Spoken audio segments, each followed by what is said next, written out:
Good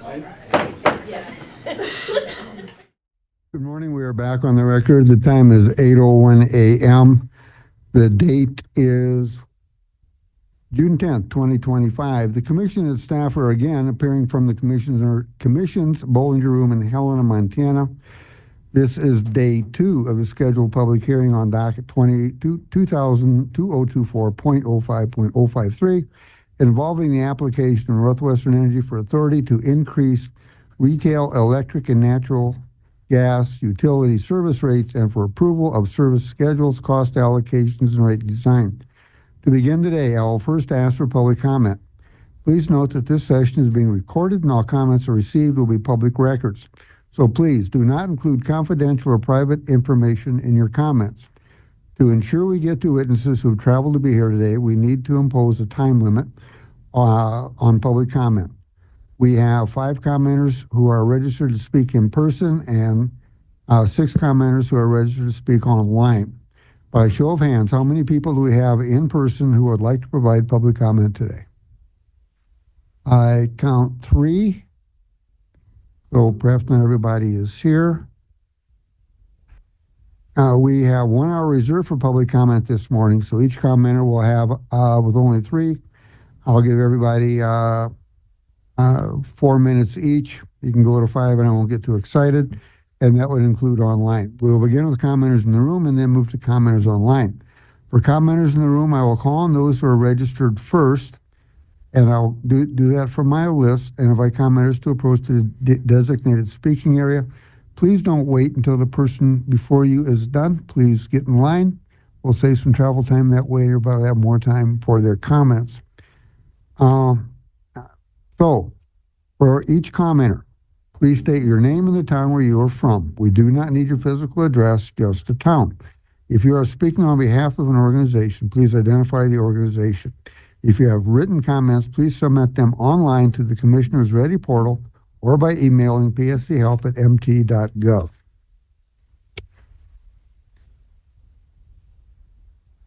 So we will start with, in person, do we have Robert Morris, followed by John Williams, followed by Karen Kirk, followed by Benjamin Coupier, and those would be those that are registered.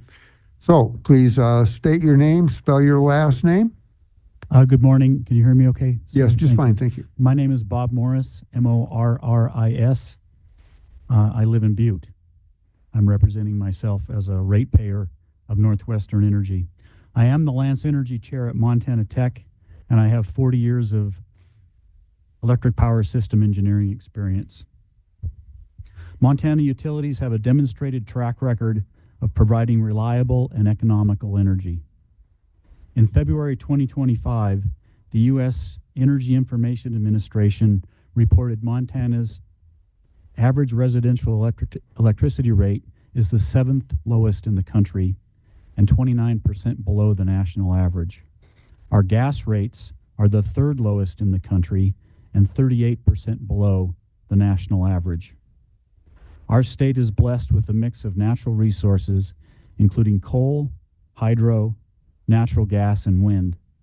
However, our electricity supply is insufficient, and we must import as much as 40% of our electricity on the spot market during peak periods.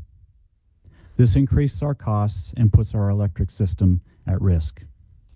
With the recent addition of 175 megawatts at the Yellowstone County Generating Station and an additional upcoming 592 megawatts at from Colstrip, from Avista and Puget Sound Energy, Northwestern Energy will now have sufficient generation capacity to meet our needs. This will put downward pressure on electricity rates and improve system reliability by reducing transmission system congestion. The Western Electric Coordinating Council, in its December 2024 assessment of resource adequacy, reports new generation construction is lagging 53% behind plan and predict over 900 hours of annual power outages by 2034 if this trend continues. In their 2024 long-term reliability assessment, the North American Electric Reliability Corporation forecasts electric reserve margins in our region will drop from 34% to 6% in the next 10 years. We are retiring resources faster than we are replacing them. We are replacing high-capacity dispatchable sources with low-capacity intermittent sources. Puget Sound Energy engineers, in their 2023 Integrated Resource Plan to replace the Colstrip energy using wind, solar, storage, hydrogen, and biodiesel combustion. PSC plans to increase generation capacity 200% and transmission capacity 85% for a much smaller 50% peak load increase. In a September 2024 study, the Discovery Institute analyzed the cost of using wind, solar, and battery storage to comply with the Washington and Oregon clean energy laws. The study concluded residential electricity rates will rise from 11 cents to 28 cents per kilowatt hour. Replacing conventional sources with wind, solar, and battery sources increases electricity rates and reliability risk. We must continue to invest in all energy sources, including coal, natural gas, hydro, and wind, to provide Montanans with reliable, affordable, and clean energy. I support Northwestern Energy's plans to invest in our system. Thank you. Thank you, Mr. Morris. Our next speaker will be John Williams, Mayor of the City of Colstrip. Is Mr. Williams here? Not seeing Mr. Williams. I will call on Karen Kirk. Is Karen Kirk here? Good morning, Commissioners. Thank you very much for making time for public comment. My name is Karen Kirk. I'm from Bozeman. I'm representing Montanans for Affordable Energy. And I'm a geologist. I've been working in energy my whole career, and I love it. There are times when I think you face very difficult choices, and I appreciate all your service. I don't think, however, this is one of those times. I think your choice is actually pretty easy. I think this is a really good time to deny Northwestern Energy's price increase. The reason is because I think Northwestern Energy has sort of run away with the plot. They are going around you.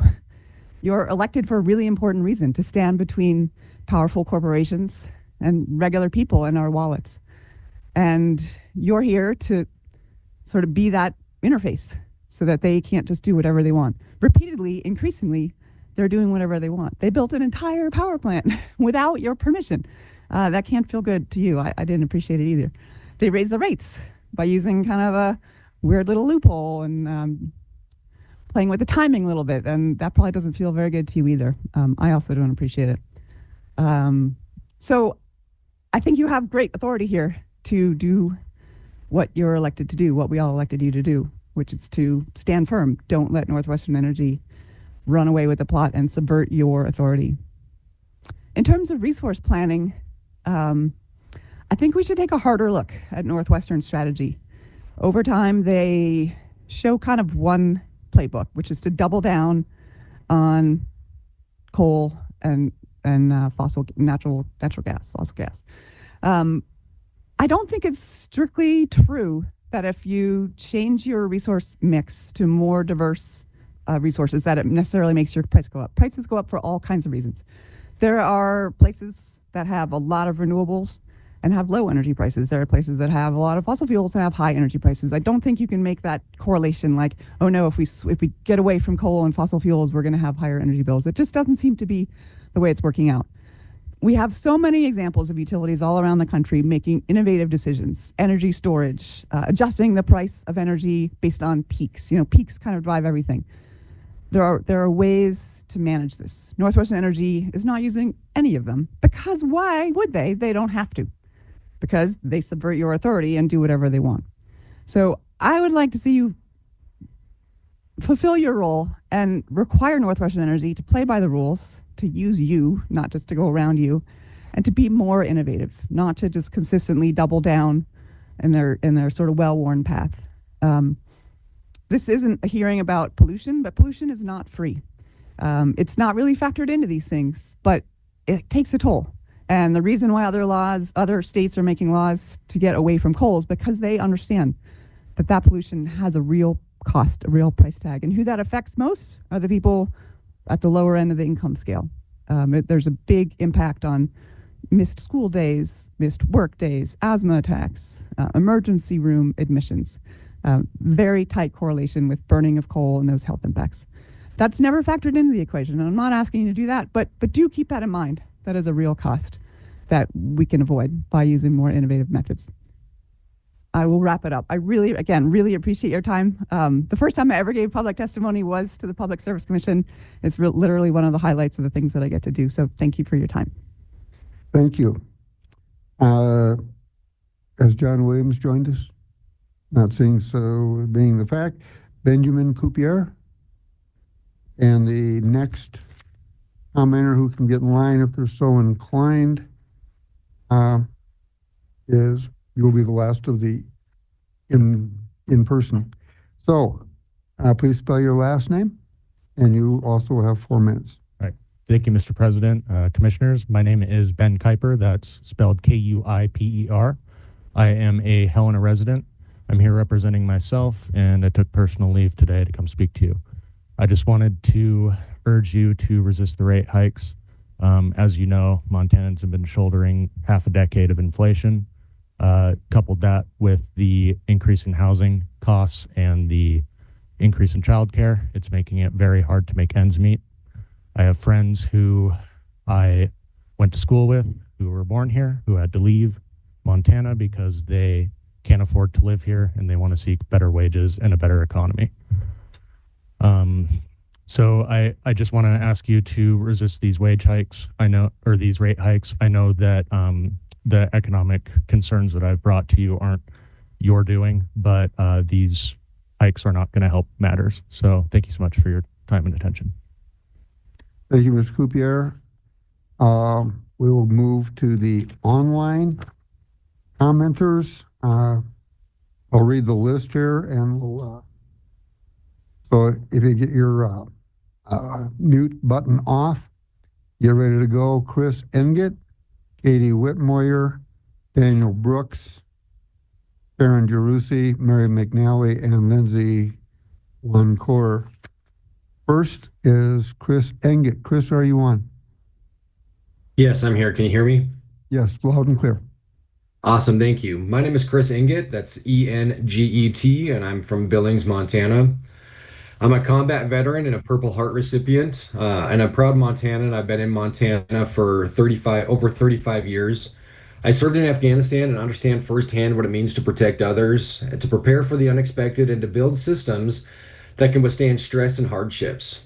These values, preparation, resilience, and protection of the vulnerable, aren't just military principles that we lived by. They're Montana values. And that's why I'm here to speak in support of Northwestern Energy's request for a rate adjustment. Let's be honest. This discussion isn't just about numbers on a power bill. This is about safeguarding the well-being of our communities and investing in the infrastructure that will keep the lights on, homes heated, and families safe during Montana's harshest seasons. Right now, Northwestern Energy is too dependent on the open market and other states when demand spikes. That might seem like a back-end technical issue, but to put it plainly, when we can't generate enough energy in-state, we have to buy it from somewhere else. Often at the worst times when prices are sky high, and when that happens, those costs land squarely on the shoulder of us here in Montana. We're putting ourselves at the mercy of volatile energy markets, and that's just not financially risky. It's a direct threat to the reliability and affordability of our power. During an Afghan winter, I saw how the lack of basic infrastructure like electricity can quickly become a matter of life or death. And while we don't face the same conditions here, we do face bitter cold snaps and scorching heat waves. In those moments, electricity is not just a luxury, it's a lifeline. It's heat for a senior on a fixed income. It's life support equipment for a neighbor with a chronic illness. It's the difference between safety and crisis. Veterans like me are trained to protect the vulnerable, and we believe in stepping up before a crisis hits. That's what this investment does. Some may ask, why raise rates at all? And that's fair. No one wants to pay more. But this isn't just about raising rates just to raise them. It's about taking a small, responsible step today to avoid massive, uncontrolled spikes down the line. We can either invest in our own infrastructure now or continue to roll the dice on high cost market energy during emergencies. Montana is growing. Our infrastructure must grow with it. Delaying investment will only make future upgrades harder and more expensive. This rate adjustment is not just a financial decision, it's a moral one. Do we have the courage to plan ahead and protect our communities, or do we wait for the next blackout, the next emergency, the next surge in market prices before we act? As a veteran, I support this investment because I've seen what happens when systems fail, and I believe Montanans deserve better. We deserve reliability, we deserve resilience, we deserve peace of mind. I urge this commission to approve Northwestern Energy's request, not just for today's needs, but for the safety, stability, and future of every Montanan. Thank you. Thank you, Mr. Engett. Katie Whitmoyer is our next online commenter. Yes, good morning. Good morning, esteemed members of the Montana Public Service Commission. My name is Katie Whitmoyer, and that's spelled Whitmoyer. And I'm coming to you today representing Woods Power Grip, my family's owned manufacturing business based in Laurel, Montana. I'm a fourth generation member of the family that started and is still running this business. On behalf of our company, which employs over 120 Montanans, and we export vacuum lifting equipment worldwide, I offer this testimony in strong support of Northwestern Energy's proposed rate adjustment. Woods Power Grip operates nearly 24 hours a day, 5 days a week, in an energy-intensive process that demands uninterrupted, reliable, and affordable electricity. As a globally competitive manufacturer, our ability to thrive depends on a stable power supply sourced locally within Montana. This rate adjustment is critical to ensuring the long-term energy reliability and stability that businesses like ours and communities across the state require. The proposed rate adjustment will fund the Yellowstone County Generating Station, a vital new facility designed to deliver dependable power during periods of peak demand. This is not merely a rate increase, it is a necessary investment in Montana's energy independence, affordability, and resilience. Montana's extreme weather, from scorching summers to frigid winters, places immense pressure on our energy grid. Without sufficient in-state generation, Northwestern Energy is forced to purchase power on the open market where prices are unpredictable and often exorbitant. This practice drives up costs for all customers and heightens the risk of power outages, which our state cannot afford. For Woods Power Grip, even a brief power interruption results in significant consequences such as lost productivity, missed deadlines, and ultimately financial losses. Reliable electricity is not optional, it is fundamental to our business continuity and our ability to compete on a global stage as a Montana manufacturer. While reliable energy sources like wind and solar are important components of Montana's energy portfolio, their intermittent nature requires robust backup systems to ensure a consistent power supply. The 2021 Texas blackout serves as a stark reminder of the dangers of over-relying on intermittent sources without adequate prepared backup generation, and Montana must avoid such risks. The Yellowstone County Generating Station addresses this need. Its flexible, dispatchable, and weather-independent design ensures power is available when demand is highest, safeguarding businesses and communities alike. Northwestern Energy's plan reflects a balanced approach, integrating renewables with traditional generation to create a pragmatic and reliable energy future. This is not an anti-renewable stance, it's simply a pro-reliability commitment. We acknowledge that the proposed rate adjustment may result in higher costs for customers. However, the cost of inaction is far greater. Power outages, volatile price spikes, and lost economic output would impose a heavier burden on Montana's businesses and residents than the investment in critical infrastructure we advocate today. So in conclusion, myself as a Montana resident and Woods Power Grip urges the Public Service Commission to approve Northwestern Energy's rate adjustment. This decision will strengthen Montana's power grid, support economic growth, protect jobs, and ensure a prosperous future for our state. Thank you for your time and consideration. Thank you, Katie. Always nice to hear from the hometown. Daniel Brooks is next with the Billings Chamber. Daniel, are you online? Yes. Good morning, President Molnar and members of the commission. My name is Dan Brooks. That's Brooks, and I represent the Billings Chamber of Commerce. First, I think it's worth addressing the obvious, and that is that nobody wants to talk about increasing costs, especially when it relates to a daily need like energy. Whether your primary concern is homeowners or our businesses, a cost increase is not going to be popular until we consider the alternative, which is not having enough reliable, dispatchable power. Homeowners and our businesses rely on the power coming on when a switch is flipped. When the power doesn't come on, our small businesses aren't just inconvenienced, they lose money when they can't sell goods or provide a service. Along with our small businesses, large businesses are severely impacted when power supply isn't available to meet demand. Refineries can't operate if energy isn't reliable and dependable, and we have 3 in our county. This is why we've been so supportive of the Yellowstone County Generating Facility providing the critical, dispatchable energy that our businesses need. The reality is we need more power generation in Montana, and we need it now. Experts, whom you're probably familiar with, warn that we don't have enough. Only a couple years ago, the University of Montana's Bureau of Business and Economic Research provided their economic outlook and a warning that, quote, Montana is trending towards becoming a net importer of electricity. And as you heard from one of the previous commenters, that's true already. Just last year, the Western Electricity Coordinating Council's 2024 Western Assessment of Resource Adequacy report notes, quote, the supply of electricity is not growing fast enough to keep up with demand growth. They also highlight that generation has never been built at a rate commensurate with what resource plans are calling for. Northwestern has made significant investments in new energy generation, and we need more of it because we cannot afford the chaos of inadequate supply. Just this past April, Spain experienced 10 hours of blackouts that cost their economy upwards of 4.5 billion euros.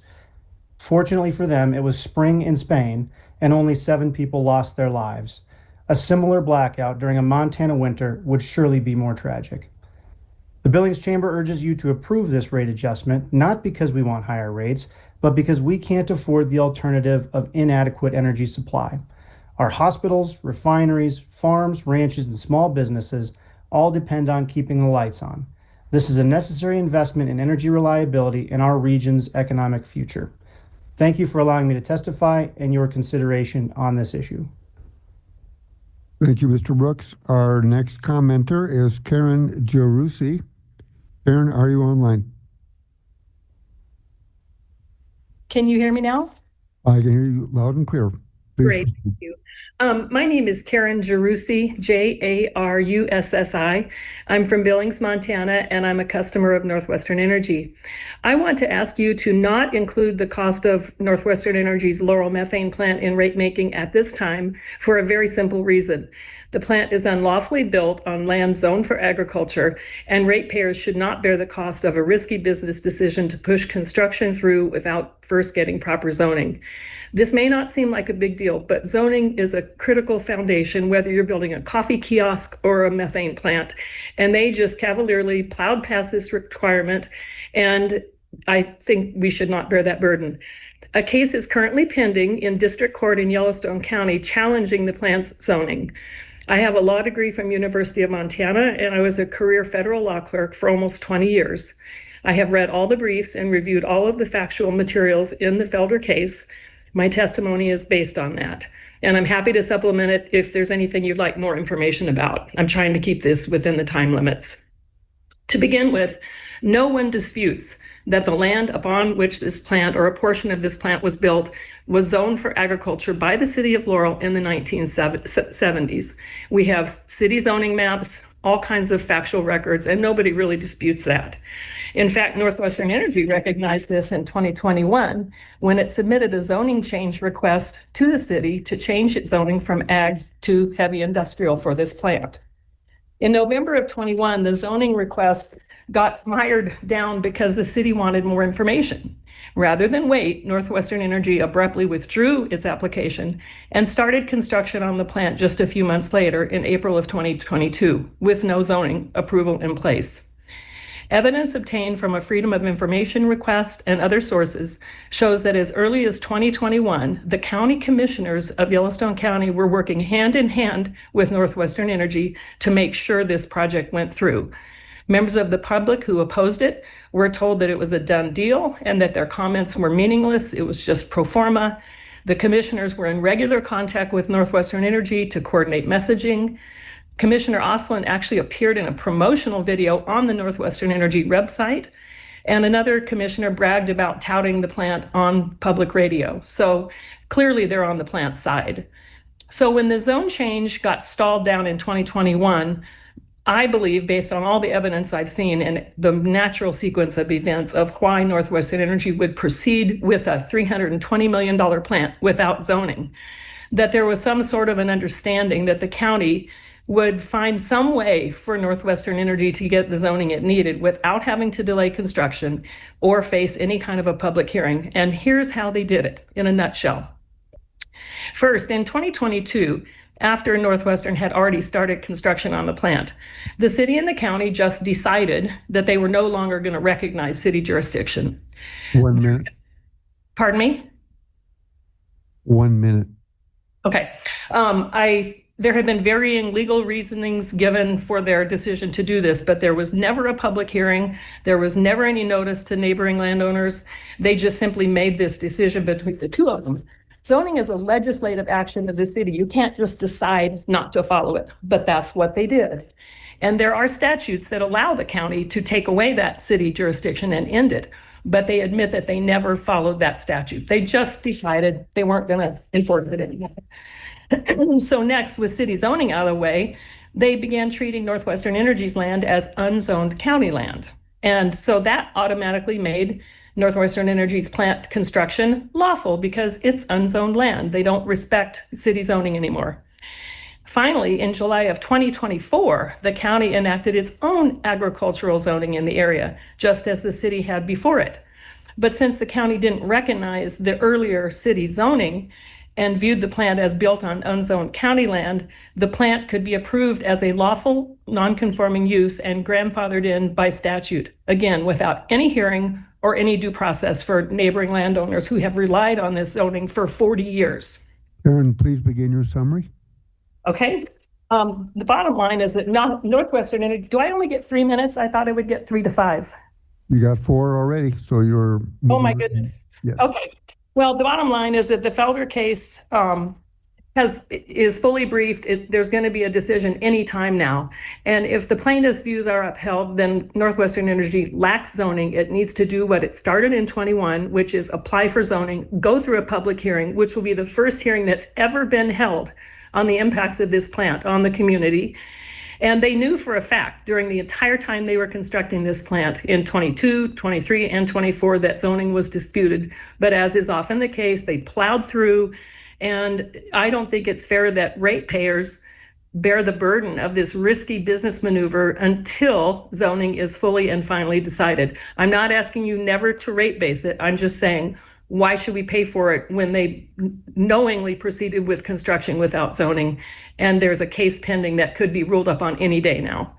I thank you for your work on these issues, and I appreciate the work that Northwestern does, but enough is enough. Thank you very much. Thank you, Karen. Is Mary McNally online? Yes, I am. Can you hear me? Loud and clear. Thank you. All right. Good morning, Chair Molnar and commissioners. My name is Mary McNally, McNally. I live in Billings, and I am a Northwestern customer. And as many of you are aware, I also served in the legislature for 12 years, both in the House and in the Senate. I was termed out of the Senate in 22, and I was on energy committees the entire 12 years. It's been a long-term interest of mine. I'm calling to push back asking you to oppose the latest rate increase that Northwestern Energy is asking for. And in fact, they've already imposed it, at least part of it, prior to this hearing. A large portion of the requested rate increase is due to the Yellowstone generating station. It was Northwestern Energy's decision to build a new methane plant, which was controversial for a lot of reasons right from the start. And you've heard quite a bit about that. Contrary to what is often said, however, gas peaking plants are not the lowest cost option. For example, according to Lazard's, a respected global leader in financial advising, the 2023 comparison of the levelized cost of energy found that utility scale solar and wind plus storage are two of the least expensive technologies, while gas peaking plants and coal are two of the most expensive. It was the utility's choice to build the methane plant with no pre-approval or public input. Some of the flaws with the modeling used by Northwestern Energy over the year were documented in the report from Synapse Energy Economics, an independent consultant that was hired by the PSC. That report is over 10 years old, but I am unaware of any actions that were taken as a result of its findings. And so here we are with the same models being used, as far as I can tell, and similar outcomes. And now the request is to roll this new plant, methane plant, into consumer rates that went up just 28% a year ago. I believe that it is up to the commission to prevent shifting the cost of this risky decision onto consumers. I also strongly agree with comments you have already heard. I believe that the 10% plus return on equity that Northwestern receives is excessive. I hope the commission will do its due diligence and bring that more in line with other regulated utilities and industry norms. Finally, I'm concerned about future cost shifts as Northwestern moves into the data center realm. Existing Montana law requires the PSC determine that serving new large retail customers will not adversely impact existing utility customers. Northwestern has already signaled its intentions by attempting to overturn this provision in the last legislative session and through other maneuvers. I urge the PSC to be very diligent in protecting against future cost shifts from commercial and retail customers to residential customers. I'm particularly concerned about that because of the decision to acquire more energy from coal strip. I was in the legislature when it was touted as a zero cost, zero price opportunity for the utility. And it is probably a zero price, but it's not zero cost. And it was never clear in the company plans how the ongoing costs of maintaining an aging coal plant, who would pay for that? And if it's going to be used for data center investments, that may be fine as long as those are the customers that are picking up those costs. So with that, I think that's enough from me. And thank you for your time. Thank you. Mary Lindsay Wancor, are you online? Hi, good morning. Can you hear me okay? Well, you're a little faint, but we can hear you. Okay, well, good morning, commissioners. Thanks for having me. My name is Lindsay Wancor, Wancour, and I'm calling from Missoula. I'm here representing myself. I'm just testifying to say that I reject the rate hikes, specifically those related to the Laurel gas plant, as previously mentioned by other folks online.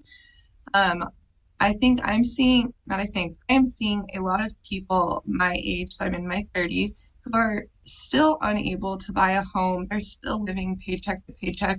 They're choosing not to have children because of financial costs. And I think that it's really unfortunate to see CEOs and executives of Northwestern Energy make wild amounts of money and then put burdens on young people and those of us who are not so young anymore, who still can't afford just the cost of living. And I realize that there are many factors that go into why life in Montana is so expensive, but I don't think that our energy should be such a driving force for that.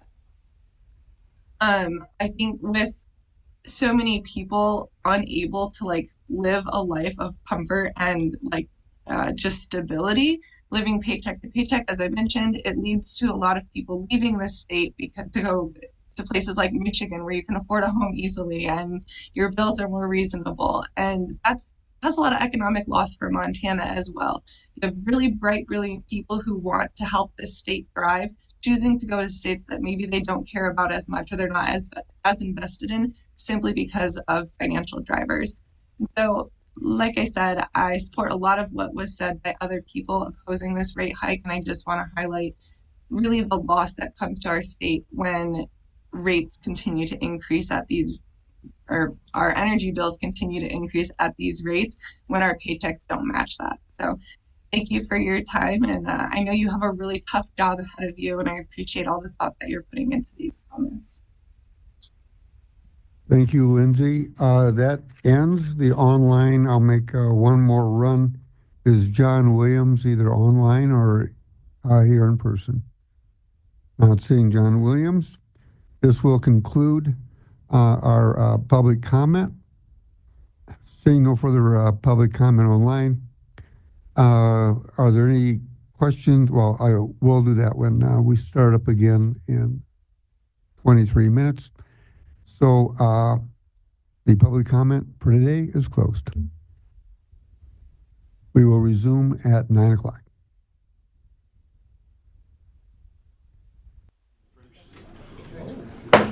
It's 9 o'clock.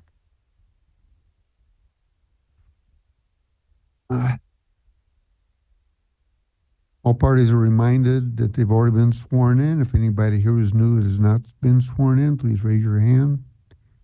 Seeing none, do either of the parties have any informal questions before we resume the evidentiary hearing? Are there any announcements? Good morning, everyone. My name is Amanda Webster, and I'm a staff attorney for the commission. We just have a brief announcement. Everyone who signed non-disclosure agreements in this docket should have received a Zoom invite for a specific confidential Zoom meeting. If at any time it's needed later today for us to go into confidential session, we'll need to leave the Zoom invite that was sent out for the regular session and move to the specific Zoom invite for the confidential section. So we just wanted to let everyone know that so they can check their emails for that invite. Thank you. Mr. President, I have a question. Well, too bad. Please. Ms. Webster, so Northwestern, to my knowledge, does not sign NDAs because it is our information. So I don't think we have received those Zoom invites. So if council, myself, Shannon Hyman, Ann Hill could receive that, it would be appreciated. We can make sure you get that information. Thank you. Anything further in the way of questions? Okay. Seeing none, we will resume the hearing with the staff questioning, I believe, of Crystal Whale. Oh, wait a minute. We have the Northern Cheyenne Tribe. Okay.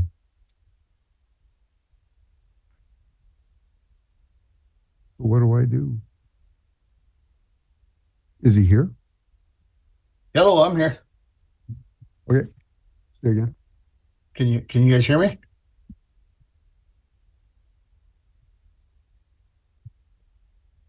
Good morning.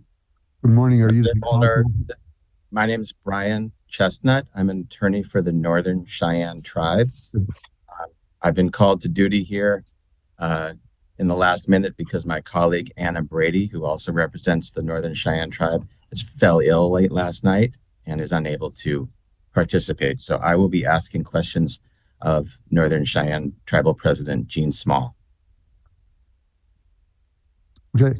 Mr. Small, were you sworn in yesterday? No, I was not. Mr. Small, do you swear to tell the truth and nothing but the truth? I sure do. Thank you. Please proceed. Thank you. I expect this to take 3 to 5 minutes, and as far as I can tell, don't expect questions from the other parties or the interveners. Please state your name for the record. Yeah, good morning, Montana Public Service. My name's Gene Small, GENESMALL. And what is your title? I'm the president here at Northern Cheyenne Tribe in Lander, Montana. Please identify Northern Cheyenne Tribe Exhibit Number 1. Exhibit number 1 is a true and correct copy of the pre-filed district testimony of myself as tribal president on behalf of the Northern Cheyenne Tribe. Okay, I ask that the commission admit Northern Cheyenne Tribe Exhibit Number 1 to the record. Is there any objection? It is admitted. Mr. President Small, please identify Northern Cheyenne Tribe Exhibit Number 2. Okay, exhibit number 2 is a true and correct copy of exhibit number 1 to my written testimony entitled Comment on the Socioeconomic Impacts of the Tongue River Railroad and Associated Coal Mines and its Treatment of the Draft Environmental Impact Statement. I ask that Exhibit Number 2 be admitted into the record. Is there any objection? It is admitted. Thank you. Please identify Northern Cheyenne Tribe Exhibit Number 3. Okay, exhibit number 3 is a true and correct copy of exhibit number 2 to my written testimony entitled Northern Cheyenne Tribe Priority Climate Action Plan. I ask that Northern Cheyenne Exhibit Number 3 be admitted into the record. Is there any objection? Seeing none, it is admitted. Thank you. Please identify Northern Cheyenne Tribe Exhibit Number 4. Exhibit number 4 is a true and correct copy of exhibit number 3 to my written testimony entitled Western Energy Company's Rosebud Mine Area F Final Environmental Impact Statement. I ask that Northern Cheyenne Exhibit Number 4 be admitted into the record. Is there any objection to the admission? Seeing none, it is admitted. Thank you. Please identify Northern Cheyenne Tribe Exhibit Number 5.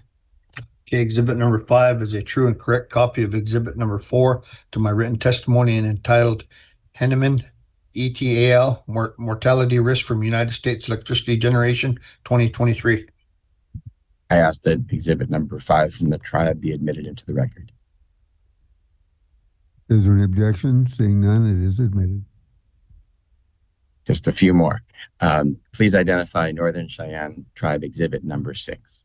Okay, exhibit number 6 is a true and correct copy of exhibit number 5 to my written testimony and entitled Montana Public Service Commission Regulatory Division Docket Number D2018.2.12, the Northern Cheyenne Tribe Intervenor Testimony from Mr. William Loxlong, Tribal Administrator, February 12th, 2019. Please admit Northern Cheyenne Tribe Exhibit Number 6 into the record. Is there an objection to the submission? Seeing none, it is admitted. You're working me to death here. Please identify Northern Cheyenne Tribe Exhibit Number 7. Okay, exhibit number 7 is a true and correct copy of exhibit number 6 to my written testimony and entitled Docket Number 2022-11-102, Northwestern Energy 2023 Integrated Resource Plan Comments of the Northern Cheyenne Tribe. I ask that Northern Cheyenne Exhibit 7 be admitted into the record. Is there an objection to Exhibit 7 being admitted? Seeing none, it is admitted. Please identify Northern Cheyenne Tribe Exhibit Number 10. Okay, exhibit number 10 is a true and correct copy of my testimony regarding the stipulation and settlement agreement of Northwestern Energy and the Northern Cheyenne Tribe. I ask that Northern Cheyenne Exhibit Number 10 be admitted into the record. Is there any objection? Seeing none, it is admitted. President Small, could you please describe the stipulation and settlement agreement with Northwestern Energy and the tribe? Yes, sir. The parties are the tribe and Northwestern Energy. The agreement proposes to resolve, for purpose of this proceeding, the concerns and issues raised by the tribe. The agreement relates to transition planning processes for closure or for operational modification of the coal strip generating plant. inclusion of the tribe as a sovereign stakeholder in such planning processes and as a potential recipient of associated financial commitments and other deliverables, spells out ongoing communication and collaboration protocols between the tribe and Northwestern. President Small, is the settlement that you just described in the public interest? Yes, I believe it is important to the tribe to be involved in the planning for the Colstrip generation plant. The tribe is located close to a reservation, and we have quite a few tribal employees working there. Thank you for the opportunity, Commission. That's all the questions I had for President Small.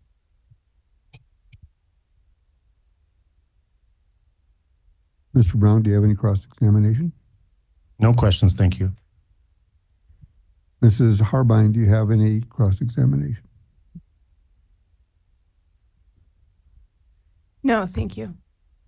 Mr. Nelson, do you have any cross-examination? Thank you. No questions.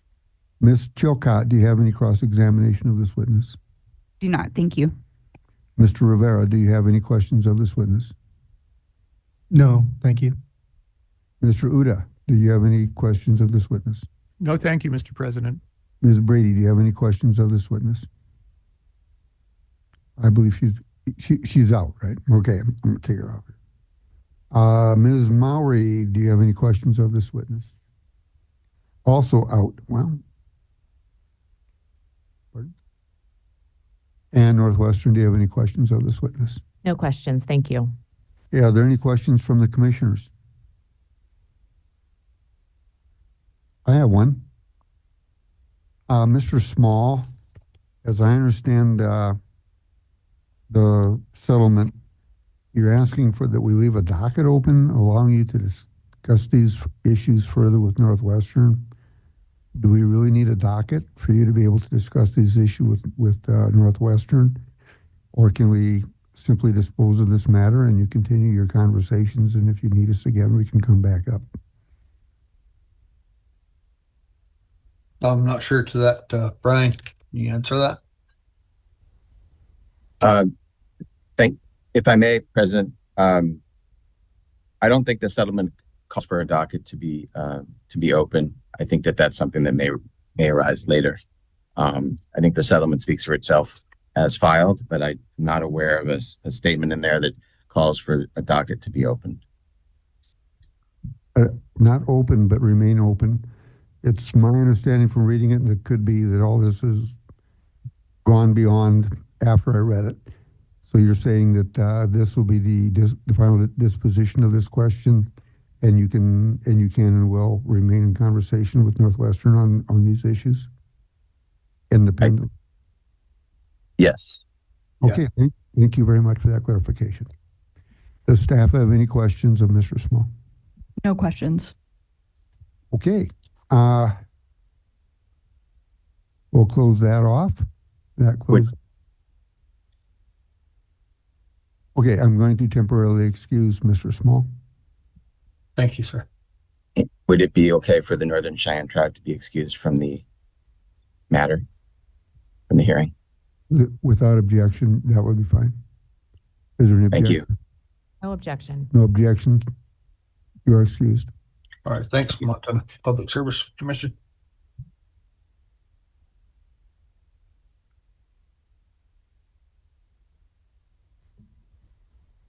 Ms. Norcutt, did you wish to recall your witness?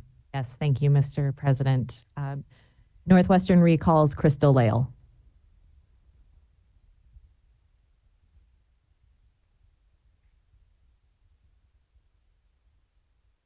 Crystal, you are still under oath? Yes, I am. And I have to check this out. I think I may have skipped a good chunk of the script for beginning. Did it? Okay. I wouldn't want to miss something and wind up in commission gulag somewhere. Okay.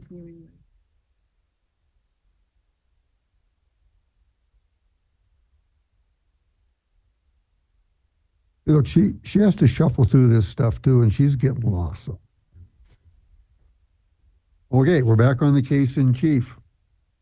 Uh, And Mr. President, I have two more questions for her. Actually, we're on staff questions right now. Would it be okay if we get new questions from the commission? Northwestern has no objection. Okay. Thank you.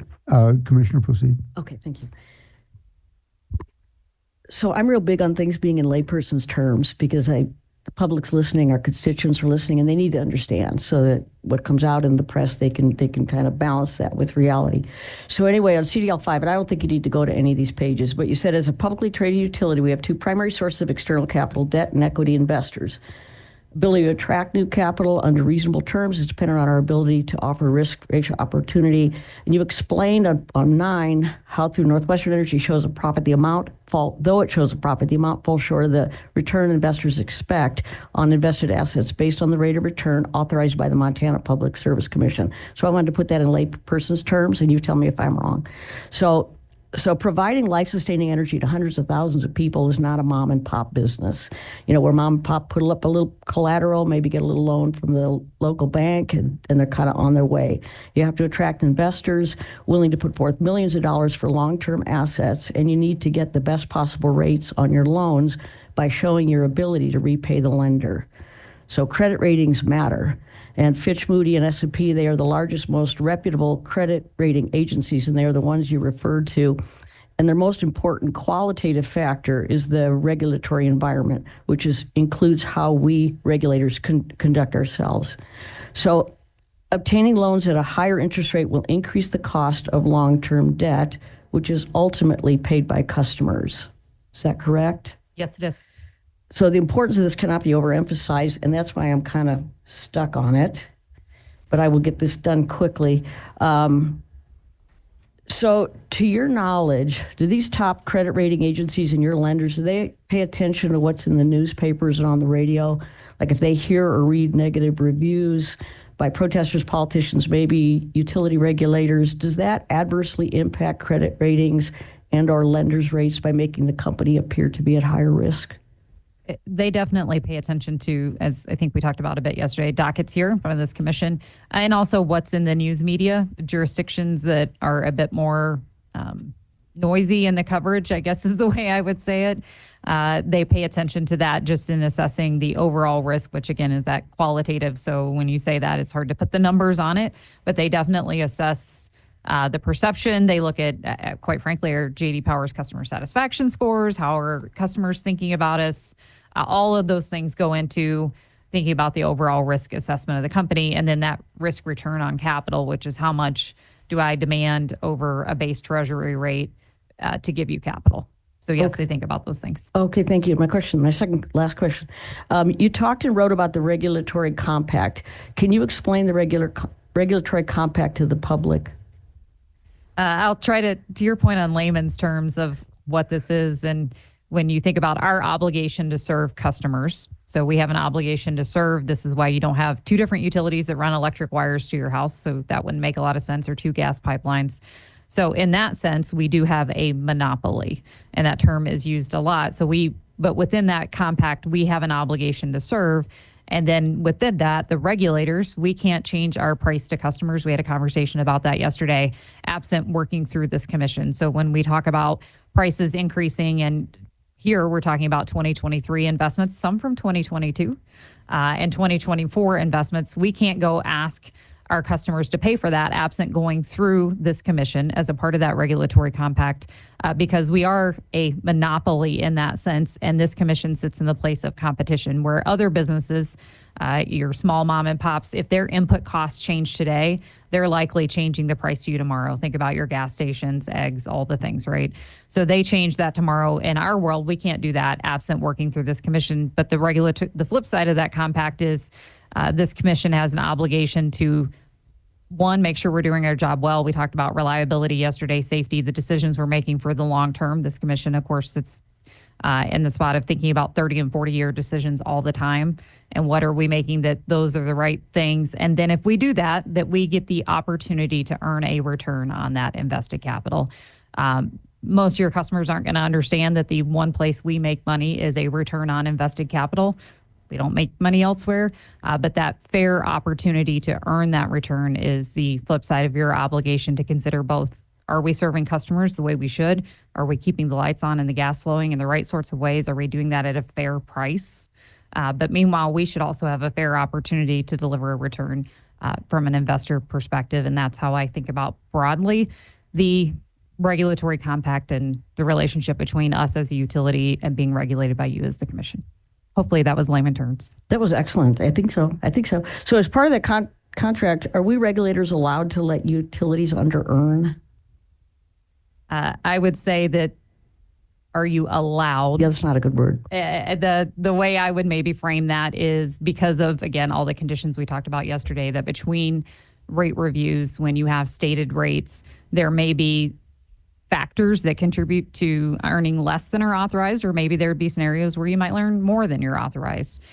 So the commission should be focused on a financially healthy utility that's, as Brian alluded to yesterday, it is the foundation that makes the whole state go round, right? If we don't do our jobs well, everything else comes to a stop. So your job is to make sure we're doing that. If you see that we're habitually under earning, and this is a bit of where we started the questioning of eventually it's going to cost customers more when you are under earning consistently and your attraction of capital gets much harder in the sense of, and you guys know this, if you think about the work that we do and treasury rates, you can go out and buy treasuries at somewhere, call it 4.5%, and we're earning 7% on the natural gas side. And there is some risk in operating the business, or 8% on the electric side. For the risk return relative there, to some degree, you get investors questioning why they would do that. And in the end, they demand then more of a spread because of that track record of under earning. And I think the commission's consideration there is at some point that shows up in cost of capital and it costs customers more. And that is obviously not a spot you want to be in. So in the sense of thinking about habitual under earning, that is not a good spot for the commission to be in. And it's something that should be taken into consideration. Okay, thank you very much. I'm done. Okay, we'll return to staff questions for Ms. Lael. Are there any staff questions for Ms. Lael? Good morning, Ms. Lael. I do have a number of staff questions for you. One question is a clarification from yesterday, and then I have 4 different topics related to your testimony. Okay. So to start, yesterday in Cross from the Joint Parties, it was discussed that a $119 million PCAM base went into effect on December 1st, 2024. To clarify for the record, my understanding is that an adjusted total 125.5 million PCAM base was effective December 1st. Is this correct? That is correct. Thank you. The first topic of questions is the Federal Energy Regulatory Commission, which I'll call FERC, revenue credit. In your electric settlement testimony, you discussed Northwestern making a FERC 205 filing to adjust depreciation rates in Northwestern's formula rate template. Do you recall that? Yes, I do. Could you tell me when Northwestern intends to make the formula rate adjustment filing? So 2 pieces to that. One, depreciation is an annual convention. So in the Montana jurisdiction, so we will change depreciation rates based off the outcome of the settlement effective 1/1/26. Prior to that, we would make a filing with our FERC formula rate template to sync that up and apply the same, it's the same assets, right, to make sure we're depreciating them over the same term. So we would do that to coincide and make sure on 1/1/26, it's the same amount of depreciation. Based on your experience, how long would you expect this formula rate adjustment proceeding to take? It's probably an excellent question for witness Glenda Gibson, but I will tell you what I think is the answer, and then she will correct me if I'm not right. But I think that's a fairly quick turnaround. We did it in the last case, and subject to check, I think you can do that in about 90 days. Thank you. And my final question on this topic may also be appropriate for Gibson, so just let me know. While the formula rate adjustment is pending, does Northwestern have an opportunity to implement an open access transmission tariff rate in the interim? I would say this, our tariffed rates on the FERC side change automatically, and there's a true up and a built into that. So it's a forward-looking formula rate that changes every June 1st. We make a filing. Interveners can, similar to this process, weigh in on that. We automatically change rates, but they're subject to refund as to the final outcome. And each given period therein has both a forecast piece of it, a current piece of it, and then any true up from where we were accurate or not accurate or made adjustments with interveners. So a little bit of complexity built into the rate there. But yes, that changes ultimately the tariffed rate that we charge for those services. Okay, thank you. My next line of questioning is regarding the structure of the wildfire mitigation balancing account, which I'll call WMBA, and base rate treatment. Can you tell me if the proposed 26.2 million mitigation base and 15 million insurance base will be subject to review in future rate cases? I would suggest that in each rate case, we would come in and move from what the adjustment of spending is to update that base amount in each rate case, similar to how we update a base for the PCAM or property tax tracker. We would expect to update that in future rate cases. Can you explain how Northwestern will forecast the costs it plans on including in the annual WMBA filing? I'll give you a high level of it, and then I would point you to both witnesses, Jason Merkel and Brandy Hellwinkle, who do that program and forecast those costs. So you would see in the wildfire plan we filed an expectation of the work that we need to do. And you could see over time, certainly the big increase from our last case to this case, getting us up to closer to a level where we think we need to be. And then you can see in their wildfire plan, they have very specific work that they're doing on the system operationally. So that forecast in the wildfire plan is where I direct you to see an expectation of where those costs go over the next 5 years. And those two witnesses would be the best to address how those are developed. And they're developed based off all the engineering work that they're doing on the system. So there's where my expertise ends, and they get into what do they believe is the right mitigation work to be done on the system. Okay, so if I wanted to know if there was an escalation formula included in the calculations, would they be the best person to ask for that question, or could you opine on an escalation I formula? think they would be the best. I don't think escalation formula is maybe the way I would term it. They are looking at what's the work that needs to be done on the system today and over the next 5 years. So I think they're looking at it less in an escalation formula and more on a what's the right level of work, balancing that interest of how do we best approach risk mitigation with balancing customer impact and all of the things. So it's less of let's escalate this by a set percentage and more of a what's the work to be done, and then work to a work plan, and then that develops obviously into dollars that need to be spent. Can you tell me if there's any cap on what Northwestern could forecast for WMBA costs? In this settlement, we did not impose a cap. Referencing the WMBA electric tariff Exhibit G to the partial electric settlement, do you know why no cost eligibility list is included as with other cost supply trackers?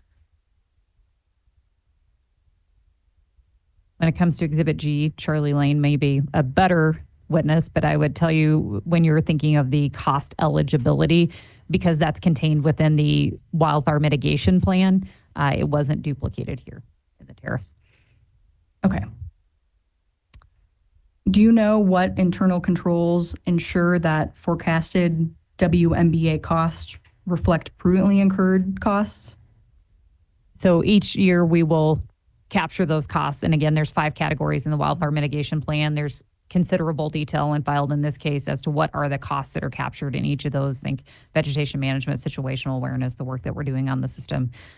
Then your question of internal controls, monthly we review again, witness Jason Merkel would be excellent to talk to you about how he forecasts the entire year and goes after a work plan that he believes needs to be done. And then every month we're looking at what was the spend against that work plan, working toward an estimated spend for the total year. Why was it over or under? Are the costs? And then on the accounting side, of course, we're reviewing all the charges that go to the tracking mechanism we have internally to say what are the costs related to this plan, and making sure, of course, when we file in the future, we can lay a strong foundation for the work that was done and that those costs are prudent. So there's your kind of monthly view on the internal control process internally. And then, of course, when we conclude the year and file in front of this commission a compliance filing to say this was what actually was spent, that we have, of course, the right sort of support the commission will need to see that those costs are prudent and based off the 5 categories within the wildfire mitigation plan. Could you expand more on the process that could be used to challenge the prudency of costs included in the WMBA? I think if you look at how those trackers are working in places like Oregon, Washington, Idaho, Utah, they all have similar mechanisms. And essentially it is we come in and say, here's the base. We spent, for instance, $2 million over the base.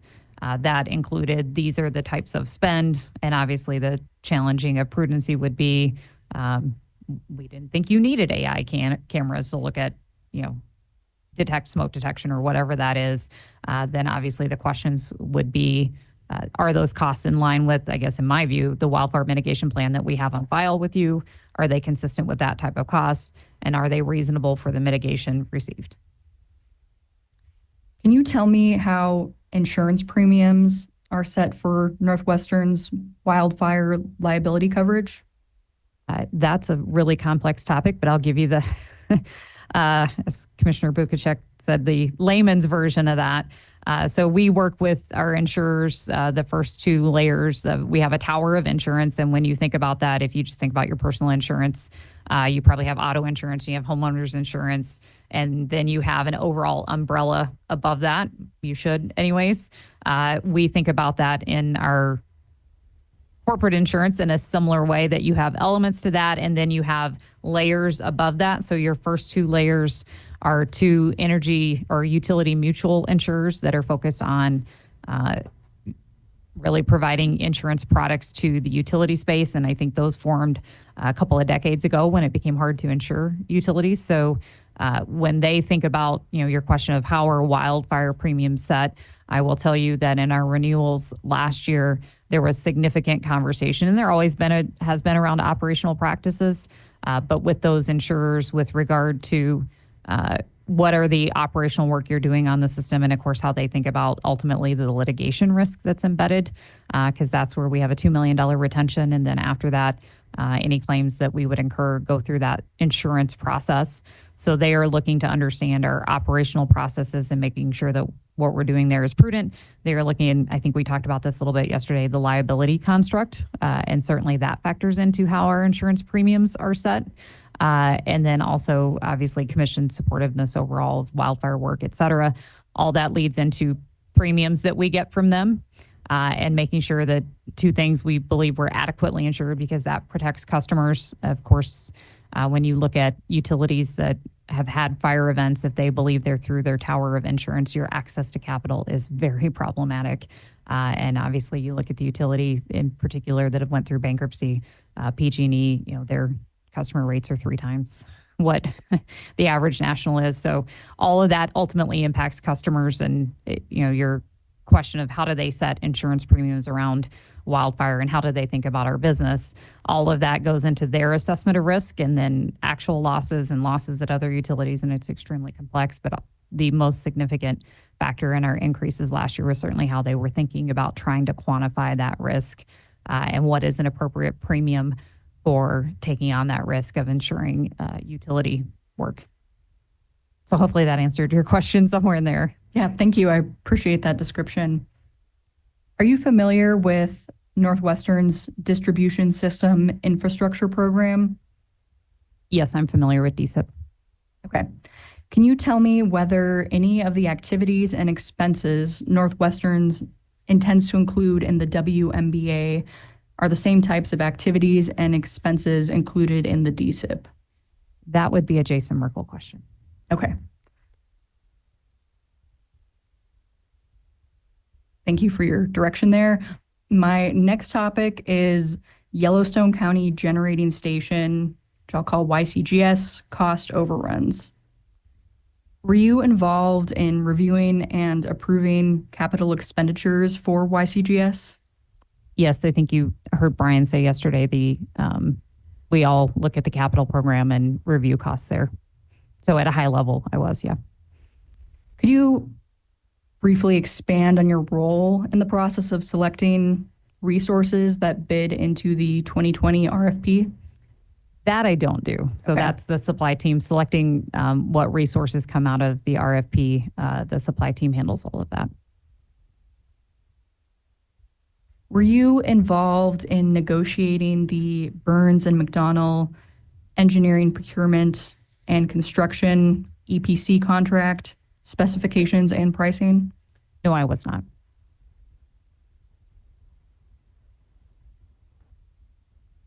Was that also the supply team that was involved in that? That would be the supply team, yes.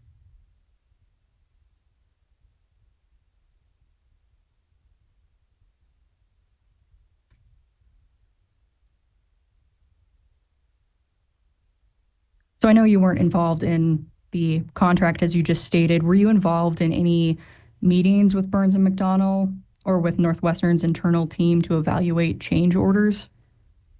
I was not involved with any meetings directly with Burns and McDonnell. The change order, I also was not, again, as an executive team, we're informed of the total magnitude and the status, I would say at a high level, status updates for the executive team on where that is, but the direct team involved with those conversations would have handled the change orders, et cetera. And so I think there's a couple witnesses to address that. Thank you.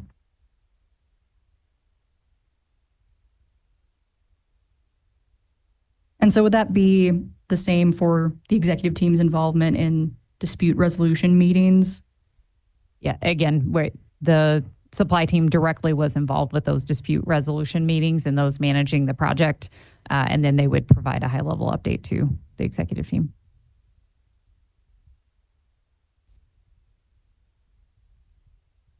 Can you clarify for me, is Northwestern's position that they're requesting full recovery of cost overruns associated with YCGS? Is that correct? We are requesting full recovery of the cost to complete that plant, yes. And those would be included in rate base, is that correct? That's correct. So if approved as requested, is it true that Northwestern would collect both a return of and a return on the cost overruns? Again, total cost to complete, we were requesting full recovery of that, yes, and that would include return of and return on. Can you identify or explain a regulatory principle that would support customers being responsible for unforeseen cost overruns?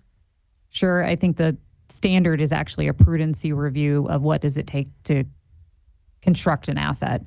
So the original estimate of cost versus what is the prudency of that investment, this commission, I believe, has to look at what is the cost of that facility and does it make sense for customers to pay for that? And if you look at that sort of rice facility in the market today, you would see that constructing that today is significantly more expensive than the costs that we have incurred. The question here as to the total costs incurred to complete that facility and will that provide long-term value? And I tend to think of these in a 30-year life of a gas plant like that. And is it prudent for customers to pay what it took us to construct this? Absolutely. I think many times over when we hit those peak moments, that plant will provide immense total long-term value to customers.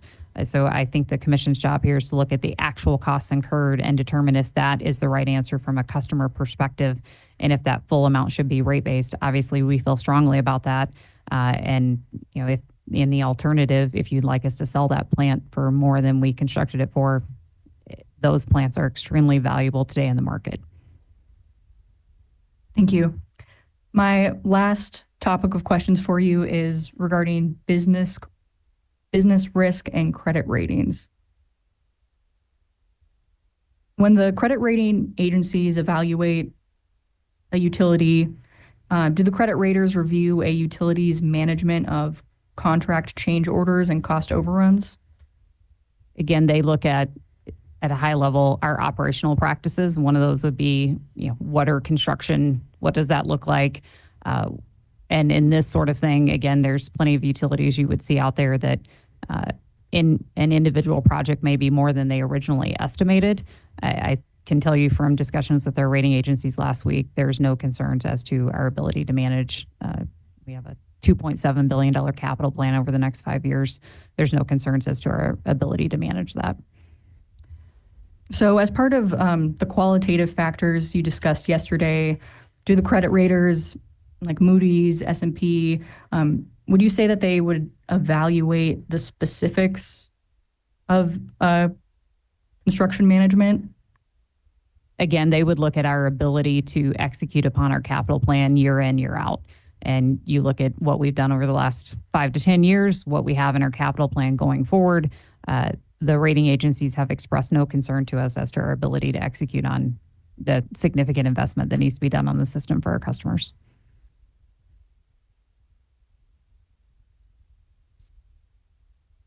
Can you tell me if Northwestern had discussions with credit rating agencies regarding Northwestern's contractual project development and cost management relationships with the YCGS contractors? No specific conversations with regard to contractors. I can tell you when we update the rating agencies on a every 6-month basis, they would just ask if construction's continuing, that sort of thing, but there's no specific, they don't get into what are your specific EPC relationships, no. Okay. Well, thank you for your time, Ms. Lael. I do not have any further questions. Thank you. And I'm somewhat hesitant to get into this, but yesterday, Commissioner Panucci got into a fight with a moose, and though it was a close call, he lost, and he wasn't here. Would you submit and would you allow questions from Mr. Panucci? It could return to the commissioners part of this. President Molnar, no concerns. Okay, just a second. And after that, Commissioner Wellborn would request a clarification. So, Commissioner Panucci. Thank you, Mr. President. A couple of quick questions. Sometimes when we're short on power, we have to buy it out of state and sometimes pay 10 times more. Northwest Energy sometimes can sell their energy out of the state when we're long. We have, is that sometimes you can make 10 times more than you normally do when we have extra power and we can sell it to another state? Commissioner Panucci, glad to see you're well, and the Moose did not win. Yes, from a overall perspective, and again, I'll stick to my lane, which is Joe Steinmetz. What he can talk to you a lot about this issue of power moving in and out of the state and when it's valuable elsewhere. But generally, market principles, supply and demand works. And if you see significant weather to the west of us or demand to the west of us and things are pretty moderate here, there's times certainly you can have market sales that go elsewhere and are at a premium, and vice versa. At times when we have extreme weather here and we're needing to import power, we can pay a lot for that. So both principles work. So a good question now is, if you can have more power by building Yellowstone, getting a greater share of Colstrip, if you could demonstrate selling power at a higher price than you can in Montana, wouldn't your credit rating go up? Don't they look at that? Don't they see that as a possibility? I would say two things about how the credit rating agencies think about that is, one, they're looking for the fundamentals of our financials and looking at the ability to earn our authorized return and cash flows and rates and all those sorts of things. Anything on top of that with regard to the ability to sell power or to purchase out of state, they're part of why we want to maintain a balance sheet. And we mentioned yesterday we're in the bottom third of credit ratings, and I over time would like to see if I could move us up, because that balance sheet supports either the market purchases or sales, as it were. They're looking to make sure that we have appropriate protections in place and can do that. But as long as there is fundamental regulatory construct underlying that tracking mechanism, yes, in isolation of all those things, if there's a more liquid trading market for us to both access when we need it and sell when we don't need it, that's favorable from a credit perspective. When you're able to sell power out of state and make a great profit, because they tell me in Washington and Oregon they need a lot more power, does the ratepayer benefit? Do they get a share of the profits, or somehow maybe their rates are a little lower when you're able to demonstrate selling millions of dollars of additional power out of state? How can the ratepayer benefit from that? So Commissioner Pinocci, the design of the PCAM is exactly that. Customers see the benefit of that. So if we sell into the market and that is a value in excess of the base, customers receive 90% of that, then we would keep 10% of that benefit. The other way that works on the other side is when we go to purchase and customers have 90% of that cost above or below the baseline, and we eat 10% of that. But yes, customers receive a significant credit when we're selling power. Just returning from Washington and Oregon, and they're explaining to me that they desperately need more power. I think this is a tremendous opportunity for Northwestern to grow and supply them, because you have what is so important, the transmission lines from Colstrip to Washington. And this is a casual question of what is the capacity of those lines, which I don't think we're at 100%. And also we can reconductor those lines to carry a lot more than they are and replace the lines under maintenance. But I'm surprised this isn't talked about a lot by increasing the amount of energy you can produce. Shouldn't the ratepayer appreciate that, because it'll lower their rates, because we could be an exporter of energy, which would make Northwestern more profitable and perhaps lower the rates? How come we're not talking about that more?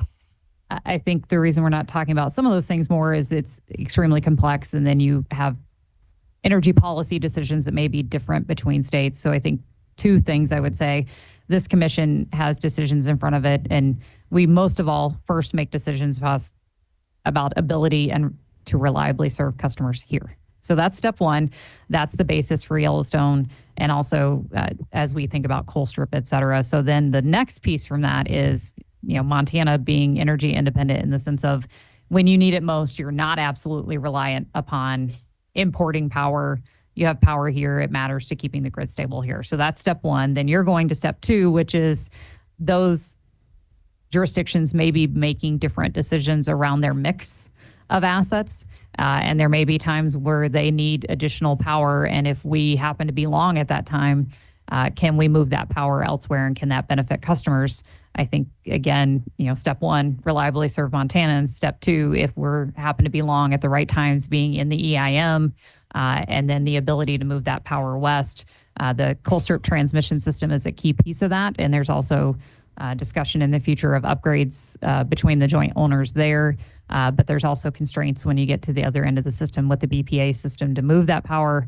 But all that being said to say, this commission has long-term decisions to make about what does the next 5, 10, 15, 20 years look like. And I think having generation in this state will prove to be incredibly valuable during that time. And then continuing to work on the ability to move that power when it makes most and might benefit Montanans and benefit bill impact is something that we will continue to be focused on. And witness Mike Cashel could give an excellent summary on what that looks like and where the transmission system's going. Well, I got a lot of questions when Mike gets here. But as an accountant, would you agree that if we produce more energy than we need, that prices will be lower for Montana? What are your thoughts there? Maybe as an accountant, but economics 101 is supply and demand, and having enough supply in the state to meet that demand, and at times being resource adequate to excess is absolutely something that I fundamentally believe is really important for customers, and meets that first step of providing it when they need it most, but secondly, not being so constrained such that you see scarcity premiums in pricing. So absolutely, I think my view, it's strongly the right decision from a long-term perspective for Montanans. Thank you, Mr. President. No more questions. No further questions. You are, we have a clarification. Okay, Commissioner Wilbur. Thank you, Mr. President. Ms. Lael, in your dialogue with legal staff, you mentioned you were drilling down a little bit on insurance, fire liability, I believe is what you were speaking to specifically, but you mentioned the term retention. Is that essentially a deductible? Thank you for clarifying. Layman's term is you're exactly correct, a deductible. Okay, and then if I could just drill down just one layer further, if I may. So you used a $2 million figure is that per event or is that an aggregate amount? And then that triggers everything over that? That is per event. Okay, thank you. Thank you, Mr. President. Seeing no further, you are temporarily. Wait a minute. Recross. Okay.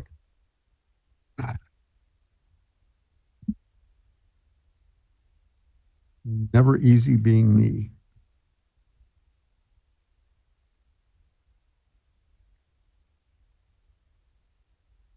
Does any intervener have recross?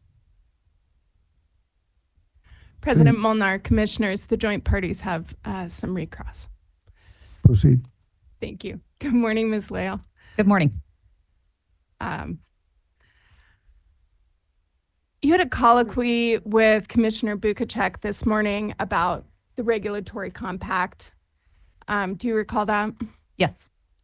And you talked about the commission's role in ensuring that Northwestern doesn't under-earn. Do you recall that? Yes. Do you agree with me that Northwestern is only entitled to earn on prudently incurred costs? Yes. Okay. And so part of that regulatory compact requires the commission to ensure that customers don't pay for imprudent utility investments. Is that right? Agreed. And that doesn't mean that the utility would be under earning if the commission were to disallow those imprudent costs. I would say obviously a disallowance is overall negative, and how you think about that, you can include it in or under earning or not, but agreed on the subject of prudently incurred costs. Okay. And then you had a colloquy with Ms. Webster about the cost overruns, and she asked you to articulate a standard for the commission's review of those cost overruns related to the YCGS construction. Do you recall that? Yes. And you articulated a prudent standard, is that right?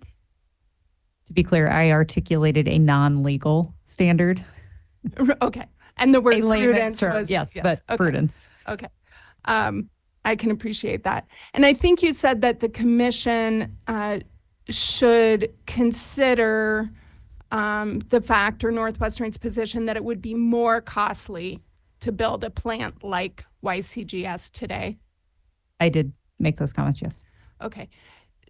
So is it your understanding that in evaluating the prudence of Northwestern's investment in the plant, the commission should use the benefit of hindsight? I think the commission should look at the costs incurred to complete that plant and determine whether that is prudent for customers. Okay. And in undertaking that exercise, should the commission just look at what Northwestern knew or should have known at the time the plant was constructed or selected as a resource? I think there's obviously my comments about the current market notwithstanding. The commission's job is to look at the resource selection at the time, the costs incurred at the time, and I think where you're going there is that's the subject for prudency review. Okay, and I think you answered this, but I just want to be clear. So it's not your position, and I understand you're not providing legal testimony, but it's not your understanding that the commission would exercise hindsight when they review the prudence of that investment in YCGS. No, my comments on current market weren't meant to be entangled with the legal prudence discussion. Okay. And you just had a discussion with Commissioner Pinocci about exporting excess energy from Colstrip. Do you recall that? I think we were generally talking about exporting, not necessarily tied to Colstrip, but yeah, I do recall that conversation. Okay, and it was in connection in part with the availability of Colstrip transmission lines. Yeah, there was a discussion of availability of transmission, yes. Okay, you referenced in the context of that discussion the complexity of energy policy decisions from different states. Do I have that right? Yes. To clarify, Washington law prohibits its utilities from supplying customers with coal power. Is that correct? My general understanding, yes. Okay. And then you made a reference to a belief in resource adequacy to excess. I believe that was a direct quote. Is that? Again, this is the accountant's version of resource adequacy. The witness Blue Lefebvre could actually determine what resource adequacy means. But my general comment was being long is a better position than being short from a customer protection and risk mitigation perspective. Okay. And so from a customer protection and a risk mitigation perspective, is it Northwestern's position that it would be prudent to overbuild generation in Montana? Our view is it is to find the right balance and make sure you're considering all of those risks. We certainly believe the decisions we've made are prudent. Okay. And in striking that balance, do you believe it's appropriate for Northwestern to consider the benefits of generation not only for its customers, but for the ability to export that power? Our primary obligation is to serve our customers in the state of Montana.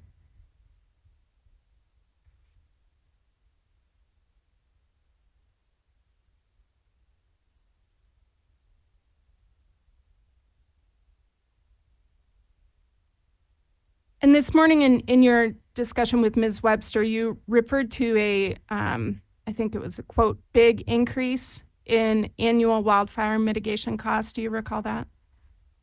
Yes. Okay. And Northwestern hasn't proposed any cap on those costs or that increase in connection with its balancing account. No, we have not. Okay. And you had testified about increases in insurance premiums related to wildfire? Yes. And recall that in your colloquy with President Molnar last evening, you talked about the impacts that investment in fossil fuel generation in a carbon-constrained world may have on Northwestern's credit ratings. Do you recall that? I don't know that I recall that. Can you help me out further on which piece you're referring to? Yeah, I believe President Molnar referred to his review of, I believe it was a Fitch credit ratings report that referred to risk from Northwestern's investments in fossil fuel infrastructure in and apologize for putting words in your mouth, President Molnar, but I believe your quote was in a carbon-constrained world. Is that okay? Okay. And you testified this morning about the importance of those credit ratings to attract capital? Yes. Okay.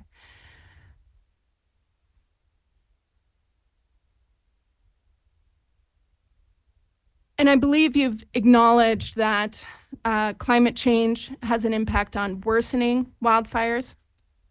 I think you had that conversation with Mr. Byrd yesterday. With Mr. Byrd. Okay. And putting these pieces together, would you acknowledge that climate change has an impact on the big increases that you're seeing in wildfire mitigation costs? I would say it this way, and I think where you were going with Mr. Molnar's comments yesterday was referencing a couple of specific reports and how the credit rating agencies factor in a whole and bucket of risks. There's a lot of them in there. And then secondly, what we're doing on the wildfire mitigation side is a response to how we view that risk. And there's lots of things factoring in on that, both operationally doing what we need to do, and then of course mitigating that risk, importantly on the litigation side of the house with the legislation that was passed. Okay, thank you. And I believe Mr. Byrd testified that carbon emissions contribute to climate change. Did you? You had a conversation with him yesterday, yes. In light of these facts and the operational risks that climate change creates for Northwestern, and you acknowledged, has Northwestern assessed the prudence of continued investment in carbon emitting resources? Objection. Relevance to this witness's testimony outside the scope of her direct. He's not a climate change professional or climate scientist. She's here. Objection sustained. President, may I respond to that? This witness is testifying as to risk and prudence. And I believe my question goes directly to both of those questions. If she doesn't know the answer, she can respond in that way, but it is relevant to her testimony.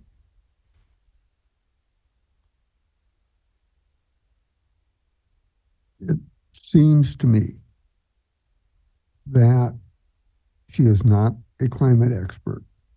So while she may have an opinion on risk, and there may be some factors of risk that she can testify on, she has already done that. So if you would like to re-ask the question within the scope of her original testimony, or other facts that have come in evidence from my questions, other questions, that's fine, but it can't be as general as what you just did. Okay.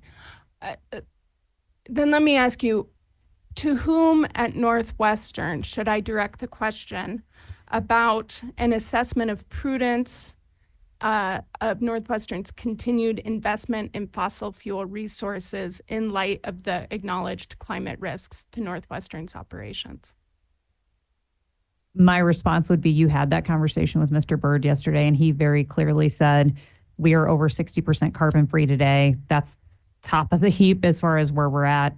We balance all the risks on our system and making sure that we have units such as what Yellowstone does, which facilitates and allows for carbon-free generation, all the wind on our system, on the backs of our hydro system.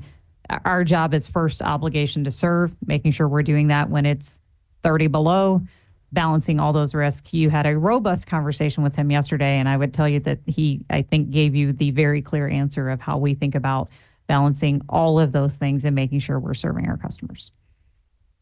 And there's no other assessment other than what Mr. Byrd referred to yesterday with respect to the assessment of climate change risks in continued fossil fuel investments.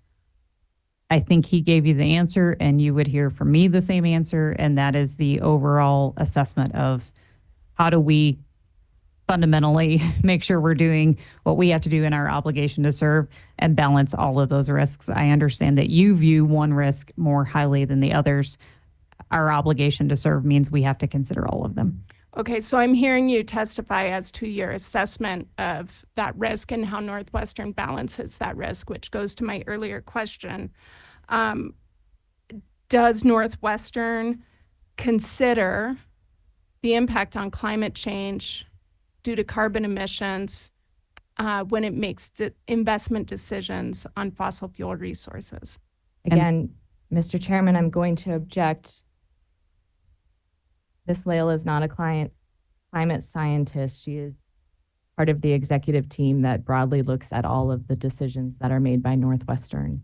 President Molnar, Commissioners, she is testifying at this moment, and I apologize, Ms. Norcutt wasn't finished. Yeah, so again, she is being asked a question. She indicated that Mr. Byrd answered that question. Her answer to that would be the same, in that we look generally at everything, but reliability is key to Northwestern to serve customers. I think it's also been asked and answered. Well, is your objection asked and answered, or? It's objection asked and answered, objection outside the scope of her testimony, and she's not an expert in this area. In the context of the question, which was, do you consider greenhouse gases and climate change in your decisions, I'm going to rule that has been asked and answered.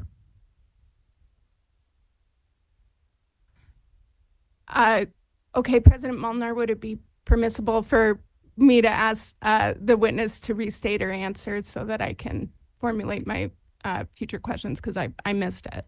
Can we ask the court reporter to read that back? Can the court reporter do that? The answer to the question. And the question was whether Northwestern considers climate change Greenhouse gases effects on climate change. It might save us about a day and a half if she could just simply restate her answer, but it has been asked and answered.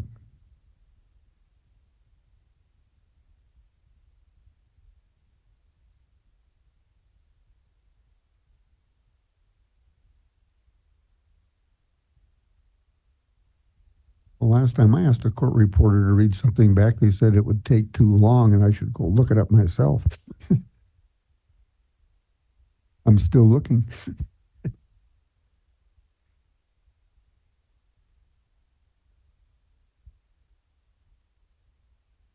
I believe the answer was yes, we do, but we look at all the other things. I don't know what's more complex than that.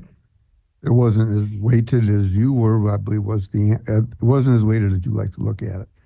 But we do look at all things, and that would be one of them in the bucket. Is that clear? Am I close enough that we can move on? Can I ask the witness to confirm that that's the answer? And has the court reporter found it?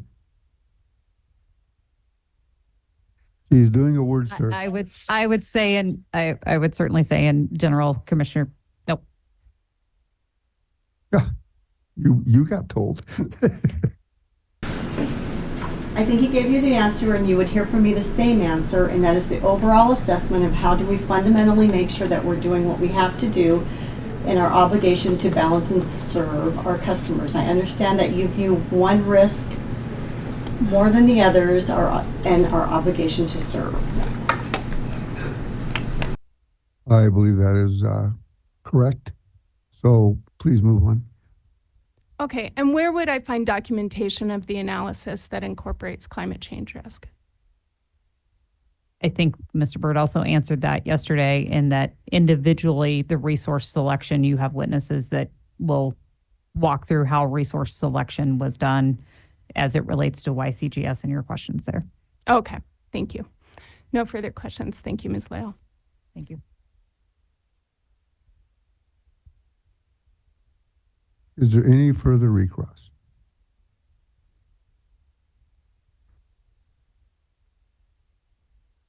Ms. Norcott, would you like to redirect the witness?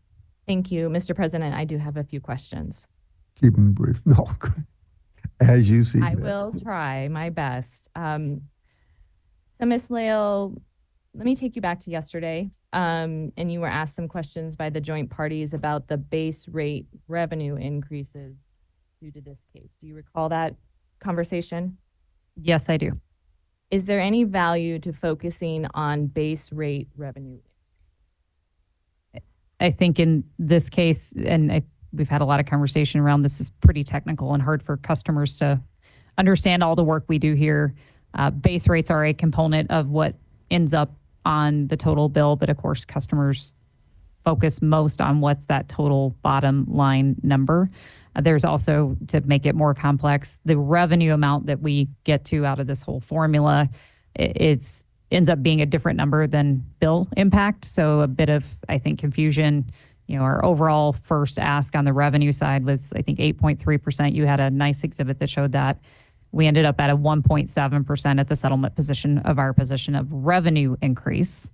That's total revenue. There's component pieces and parts to that between base rates, property tax, PCAM. And then the bill impact is actually 4.21%, which is a different number than the 1.7% revenue number. So when you think, how would customers understand that? There's also been a lot of information out there that's just not accurate. You know, I heard a commenter say yesterday things like we had a 28% bill increase. I think you all know the last case was 7.6%.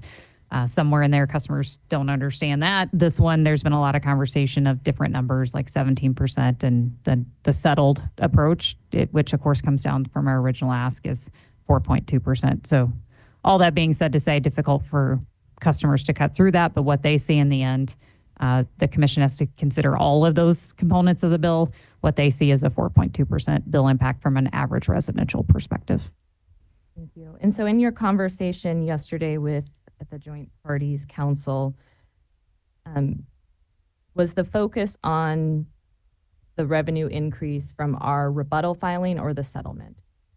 The conversation, I believe, was around our rebuttal filing, complete rebuttal ask, not the partial settlement. So again, what is the increase to the average residential customer bill from the electric settlement that's before this commission? I believe it's $4.63 to an average bill, or 4.21%. Ms. Lael, turning to the wildfire mitigation balancing account. This morning you had some conversation with Ms. Webster about that account. Do you recall that conversation? Yes, I do. And from your settlement testimony in the electric settlement, is it correct that the settlement sets a base for wildfire expenses and wildfire insurance? Yes, it does. And for purposes of the WMBA, for the annual filings, will Northwestern forecast costs in those filings? Included in those filings, so after we complete a year, we will bring in the actual costs incurred for recovery from customers. Okay, so is there any forecasting of costs related to the annual filings? The forecasting of costs is within the wildfire mitigation plan, and then the costs that come in through the rider will be based off actual. And who should people ask if there are specific questions about the WMBA tariff and how it works? The tariff itself would be Charlie Lane. Thank you. And finally, regarding YCGS, Ms. Webster was asking you some questions. Do you agree with her characterization of overruns at YCGS? I don't agree with those. Where I maybe ineloquently didn't get to is I believe the review should be, are the costs incurred, what's the prudent costs that were incurred, and what is the ultimate output of that, which is a facility serving customers today. So Ms. Lael, do you believe that YCGS had cost overruns? I believe there are costs to complete that were in excess of the original estimate. Obviously, difference in terminologies, but I believe strongly that those were prudent costs and that plant will provide value for decades to come to Montanans. Thank you. I have no further questions for this witness and would ask that she be temporarily excused. Without exception, you are temporarily excused, Ms. Lael. Thank you. Ms. Norcott, please call your next witness. So, Mr. President, Northwestern will call Jeff Berzina and Ms. Hill will handle his appearance. Good. And I believe he also needs to be sworn in.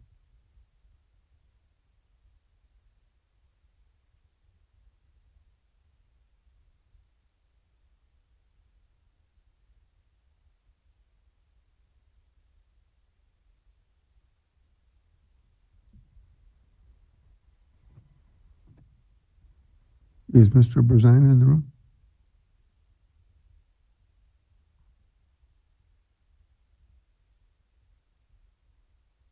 Mr. Berzina, please remain standing. Raise your hand. Do you swear to tell the truth, the whole truth, without purpose of aversion? Thank you. Good morning, Mr. Berzina. Is your microphone on?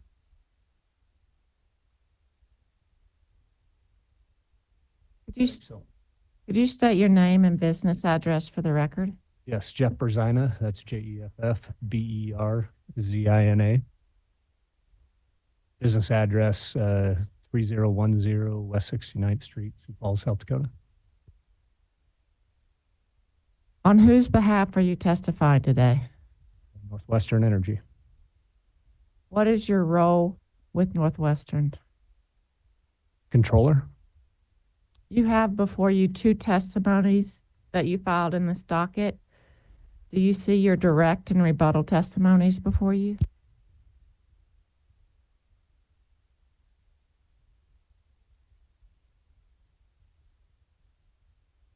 I do. Do you have any corrections to your direct testimony? I do not. Do you have any corrections to your rebuttal testimony? I do not. If I were to ask you here today under oath the same questions that are set forth in that testimony, would your answers be the same? They would. Mr. President, I move to admit the direct testimony of Mr. Berzina as Exhibit NWE 7. Is there any objection to the inclusion of that direct testimony? It's in. And I move to admit his rebuttal testimony as Exhibit NWE 8. Without exception, it's in.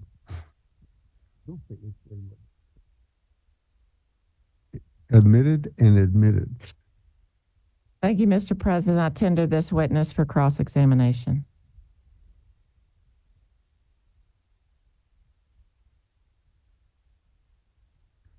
Mr. Brown, do you have any cross-examination?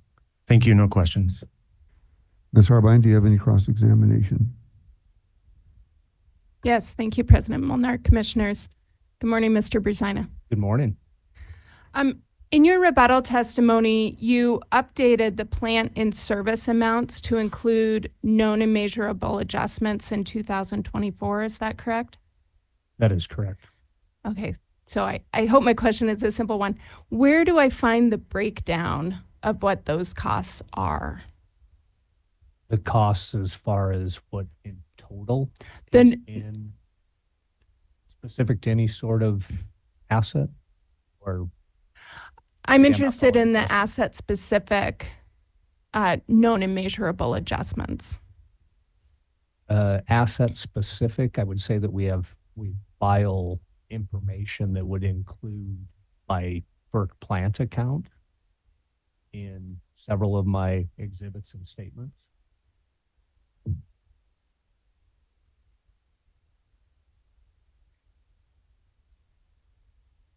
Okay, is it electric statement C that has that breakdown? Statement C would have that breakdown. Statement I would include it by FERC account. Okay. That would then apply depreciation rates. Okay. So you will see balances there. Okay, and so I'm looking at your rebuttal statement C, which is exhibit JBB-11. Do you have that in front of you? I believe that I do. I can only have my exhibits for direct.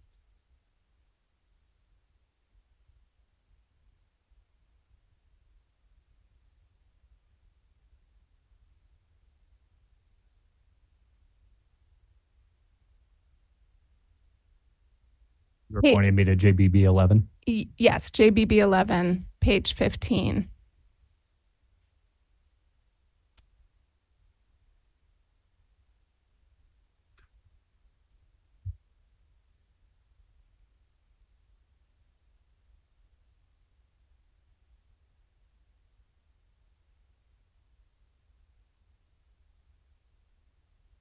Okay, I'm there.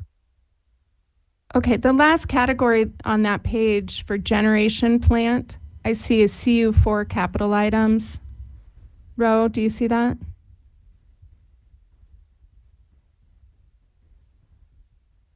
It's the third item under generation plant.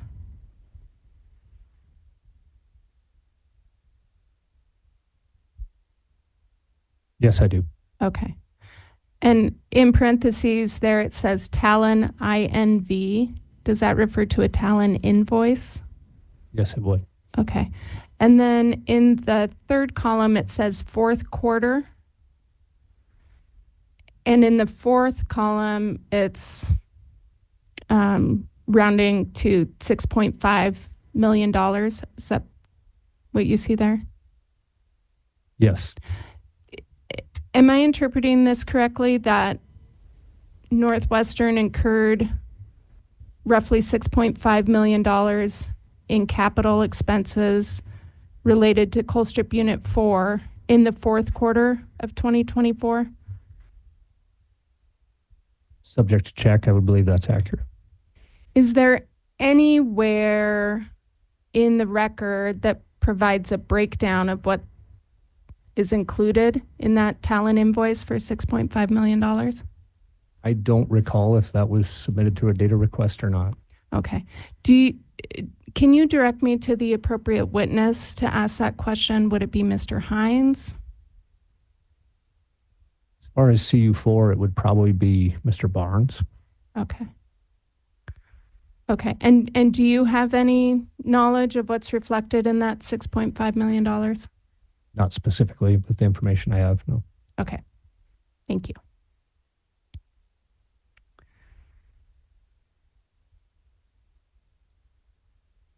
I have some questions for you about the the bill impacts of YCGS for average residential customers.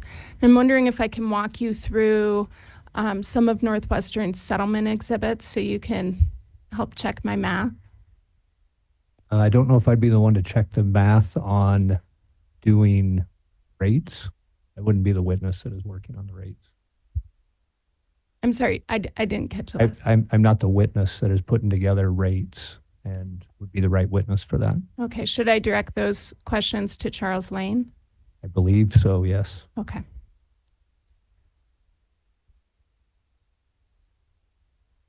I can do that, and I can let you off the hook. Thank you for your time this morning. Thank you.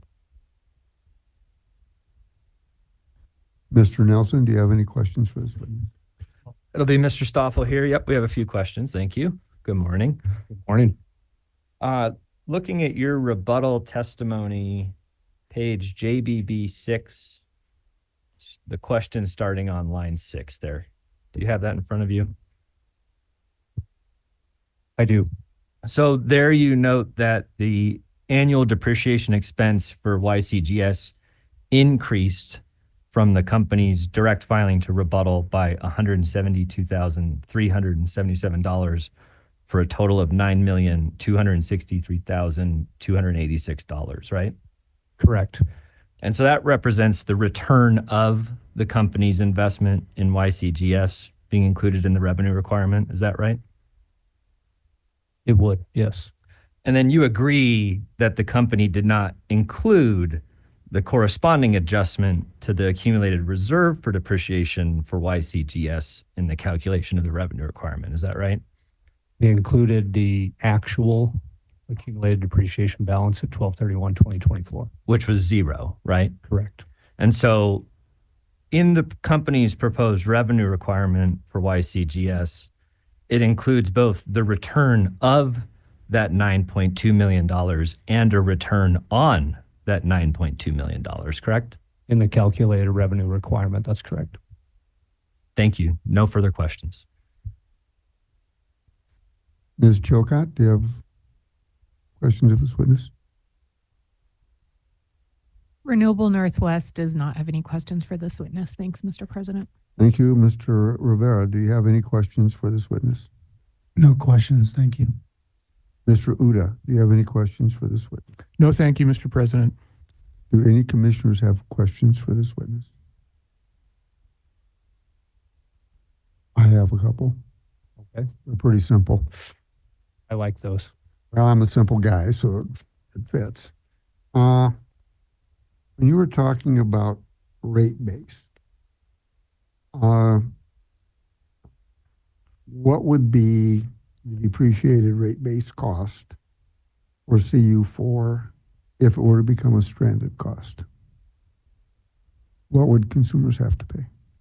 So would your question be that what is the net book value on our books at 12/31/2020? The remaining depreciated value. Yeah, the because obviously it was bought at one cost. There's been upgrades and all kinds of things. Where are we right now if that were to become a stranded cost? I'll say in general terms, I believe the undepreciated balance is between $250 and $260 million. Okay. Last but not Subject least. to check. Pardon? Subject to check. Oh, yeah, it all is. This goes to your statement. Question, were there any adjustments made to the initially filed estimates for an annual depreciation rates deferral for YCGS? You talked about the FERC plant account depreciation rate. So my question is, if some costs for YCGS are not allowed, and there seems to be some discussion on that, how does that affect the FERC plant account depreciation rate? Does that go with the allowed amount, or do they have a set amount, or are they going with what you spent? Yeah, we will apply the rates that were, if they're approved as proposed in our 2023 depreciation study, we would apply those rates to the plant balance, the gross plant balance. So if that plant balance is less, then that impacts that amount, yes. Thank you. I believe we have one commissioner left online. Pardon? Yes. Commissioner Fielder, did you have any questions? I don't. Thank you, Mr. President. Thank you. So does staff have any questions of this witness? No questions.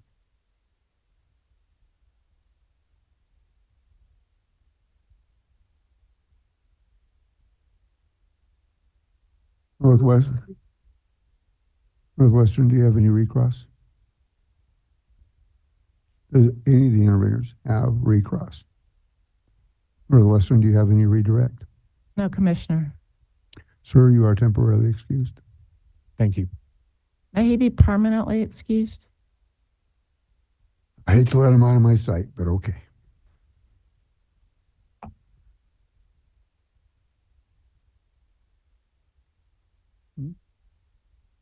Okay, it's been here for 2.5 hours. So I think we'll take a 10-minute break. It's currently 10:23. We'll come back at 10:33.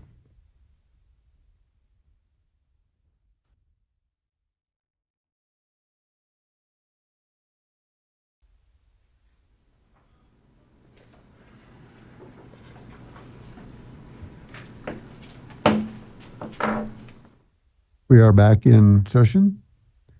Ms. Norcott, did you wish to call your next witness? Yes, thank you, Mr. President. Northwestern calls Mike Cashel. Mr. Cashel, were you here yesterday to be sworn in? Please raise your right hand. Mr. Cashel, do you do you promise to tell the truth, the whole truth, and without purpose of aversion? Thank you.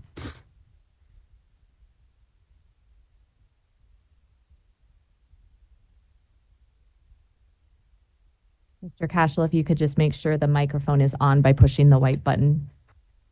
I believe it's on. Make sure it's close. Mr. Cashel, would you please state your name, spelling your last name, and your business address for the record? Yes, my name is Mike Cashel. Last name is spelled Cashell. My business address is 11 East Park, Butte, Montana. And by whom are you employed? Northwestern Energy. And what is your title at Northwestern Energy? Vice President, Transmission. Mr. Cashel, did you submit direct testimony in this docket? Yes, I did. And there's a document in front of you labeled Exhibit NWE 9. Do you see that document? Yes, I do. And is NWE 9 a true and correct copy of your direct testimony? Yes, it is. And if I were to ask you here today under oath the same questions that are set forth in that Exhibit NWE 9, would your answers be the same except for any corrections or modifications? Yes, they would. And do you have any corrections or modifications to make to this testimony? I do not. Mr. Chairman, I move the admission of Exhibit NWE 9. Is there an objection? It's admitted. Thank you. Mr. Cashel, did you also submit rebuttal testimony in this docket? Yes, I did. And do you have a document in front of you labeled Exhibit NWE 10? I do. Is NWE 10 a true and correct copy of your rebuttal testimony? Yes, it is. And if I were to ask you under oath today the same questions that are set forth in that exhibit, would your answers be the same except for any corrections or modifications? Yes, they would. Do you have any corrections or modifications to this testimony? No, I don't. With that, Mr. Chairman, I move for the admission of Exhibit NWE 10. Is there any objection to NWE 10 being admitted? Being none, it's admitted. Thank you. Mr. Cashel is available for cross-examination and questioning. MCC, do you have any cross-examination for this witness? No questions. Large customer group, do you have any questions for this witness? Thank you. No questions. Captain, do you have any FEA? Do you have any questions for this witness? No questions. Thank you. Joint parties, Renewables Northwest, do you have any questions for this witness? Joint parties do not have questions. And Mr. Chairman, Renewable Northwest does have questions for this witness. I couldn't hear you. Oh, we do have some questions for this witness. Oh, okay. Thank you. Yeah, please. Great.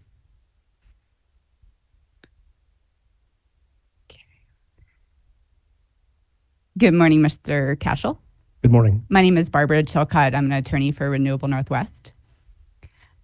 This morning, I just have a few questions for you about transmission, which is, I understand, is your expertise. So I think I have the right person. First off, and maybe Bobby, I'm sorry, I should have let you know. I want to walk you through a little bit of the testimony of Renewable Northwest expert witness Kyle Unruh, and ask you a couple questions related to that. So I can ask you questions about whether you recall his testimony, but if you'd like to have it in front of you, I can wait a minute so we can get that to you. I recall his testimony, but I'd like to have a draft. Okay, great.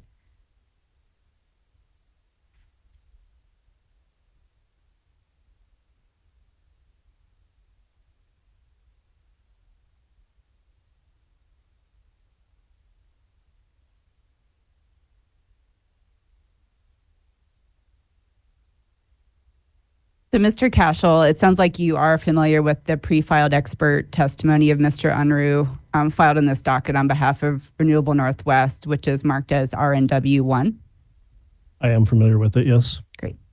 So I'm gonna walk you through kind of to set the stage here for a few questions. And so first off, I just want to know, do you recall that Mr. Unruh's expert opinion is that Northwestern's failure to plan for or invest in regional electric transmission capacity as a means of building its resource portfolio is inconsistent with best practice in the region or across the West? Do you recall that part of his testimony? I recall his testimony. Do you recall that Mr. Unruh's expert opinion is the vast majority of other comparable utilities across the West are making large investments in transmission to increase reliability, save money, and reduce risk? Again, I recall his testimony. I don't agree with it, but I recall it. Great. Understood. We'll get to that. And Mr. Unruh states that utility best practice is to incorporate transmission capacity analysis into its resource planning with examples, and he provides examples from Idaho Power and PacifiCorp. Do you recall that? I do recall that. And finally, do you also recall that one of Mr. Unruh's recommendations for the commission in this docket is to condition any approval on rate recovery on a requirement that Northwestern study and incorporate into its resource planning the cost of capacity brought by new transmission capacity on Western Electricity Coordinating Council paths 8, 18, and 80 in a manner which considers the multiple values of new transmission capacity consistent with best practice among other utilities in the region and across the West? Do you recall that testimony? I recall his testimony. Again, I take exception to most of it for reasons I think that are supportable. And I'd also say that I don't disagree with Mr. Unruh's general position that transmission is good, but a broad statement that Northwestern isn't complying with its peers is just off base. Okay, thank you. So just turning to your rebuttal testimony, Mr. Cashel, which is Northwest Energy Exhibit 10, which I think you have in front of you. Yes. Great. On page 14, line 1, there's a question posed to you that says, quote, do you agree with Mr. Unruh's position that Northwestern has excluded, quote, significant transmission capacity upgrades on WEC paths 8, 18, and 80 in its transmission planning processes, and that these should be studied by Northwestern? Did I read that question correctly? That's top of MRC 14? Yeah. Yes, you read the question correctly. Great. And I think what you were getting to just now is you stated there that you do not agree that Northwestern has excluded those transmission upgrades to the WEC paths in their planning process. Is that right? That's correct. I do not agree.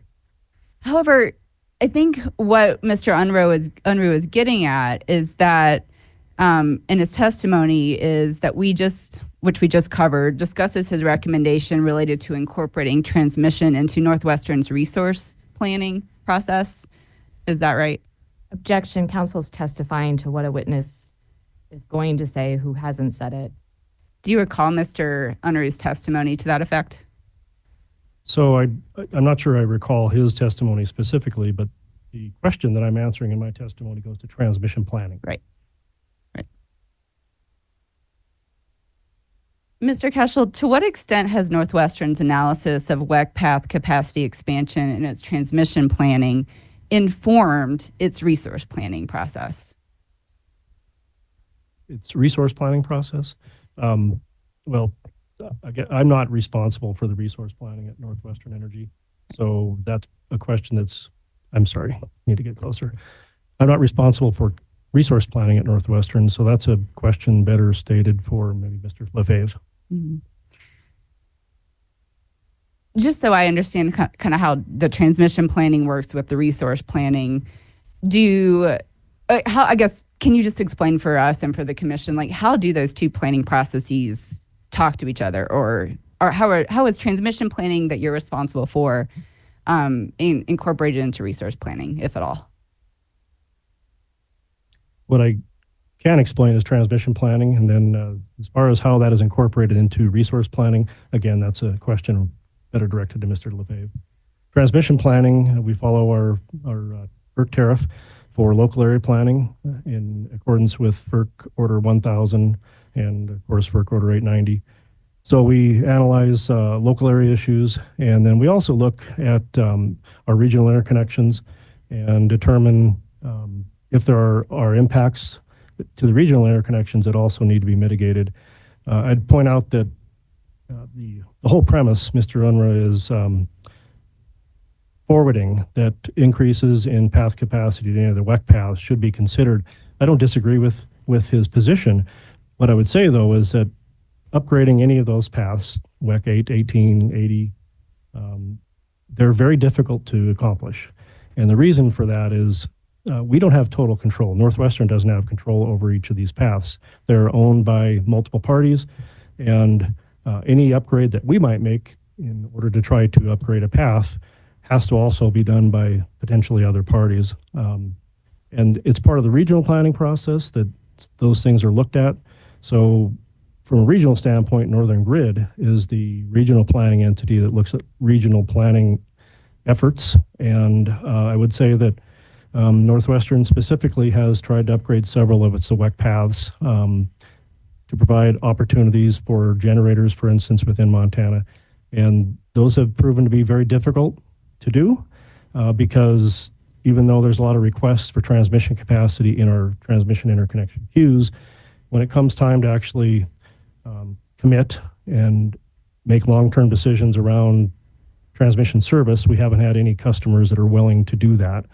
So again, I don't disagree with Mr. Unruh's position that regional transmission capacity is important. I totally agree with that. And in fact, if we didn't have the interconnections we have today, from a regional standpoint, we could not serve our customers. But upgrading a WEC path is much more difficult than stating do that in a piece of testimony. Right. Understood. Would you agree Northwestern has not evaluated transmission capacity on WEC paths as a constraint on imports and exports in its resource planning? And if that's a better question for Mr. Lefebvre, we can ask him, but I'm curious if you know. I would direct that question to Mr. Lefebvre. Okay. And so you just, I believe you just testified to this, I understand you probably agree with this next statement, that interstate transmission capacity has aided Northwestern in reliably serving its customers in recent peak periods. Absolutely. In recent peak periods, the transmission system has been responsible for importing sometimes up to 50% of our needs to serve our customers in the entire balancing authority, and that's too much. That's too much reliance on import capacity. Okay. And there were several hours in Northwestern's January 2024 peak event that we've discussed where non-firm import available transmission capacity, or ATC, on WEC paths 18 and 80 was 0, right? All capacity, firm and non-firm. Okay. was at or near zero during that peak event. Would you agree that there are significant cost and reliability implications of operating transmission paths which reach zero non-firm import ATC in peak periods? As I've testified before, what I would agree with is that there has to be a balanced portfolio attempt, or balanced portfolio to meet all of our needs. That includes kind of all of the above: generation, transmission, and solving those problems takes each of those categories to solve the problem efficiently. Each of those has its challenges and its costs. So to simply say that you could save a lot of money if you had more import capacity on a transmission line, or that would solve customers' concerns over reliability, again, it's easy to say that, but very, very difficult to accomplish a significant regional transmission upgrade. It takes a lot of time, and multiple parties must be involved in it. And then the bigger question is, how do you pay for that? What set of customers should be responsible to pay for it? And that's a huge debate and always has been. Thanks. Mr. Keschel, isn't it true, though, that Northwestern hasn't studied the savings that its customers would have realized if more import ATC would have been available during this January 2024 peak event? Again, I think that that's a question that would be better for the Integrated Resource Plan folks. So that'd be Mr. Lefebvre? Yes. Okay, great.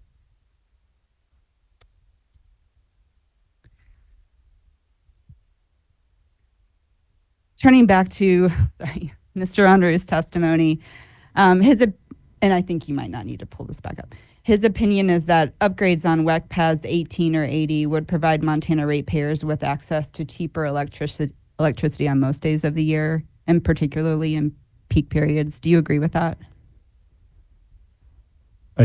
I think we've had this discussion already that it's hard to, in the abstract, create a theory that would suggest that if you have these resources stacked up in this way, you could save a lot of money for your customers or allow customers access to cheaper power. Again, as I pointed out, if we didn't have the transmission system we have today, we couldn't serve our customers. So in theory, if there was unlimited access to markets, perhaps we could optimize availability of power. But we don't operate in a theory. We operate in reality. And in reality, we have limited capacity to the rest of the interconnections on our system. So we operate to the best of our abilities, and we take advantage of those opportunities when we can. When our system is peaked out and we're importing 50% of our power, that's when scarcity and the laws of supply and demand kick in, and costs can go up. But in reality, we, as I said, we cannot operate in the world of theory. We have to operate in reality. Thank you.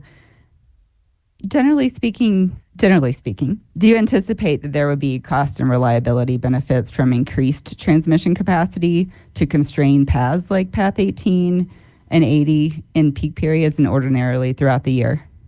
This is where Kyle, Unruh, and myself are in total alignment. If we had unlimited resources and could build transmission capacity to anywhere we wanted to, there would certainly be benefits associated with that.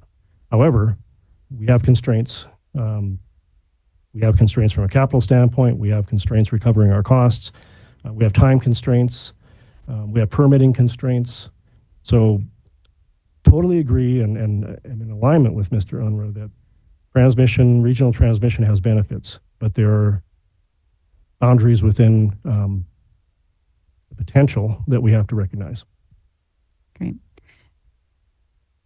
And I mean, do you agree that those kind of considerations and constraints are also applicable in consideration of other resource alternatives for capacity?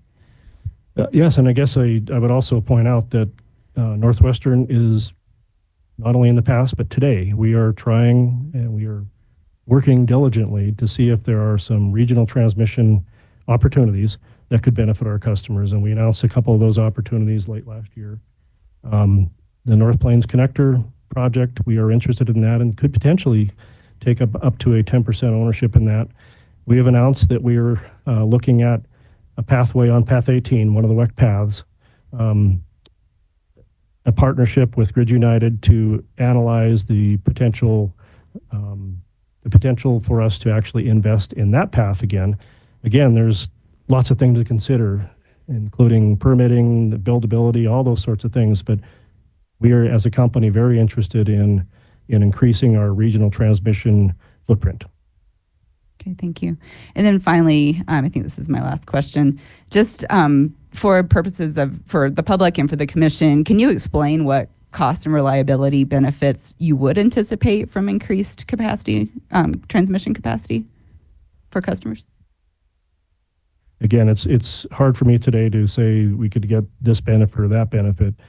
But what I would say is that because we, as an industry, had foresight decades ago to begin interconnecting our areas, we enjoy a lot of diversity across this industry. Diversity in load, diversity in time, diversity in weather. And unfortunately, we are now at a point where most of that additional capacity to enjoy those diversity benefits has been utilized. So we are at a time now where the entire industry is looking to develop regional transmission interties, and it's just not Northwestern, it's many other utilities. We're involved in a process that the Western Power Pool is hosting. It's called WestTech, which is a planning process to determine if there are what potential regional transmission development can be good for the entire region. So we're very focused on this as a company, and I think the industry is, but there are constraints to get to a point where there's excess regional capacity, which we have been living on for decades. Now the excess capacity is done. So I'm not sure if that answered your question, but. Pretty good, thank you. That's all I have for Mr. Cashel, thank you. Mr. Rivera, do you have any questions? Questions? No questions. Thank you. Yeah. Mr. Uda, do you have any questions? No questions, Mr. President. Okay. Do any commissioners have any questions at this time? Commissioner Panochi. Thank you, Mr. President. Okay, so one end of the United States, the other is talking about reducing fire risk. Things I've listened to is a clamshell that can snap around the base of a structure and fire has a hard time getting to the structure. Another one is foliage can be cut back farther than the standard, reconductoring to a high performance power line with carbon fiber, twice the strength of steel, doesn't sag. But what's interesting is utilities aren't coming out and saying we're acting on these issues. What steps is Northwestern taking to reduce fire risk specifically? Thank you for the question, Commissioner Panochi.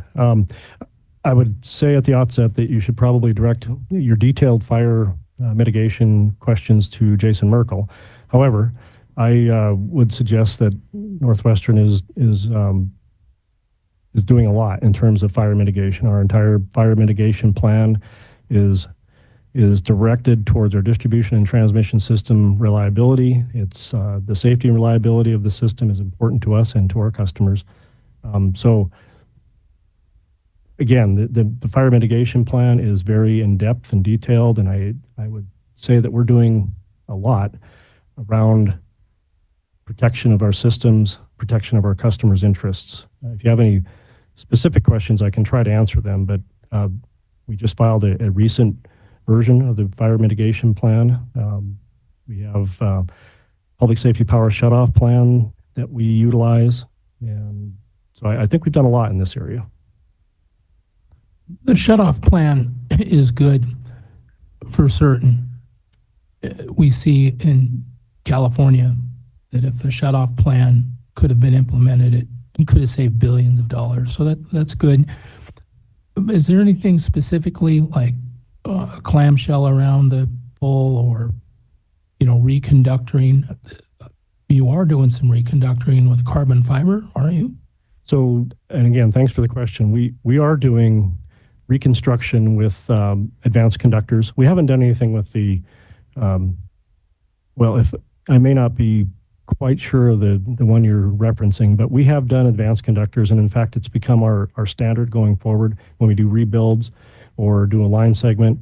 In most cases, we'll use that advanced conductor, and we're using two different types now: AC SS and then ACCC. So yes, we're using the advanced conductors in almost every application that is new or reconstruction. There will be some exceptions. You made reference to the 500 kV system. Reconductoring the 500 kV system, for example, would not do that system any good. It's not constrained from a thermal standpoint right now. It's constrained for other reasons. So that's one we would not conductor with advanced conductors because we have a lot of benefit we can gain by other changes to that system, the coal strip upgrade being specifically the one I'm talking about. But in many cases, going forward, our standard will be using advanced conductors. The ACCC cuts line loss up to 40%, and they tell me the line runs cooler. And the technology exists. If a line breaks, that the new technology can have the power off before the line hits the ground. And that is so important because that'll prevent the fire. Is that a technology? And this certainly would reduce fire risk. Is that something that you're looking at? Yeah, again, for specific questions on the fire plan, again, you might want to ask Jason Merkel, but we're employing not only using the advanced conductors, but we're employing new relays as well that do the same kind of thing you're referring to, that they can sense when there is an issue about to occur and take the line out of service. So again, it's very good for fire mitigation. I've reached out to our state auditor about, can we help reduce the utilities insurance rate if they make the investment to reduce fire risk?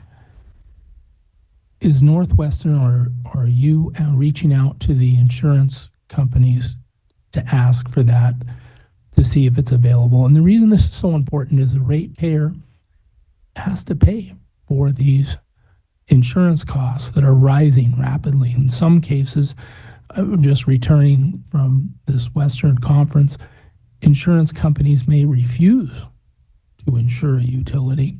Certainly rates are going up. Are we reaching out? Is Northwestern reaching out saying, look, if we make these investments, are you asking for some sort of discount on insurance? That's a great question. It's outside of my lane in terms of what I do with the company. I know we have deep dialogue with our insurance providers about rates, but that's outside of my understanding and expertise. Well, certainly if you're involved with these upgrades, boy, it sure seems like it's a good question to say. You'd be a great guy to say, look, being that we've met these new goals, we're changing the standards to meet fire risk. It seems like you'd be a great guy to, have some report to the insurance company. And again, I agree with you, and I know that we have those conversations with our insurance providers regarding premiums. I'm just saying that the question may be better directed at a different witness. I will ask Jason. Next question. When we're in these discussions to reduce fire risk, we look at the fire map of the United States. Montana is one of the most red states in the United States. California, Nevada, Montana, these are spots that are really high risk. So as a public service commissioner, I really got to pay attention to that. And what they're telling me is transmission rarely is starting the fire because transmission's at a higher level. Foliage is kept farther away. The standards of transmission, the structures are stronger. Fires and problems usually occur between transmission in the home and their distribution system. Do you oversee distribution, and is Northwestern taking steps to improve lowering the fire risk in our distribution line? I do not oversee distribution, but our distribution team and in particular our fire mitigation team, that's one of their major focuses. And I would suggest that not only Jason Merkel would be a good witness to ask those questions, but also Nate Linder, who was our fire mitigation manager. My next question is, listening to some testimony from some California utilities, every time the ACCC or a high-performance conductor is mentioned, cost becomes who's going to pay for it. And this utility in California testified that we could double the amount of power line load without the permitting process, because he explained, double the capacity in the same size line and cut line losses up to 40%. And because they bypassed permitting, it was the cheaper choice in the beginning. It wasn't the more expensive choice. It was the cheapest. Now, you mentioned permitting today as a cost. Also, it sets back the project. High-performance conductors can double the capacity, and we can change the line in most cases without permitting, and that becomes a cheaper choice option from the beginning. Are you seeing applications that would fit in Montana when you look at all the lines that you need to increase capacity on? What are your thoughts? Commissioner Panochi, it's a good question, and I know we've had this dialogue in the past as well. And what we find is that oftentimes it is the right decision to use an advanced conductor, even if you're making it ready for the future. So when we're doing line segment reconstruction, for instance, and we are doing this today, in fact, in the Great Falls area on 100 kV line, we've done several segments of that line that goes through the Monarch area, and we've reconductored using advanced conductor. And what we find is that for that segment, we now have upgraded that segment to a higher capacity, and there's lower losses associated with that line.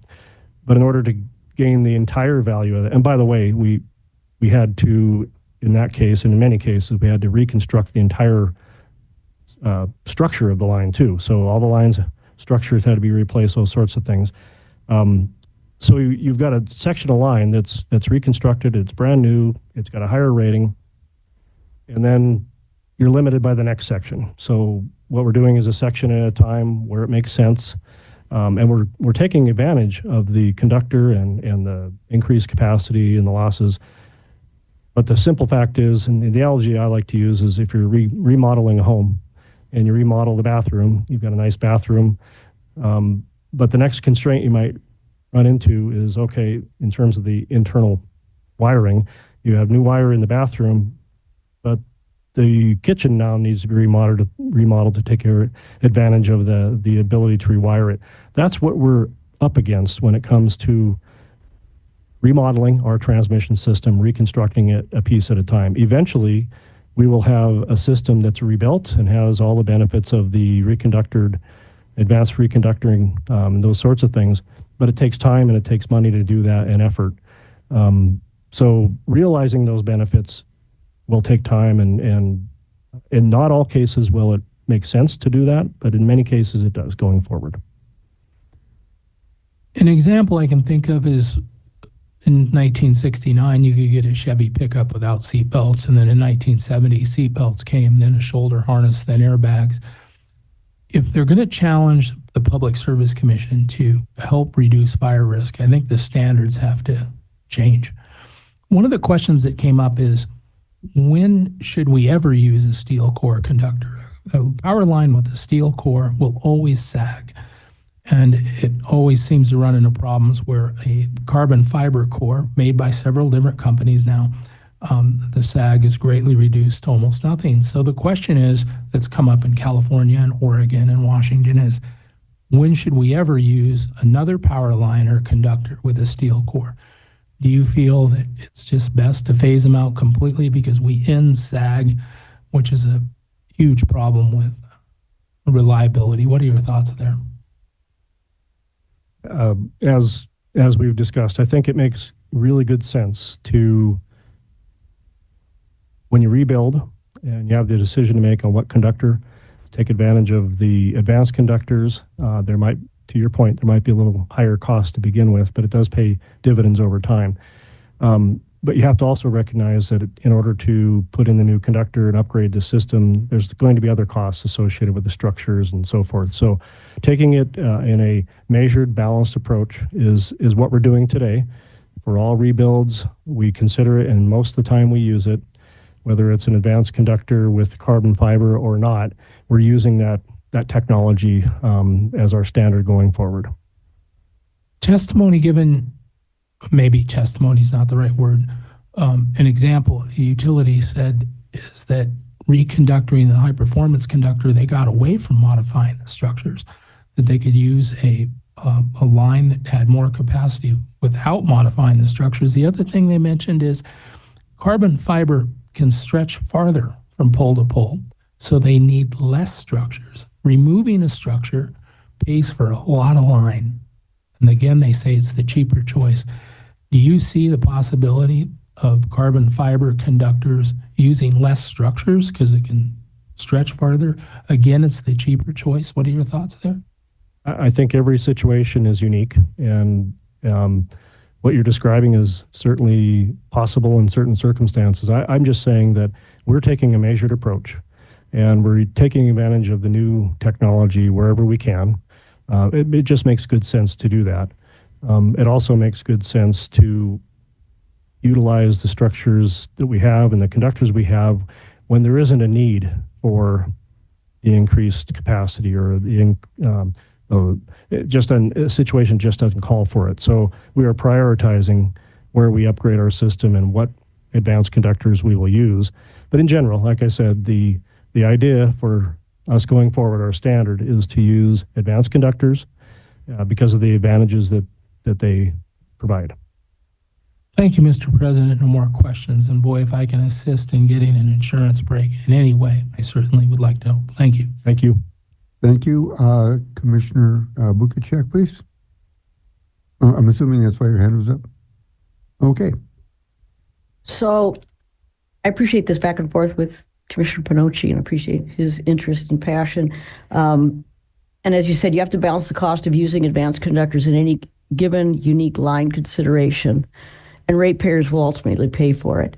To help our perspective, if overnight you were mandated to replace all 97,000 miles of transmission lines with advanced conductors, do you have an estimated cost of that? I don't have an estimated cost of that, but we have about, and forgive me, this number will probably be wrong, but we have about $600 or $700 million of plant within transmission. And to completely redo that at today's costs would be multiples of that number. Okay, thank you. So that's why we're taking the approach we do, which is where it makes sense and where we have a need, we're certainly going to use that advanced conductor. Okay. Do any other commissioners have questions of this witness? Commissioner Fielder, do you have any? No, thank you, Mr. President. I have a few. I'm going to jump in on Commissioner Bukacek's question. During the legislature, your lobbyist answered the same question, that the total replacement using these advanced conductors, et cetera, would be in the neighborhood of $10 billion. That seemed to be a lot to me, but a lot of things seem to be a lot to me. Can you comment on that? Does that seem high, low? I'm sorry, I didn't catch where you said that number came from. It came from your lobbyist, the legislature, on when a similar question came up as to cost. I'm not familiar with what was stated or the data source. I'm sorry. Okay. I'll move on to some of my questions then. Okay. The first one is on natural gas. In your first statement of testimony, you mentioned here and several other places natural gas and reliability. And you use figure 7 goes to how much. My question goes to Basin and quite possibly David Gates. During the January 2024 event, the natural gas to Basin was shut off to allow I'm assuming a greater pressure to deliver natural gas to customers when it was 30 below. The electricity was available because we bought it out of state at great cost, so it was made up. That might not always be possible. And I'm not advocating for any one thing. I'm asking whether or not, and David Gates had to switch to diesel. Same reason as my understanding. There might be other places where that happened. Are there any thoughts along more compression or in some way getting more natural gas to these areas when the weather extremes happen, particularly in the cold? President Mueller, that's a great question. And in fact, I will say two things. First of all, Dave Gates Generation Station was designed with backup fuel. To your point, diesel fuel is available. So rather than upgrade the natural gas transmission system all the way up to Canada, in the few hours that DGGS has been interrupted during peak periods, it has the option to go to diesel fuel. That decision was made because the upgrade costs to upgrade the natural gas system from the Butte area all the way to Canada were significant. What I will also say is that to serve our natural gas customers, we have been upgrading from the Butte Bozeman area all the way up to Canada for decades now in order to take more gas into our system. And part of that planning has always been that during those few peak hours, we can interrupt natural gas fired generation to serve the natural gas heating customers that we have. So that's always been part of our planning. The other thing I will say is that TransCanada, the pipeline system that's just to the north of us in Canada, they have upgraded their transmission system as well so that we can continue to serve our firm natural gas heating load customers. And now they're at a point where there's very, very significant transmission upgrades necessary on their system in Canada to serve any additional natural gas to Montana from that route at Carway as our point of interconnect. So to your point, I think we've done everything we can and prudently over the last 10 years at least to continue to upgrade our gas transmission system. But Carway is tapped out without significant upgrades in the Canadian system. So we're looking at other areas, including storage, upgrading our system from the southeast, which is our interconnection with CIG. And then we're also looking at other potential options, such as an interconnection at Loomis, which is also in Canada. So we're constantly looking at all the options we can to serve our growing gas customer need. In YCGS, we have basically a dedicated gas transmission line to it that we built as part of that project. So it has a firm gas transmission supply. So couldn't agree with you more on the need for gas transmission to serve our customers and also gas-fired generation. So you mentioned storage. Well, most of your storage is in tapped out gas fields, and then you cap them, fill them up during the summer when gas is cheap, and bring it out in the winter. I'm talking, I think, more westerly, where I don't know that we have those. Have you been looking at, are there spots that you could store so that as the gas is going through, it's not getting so light going into the other areas that you're creating yellow flames? So I'm not sure I understand the question completely, but give me a... Is there underground storage that makes sense, that can serve more of the western part of your district that you've looked at? So you're probably aware of this, but our largest natural gas storage system is in northwestern Montana near Cup Bank. And that serves, between it and our other storage fields, we serve about a third of our peak needs with the storage. And to your point, we store the gas in the off season, summer and spring, and we use the gas in the wintertime. And we totally use all the capability that we can there. We're incrementally increasing the storage capacity in our storage fields, in particular in Dry Creek, which is southeastern Montana. And that helps us, if you can picture our gas transmission system, picture Canada and the main line coming towards Butte and Bozeman. And then from the east in the Billings area, Dry Creek, again, going towards Butte and Bozeman, because eventually we have to get all that gas to the center of our system. We are working and have been for many years now to optimize the ability to get gas to the center of the system by increasing our storage capability, optimizing our storage capability, improving the gas transmission lines so we can operate the system at higher pressure. It's an ongoing process, and fortunately, we've been successful with it. We put new compression in almost routinely in order to upgrade the system so we can deliver during those peak periods, also to your point. To your last question, are we looking at other opportunities? Yes, we are. There are other potential storage opportunities, old either production facilities, those sorts of things, primarily in eastern Montana. We've been looking at some of that. It has some challenges, obviously, but it's among the things we're analyzing. Thank you. I think I'm going to switch a little bit to regulating reserve and electricity. Your question was, does Northwestern provide additional electric transmission services benefiting all customers? And I'm going to regulating reserve. And this is going to come up quite a few times. On my book, it's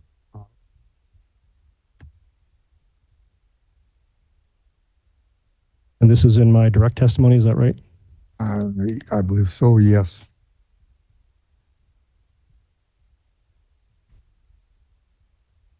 Page 10.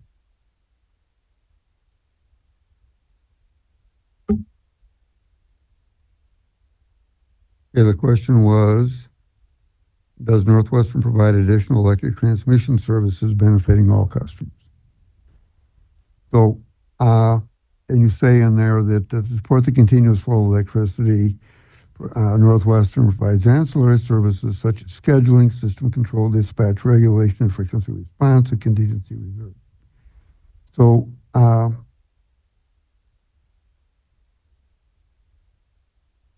David Gates was fully used up and prescribed within months after it was completed. Where are these services coming from currently, not only for Montanans, but for exported wind? Mr. Chairman, I apologize to interrupt. I did not capture your whole question. You said, can you repeat the question? Dave Gates was fully subscribed when what? David Gates is fairly small, and people had contracted with that almost as it was being built, and shortly thereafter there wasn't a whole lot more capacity to be let out. To my knowledge, we have never added the final turbine, so it's not gotten any bigger. So with a lot more need for regulation reserve, not only for not only for in-state customers, but also for exported wind, I'm asking where that capacity is coming from, because it's not from David Gates. Well, actually, Commissioner President Molnar, we use multiple facilities on our system today to provide ancillary services.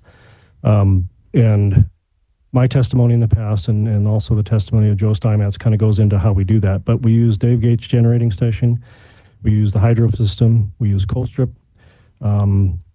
We are also members of the energy imbalance market within the Northwest. So now there's, rather than scheduling energy only on an hourly basis, we are able to schedule within the hour. So all of those facilities are used to provide ancillary services to the transmission system. So to your point as well, with more and more variable generation on our system, we have had additional use of our generation fleet associated with ancillary services. Criteria has also changed, so we are able to, for the most part, we are able to balance our system appropriately. But it's still a concern that as more and more variable generation comes on the system, that we may not have enough generation on our system to provide ancillary services, but the entire fleet of generation provides some sort of ancillary services to our system, whether it's regulating reserves, voltage support, black start. That's part of what the generation system provides to the transmission system. And that takes me to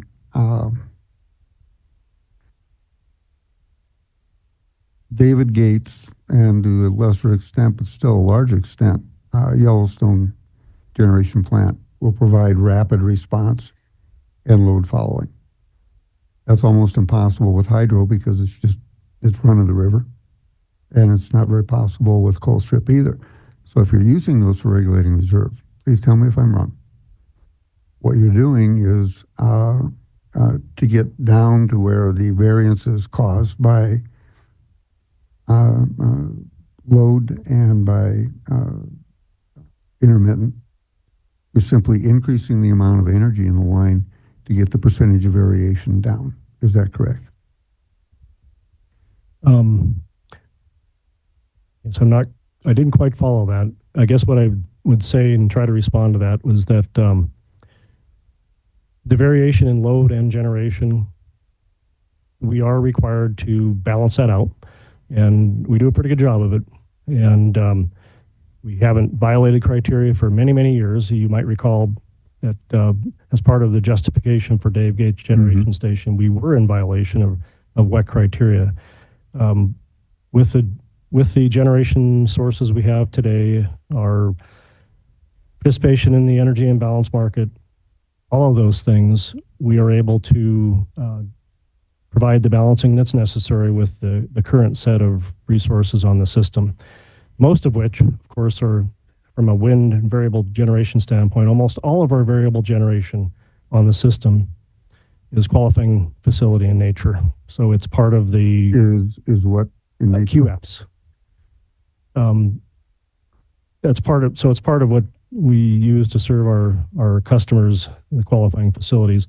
So we're responsible for balancing for those resources as well. When there's been several large wind plants, farms come online that are serving, and there'll be a couple more come on, that are serving basically Washington State.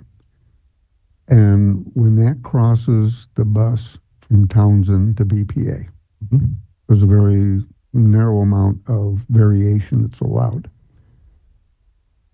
Is Northwestern providing that regulation, or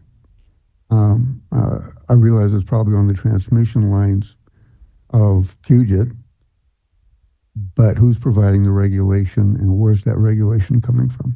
That's a great question, and I'm glad you asked that because it's a important. Well, you're going to be thrilled with the rest of them. It's an important clarification. So you're referring to the Clearwater Generation Station, which serves customers out of Montana through sales to Puget and Portland. The Clearwater Generating Facility is what's called pseudo-tied out of our transmission system.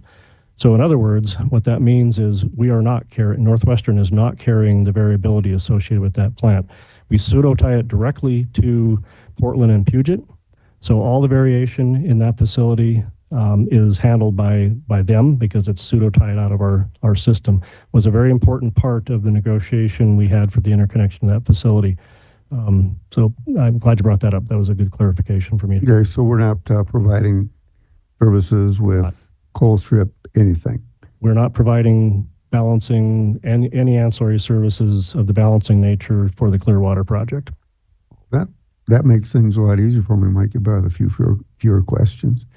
I'll come back to that, but just going by my pages here, under Rimrock, Billings area Rimrock substation, can you give examples of larger investments made to the transmission system since the last rate review? And you go into the J.E. Corette plant in Billings, which I think is a little outside of what the question was, but you closed down that plant, which is a 150 megawatt plant in Billings, and now we're taking on a couple more plants in Colstrip, and we're building the Yellowstone plant. Would it not be more cost effective to simply bring the Corette plant up to regulatory snuff, and therefore use that an existing facility more cheaply than building new or taking on others. You're referring to the JE Crep plant on MRC 17, is that right? So I think I can answer. It closed in 2015, whatever that is. So first of all, the JE Crep plant was in Billings. Northwestern never owned the JE Crep plant. PPL owned that plant, and they shut it down for their own reasons. It's actually gone. There's nothing left there of the JE Crep plant. But my point in bringing it up in my testimony was that there was generation right in the Billings area that served the Billings area load. And without that generation, and also with the Colstrip 1 and 2 generating plants that, again, Northwestern didn't own, PPL did, they shut them down for their own reasons. Billings is about 1/3 of the overall load in our entire balancing authority, the Billings area. So with all of that generation in eastern Montana shut down, what that did was put a lot more pressure on the transmission system. And in particular, that's the reason, one of the reasons we ended up rebuilding the Rimrock substation so that we could actually deliver more energy into the Billings area from outside of the Billings area. Because previous to that, there was a lot of generation in the Billings area that could help serve customers. So that was the purpose of my testimony, to indicate that, hey, we needed to build significant infrastructure, substation infrastructure in the Billings area to continue to serve that growing load. And the reference to generation was simply to point out that that was one of the reasons we needed to build the infrastructure, because generation wasn't there. To your point, is that something we could utilize today instead of Yellowstone generation or Colstrip? No, we cannot. It was shut down, and it's been totally dismantled, and we didn't own it in the first place. But there was infrastructure that we developed for Yellowstone Generation Station served a very similar purpose, because it puts generation right in the middle of Billings, in the Billings area, which we desperately needed in order to continue to serve the area reliably. Okay, thank you. I think the only thing that remains there is the ash heap, which is covered with topsoil and dirt. But would the foundation or substations or anything there be of value to build a small plant to serve just Billings, or to allow a lack of congestion, or would it be cheaper than what we're doing? The substations that were there, in specific, the Rimrock substation and also the Billings steam plant substation that was there was actually where the direct JE Crep plant was connected. They're there, and they've both been now totally rebuilt to serve customers.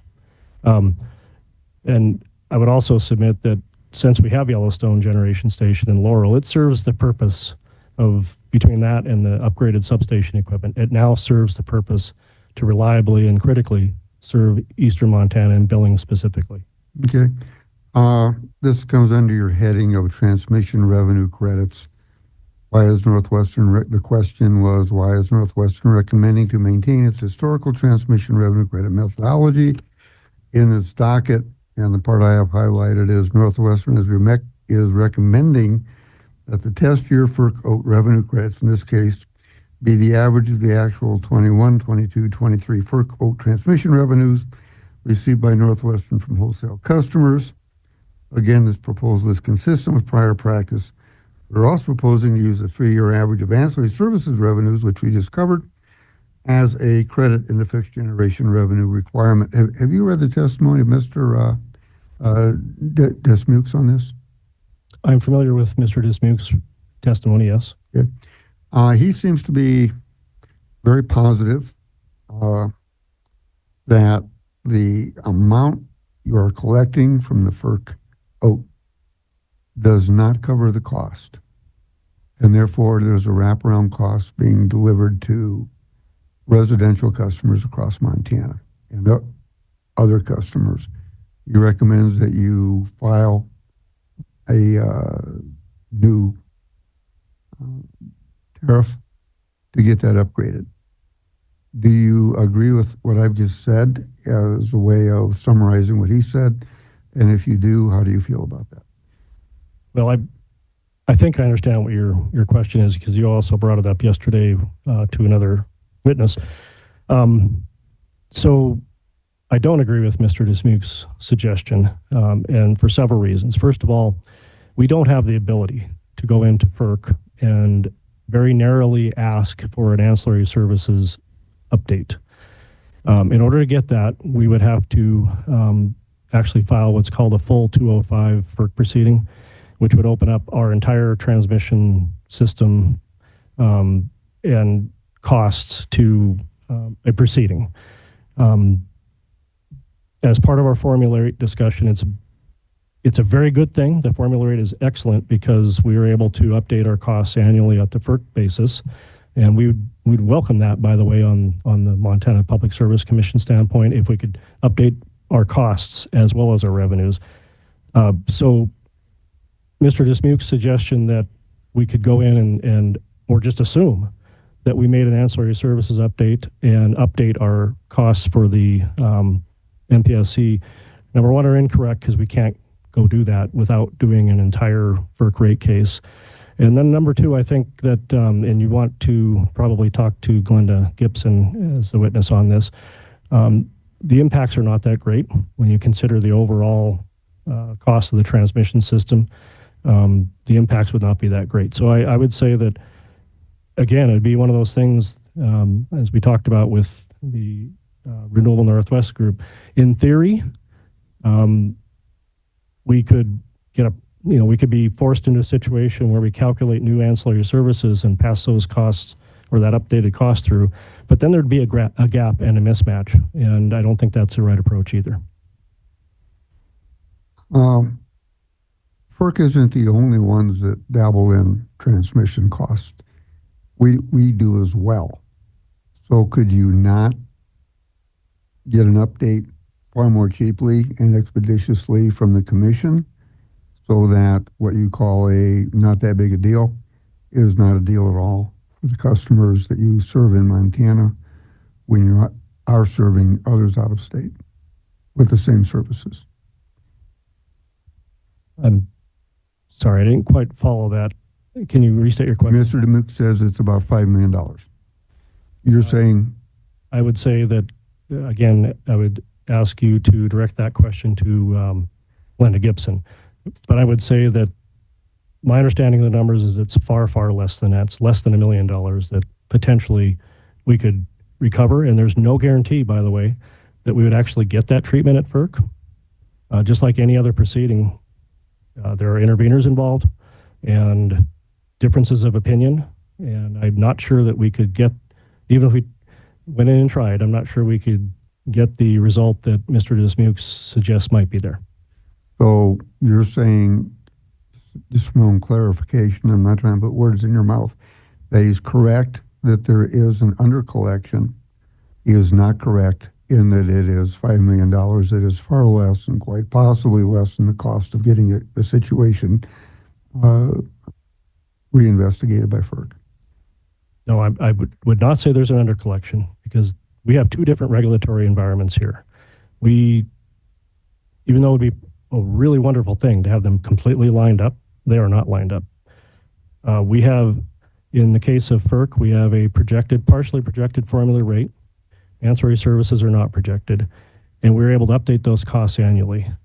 At the MPSC, we have historical test years that are always lagging, and when you just think of the two paradigms, there's really no way to match those up effectively unless there was an adoption of a forward-looking formulaic rate on the MPSC side as it relates to transmission as well. There's a complete mismatch in timing. Okay, I'm going to move on because I'm getting lost. You know so much more than I do. They're very good questions. Well, I try. Under what about ancillary services, you say, notwithstanding that study, Northwestern is proposing to continue to credit the ancillary service revenue that we receive from our FERC customers to, which would be large customer group and others, our fixed generation revenue requirement. This would be accomplished through a credit to the fixed generation revenue requirements of $3,872,000 and would be a continuation of the crediting process we conducted for ancillary services in our Montana 2022 rate review. The calculation of the updated revenue credit is, in this rate review, is discussed in more detail. It doesn't sound like small money to me. And if we're going to do that with Yellowstone Generation Plant,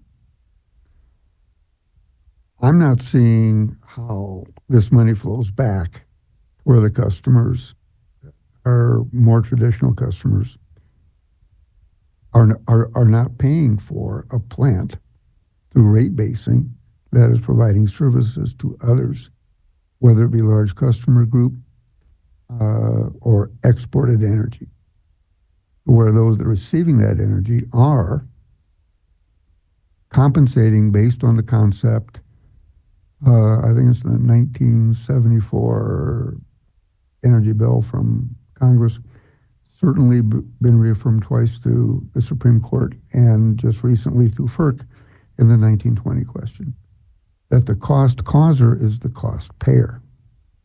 Well, if part of that cost is not the electricity, but rather the plant that generates it, and I can't find in any of the charts so far that other than traditional customers, anyone is paying for the rate basing of Yellowstone. They're not paying for the rate basing that happened for CU4, and they're not paying for the rate basing that happened for the dams, which you just stated we're using for that purpose. So why wouldn't there be an extra line added for non-traditional customers, large customer group, and exported products? Well, there was a lot there. I'm going to try to answer your question, but I guess I would suggest that for the generation-based services that transmission customers receive through ancillary services, there is a mechanism that those costs are recovered and then passed through to as credits to the under the MPSC rates. And it's a process you'd want to maybe direct a question or two to Joe Steinmetz, but in the last 2 rate cases now, we have explained the units most likely process, which is what I described before. Every generating plant on our system, to the extent it can, provides ancillary services to the transmission system. So Colstrip, all the hydro facilities, to the extent they can, Dave Gates Generation Station, the Basin Creek Generation Station, they were all part of this units most likely process and study that allocated costs of the base generation to our FERC customers. The FERC customers pay those costs in ancillary services, and I believe the testimony you're referring to, although I couldn't hear the page number, was my testimony indicating that fixed cost of generation that we have for service is credited then by the revenues that we receive from our FERC customers to provide ancillary services. So I guess I'd suggest that I believe there is a mechanism there that any generation-based services our transmission customers are taking, they're paying for, and the credit is then being received in state rates. And to your point, it's, I think $3.8 million was the number in direct testimony. I think it was updated in rebuttal. Updated to what in rebuttal? It was, I don't know the number, but it was updated in rebuttal to some other number. Okay. So a customer in Bozeman, Montana, that is your customer, your Northwestern customer, when this credit is credited, the FERC credit, how do we know that that it's actually being received and that it is reducing the cost of rate basing for the facilities that are being used, so that all of that is not staying on the customer and we're simply compensating for the cost of the fuel and the capacity that is gathered through that, but not ignoring the cost of the production plant? So I'll try one more time, because it's a little bit out of my area, and Linda Gibson can probably put her finger on it right away. But it's that $3.8 million that you were describing. That's a direct credit that is used to lower rates for our Montana Power, or from MPSC customers, our state customers, that comes over from our FERC revenues with our FERC customers. So it's not getting lost, it's there. The testimony is explaining that the 3-year average for the revenues we received is what we're proposing to use and to continue to propose to use. So it's real, and it's a reduction to MPSC rates for our retail customers. So the Bozeman customer gets that reduction reflected in his rates, his or her rates. Okay, I'm going to wind it up just for clarification. The $3.8 million number, or whatever it might be in supplementary testimony, does cover all the cost, and you're saying Mr. DeSmets is incorrect when he says it does not. What I'm saying is that Mr. DeSmets suggested that we should assume that we will go back to FERC and do a rate case for ancillary services to update those costs. And what I'm suggesting is that cannot be done by itself. We cannot go into FERC and ask just for an ancillary services rate update.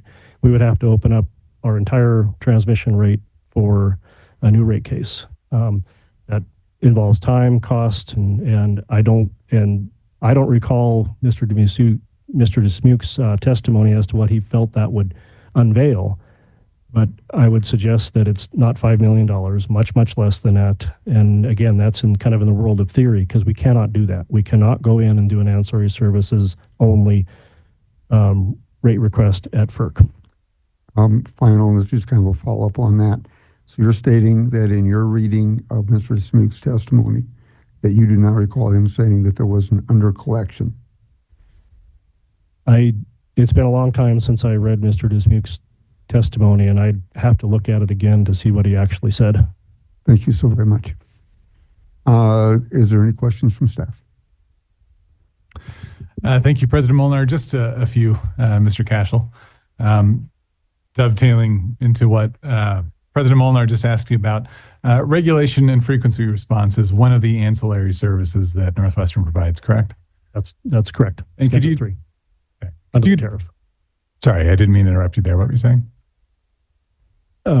Regulation and frequency response under Schedule 3 of our tariff. Okay. So Schedule 3 of the OAT tariff is where we go to find regulation and frequency response. Could you give me a description of what regulation and frequency response actually is? Yes, it's the regulation and frequency response is the service that is needed to follow the very small and constant changes and differences between customer demand and resources available to meet the demand. Okay. So you're familiar with the jurisdictional cost of service study, right? Yes, I am. Okay. You discussed that in your testimony, right? Yes. When a resource provides regulation and frequency response services for FERC jurisdictional customers, it's appropriate to assign a portion of the revenue requirement for those facilities to those FERC jurisdictional customers, correct? Yes, it is, and that's what we are suggesting we do with a 3-year average in terms of revenues and averaging those revenues out for the credit against cost of the fixed cost of generation. Because these are two different approaches, right? You can have the FERC revenue crediting mechanism, which is Northwestern's proposal, or you rely on the jurisdictional cost of service study. That's another methodology that we've been asked to produce, yes. Okay. So President Molnar discussed Dave Gates Generating Station with you. Do you recall when Dave Gates Generating Station was placed into service? 2011. 2011. Okay. So when that was placed in service in 2011, do you recall whether Northwestern asked FERC to revise transmission rates reflected in the transmission tariffs to reflect the costs of Dave Gates Generating Station? I do recall that. Yes, we did. Okay. And so one of the issues in that proceeding in front of FERC was how much of the revenue requirement of Dave Gates should be attributed to FERC customers and how much should be Montana retail customers. I very much remember this. Okay. Would you call that a full FERC 205 proceeding as you discussed it previously with President Molnar? No, it's a good question, and I need to clarify something just for purpose of this. In 2011, we went to FERC and said we built this generating facility to provide ancillary services for our customers, and we need to have a rate case associated with that. What I meant by we can't go today and have a specific ancillary services only filing without opening up the rest of our transmission system for rate recovery. Very good. So when was the last time Northwestern went to FERC for a full FERC rate case? We filed our rate case in 2019. Okay. And that's where we came up with the formula rate methodology that we are under today, and also the ancillary services methodology that we employ today. Okay.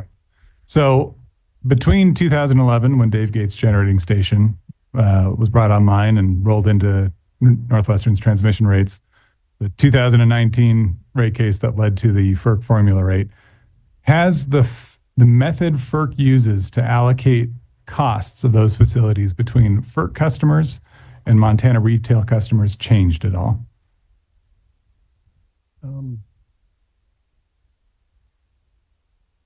It's a good question, because the methodology that we utilized to come up with those rates was a big change from 2011 when we originally went in. And as I said earlier, we utilized a methodology called the units most likely methodology. And so what that is it's a dispatching that is based upon those units that are most likely to provide the service, and then you allocate a portion of each of the costs to the service production. That was a much different approach than the approach that we advocated in 2011 for Dave Gates. Okay, so if the commission wants to find more information on the units most likely method, it can refer to the FERC decision from the 2019 formula rate case to see specifically how FERC went about that process of allocating revenue requirement between customers. That would be informing, but I also believe, subject to check, that Joe Steinmetz discusses that in the state, in this proceeding. He discusses that process. Okay. Thank you very much. No further questions. With your okay, Commissioner Panucci said he had 2 more questions. No objection. I want to talk a little bit more about fire risk because it's been a big issue here today.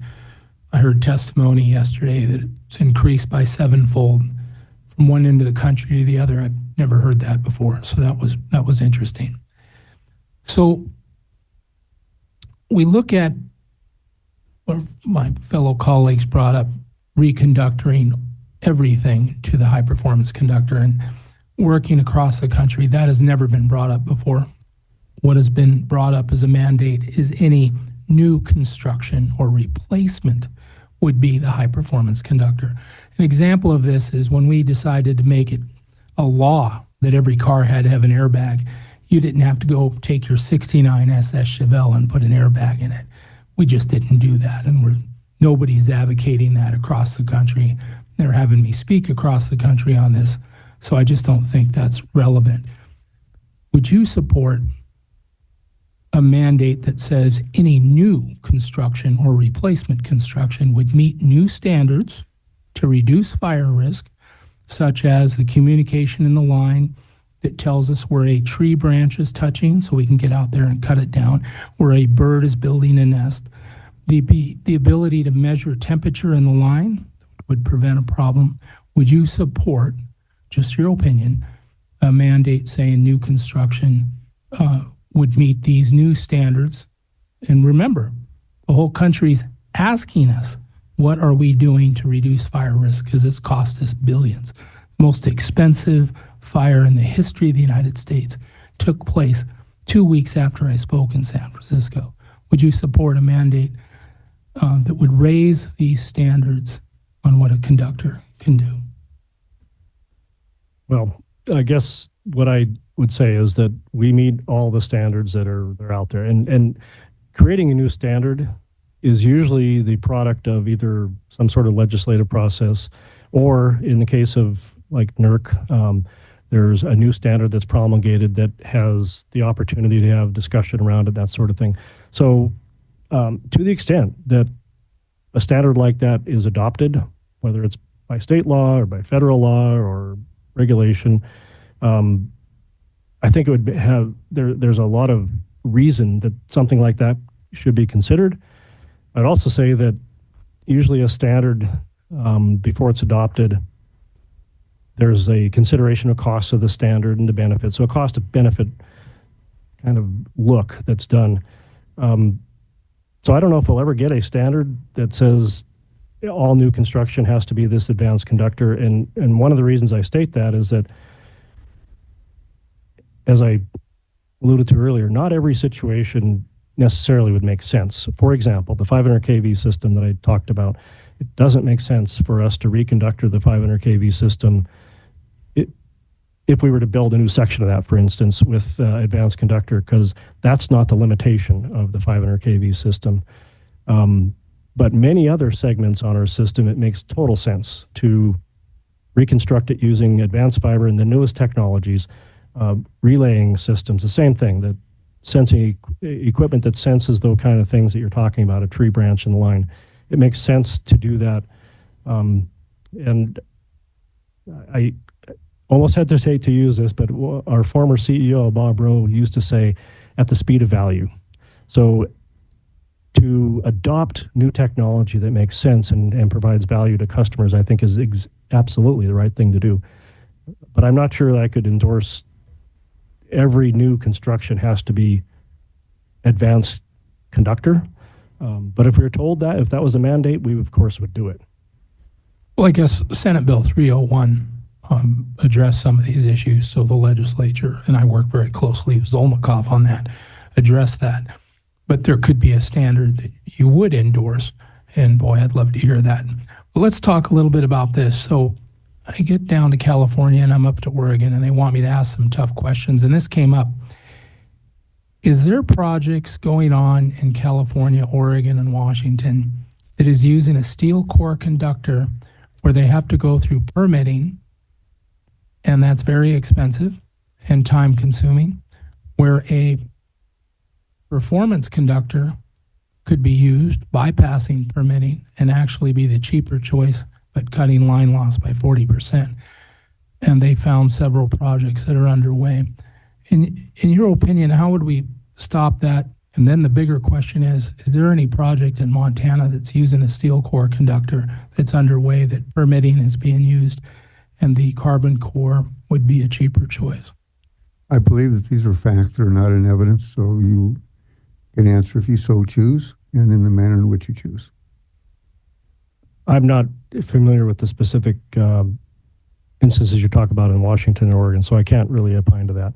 And in regard to Northwestern system, are there steel core projects going on as opposed to carbon core? Yes, there are in certain circumstances. But again, we are committed to using the right conductor and the right technology where it provides the best value for customers and makes most sense from a technical and engineering standpoint. That's totally our commitment. That doesn't mean we'll be using it every time. Asking for a rate increase while trying to balance, are we taking that money and investing in reducing fire risk? Do you feel that that is being done here? Can you restate that question, Commissioner?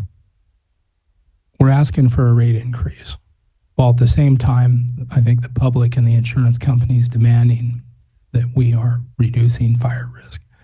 Do you feel that Northwest Energy is going to do that with this rate increase, that they can improve reducing fire risk? Very much so. I think that part of this rate case is a fire mitigation plan and the facilities that we've put in service, specifically with fire mitigation involved, the situational awareness teams we put together. I feel very good. In fact, we've made such strides in the last several years. I feel more confident in our ability to operate during fire conditions. So yes, I feel like the value is there for the investments we've made, both from a capital and an expense standpoint associated with fire mitigation. I think it's very prudent what we've been doing. Thank you, Mr. President. No more questions. Thank you. Are there Any interveners that wish to cross-examine? Seeing none, Joint parties would like to ask a couple of recross questions, if we may. please. Mr. President. Right. Really briefly. Mr. Chairman, I guess I'm going to object because they're switching counsel, and I don't think that's appropriate. I believe Ms. Harbine was the attorney who crossed Mr. Cashel. To clarify, Ms. Harbine didn't ask any questions. My recross is in response to issues that were raised by Commissioner Pinocci. Very good. I apologize for the interruption. Continue. Thank you. And I'll be brief in light of the time. Mr. Cashel, Charles Hernandez, I'm an attorney with Earth Justice. How long have you been working in transmission?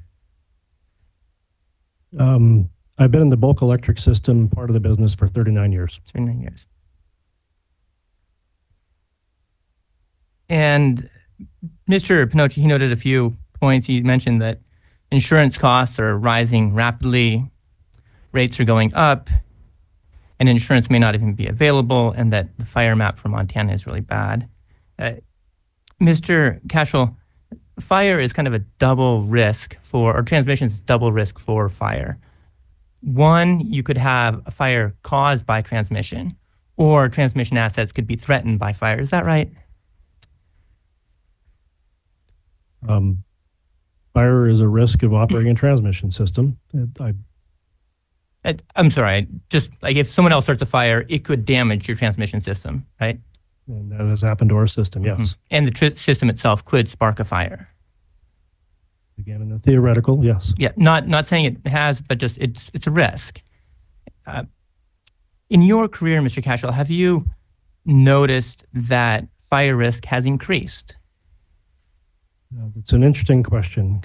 In the years I've been operating the transmission system, we've had ups and downs. Some fire years have been very, very bad decades ago. Some years have not been very bad. I think it's very cyclic. What has really changed is the liability associated with fire, in my opinion. The liability, insurability, those sorts of things have really, really changed in the last several years. Do you know why?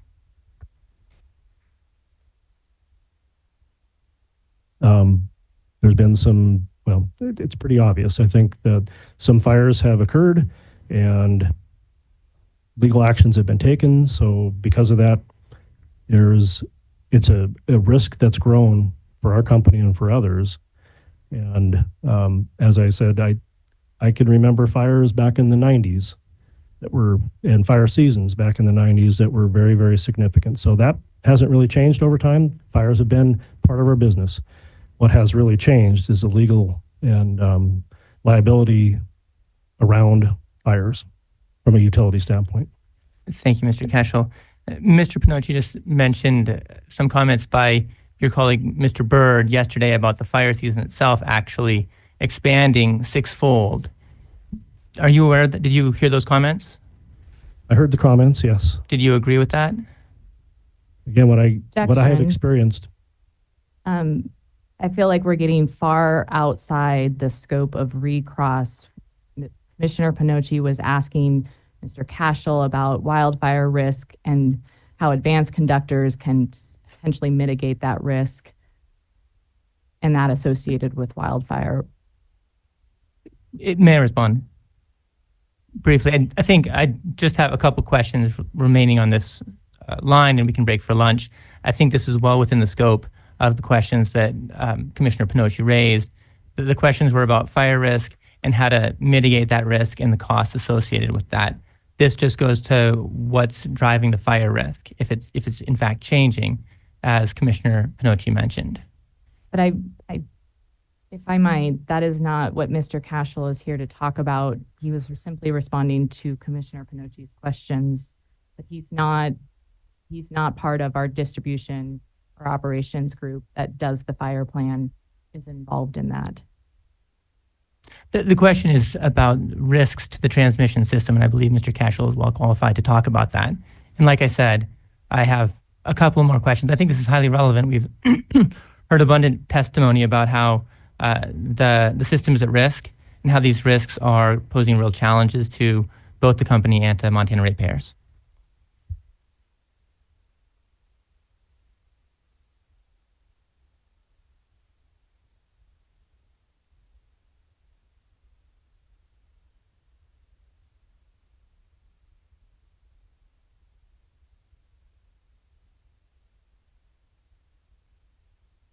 Turns out I was right again. That's third time this year. The purpose of the recross is to go into the new information that came up. Mr. Bird's testimony is not that. Much of what you're talking about is not that. So I will allow you to re-ask the question focused on new information and not broadening it out from there. All right. Mr. Cashel, in speaking about the risks associated with wildfires, has anyone on your staff assessed whether or not wildfire risk is increasing? Not on my staff. All right. Thank you. I have no further questions. Thank you. Are there any other interveners that wish to recross the witness? Seeing none. Ms. Norcott, would you like to redirect the witness? Thank you, Mr. President. I will be brief because I understand I'm between us and lunch. So, Mr. Cashel, going back to your conversation this morning with Renewable Northwest Council, and you were talking about Northwestern's local planning and regional planning processes. Do you recall that? Yes. Do you believe Northwestern's local and regional electric transmission planning is robust and sufficient to address Northwestern's transmission needs? I do. And why do you believe that? We have a dedicated planning department. We are very engaged in regional transmission processes and planning. And I guess that's it. And I would also say that regional transmission is difficult to do. To build regional transmission is very difficult. So to stay in the abstract that additional path capability in any of our WEC path ratings would be beneficial, it's easy to say that, and I would generally agree with that, but hard to accomplish. Those things that you just mentioned, the WEC path upgrades, those though are matters evaluated by Northwestern through these transmission processes or reviewed. Yes, that's correct. Has Northwestern invested in local transmission projects that have increased transmission capacity on its system? Yes, we've invested millions of dollars on our transmission system to serve customers. Hundreds of millions of dollars. Thank you. So just shifting gears to the conversation about with Commissioner Molnar, President Molnar, concerning the revenue crediting process. Have you seen the partial electric settlement in this matter? I've seen it, but I'm not studied on it, I should say. Okay. Are you familiar with it in your review that the FERC revenue credit issue was resolved through the settlement with the Montana Consumer Council? Yes, I am familiar with that. That was one of the resolved and settled issues. I have no further questions for this witness. Thank you. Thank you. I temporarily excuse this witness, and we are going to break for lunch. It'll be a 1-hour break, so we'll come back at 1:06.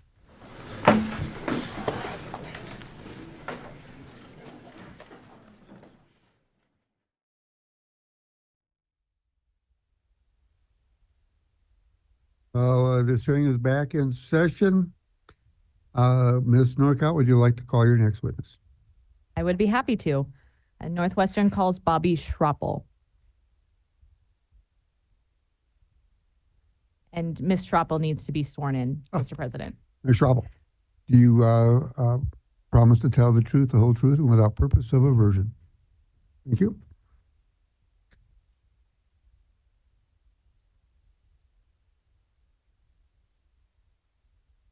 Ms. Schroppel, would you please state your name, spelling your last name, and your business address for the record? Yes, it's Bobby with an I, Schroppel, and I'll spell that SCHROEPP as in Paul, EL. Business address is 3010 West 69th Street, Sioux Falls, South Dakota, 57108. And by whom are you employed? Northwestern Energy. Title at Northwestern. I am the Vice President of Customer Care, Communications, and Human Resources. Did you submit direct testimony in this docket? I did. So before you is a document marked Exhibit NWE 11. Is this document a true and correct copy of your direct testimony? It is. And if I were to ask you today under oath the same questions that are set forth in that exhibit, would your answers be the same except for any corrections or modifications? They would. Do you have any corrections or modifications to this exhibit? I do. I have one minor modification that I believe is on page 14. And there's a sentence that references Cindy Fang, and it starts on line 4, and that should just be struck, I believe. Okay. Because she's no longer with us, and I think it references some testimony that she was going to file. Yeah. Okay. And I believe, is it your understanding that Mr. Lane is adopting Ms. Fang's testimony? Okay. With that change, Mr. Chairman, I move for the admission of Exhibit NWE 11 as corrected. Without exception, it is admitted. Ms. Schroppel, did you also submit rebuttal testimony in this docket? I did. Before you is a document that's marked Exhibit NWE 12. Do you see that document? I do. Is that a true and correct copy of your rebuttal testimony? It is. And if I were to ask you today under oath the same questions that are set forth in that testimony, would your answers be the same except for any corrections or modifications? They would. Do you have any corrections or modifications to this? I do not. Thank you. Mr. Chairman, I move for the admission of Exhibit NWE 12. Without exception, it is admitted. Thank you, Mr. Chairman. Ms. Schroppel is available for cross-examination and questioning.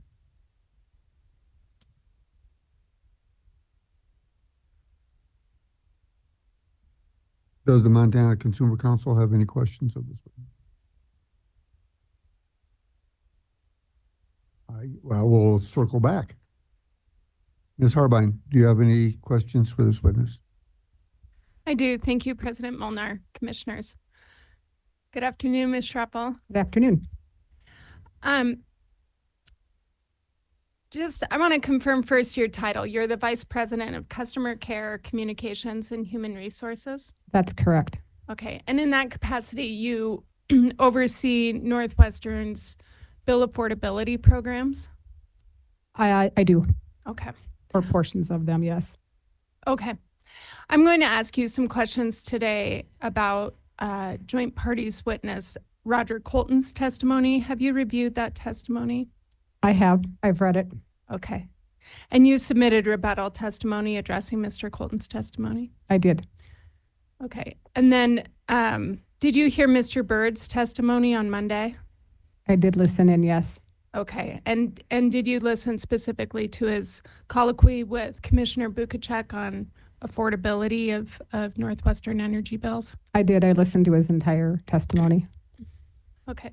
Would you agree with me that customer rate affordability is one of the most important issues in this rate case? I believe that customer affordability is a very important issue along with reliability and safety. Okay. And would you identify the three of those issues as the most important issues in this rate case? I would, from my perspective. Are you aware that Northwestern has implemented interim rates that reflect a 16.87% increase on customer bills? I am aware of that.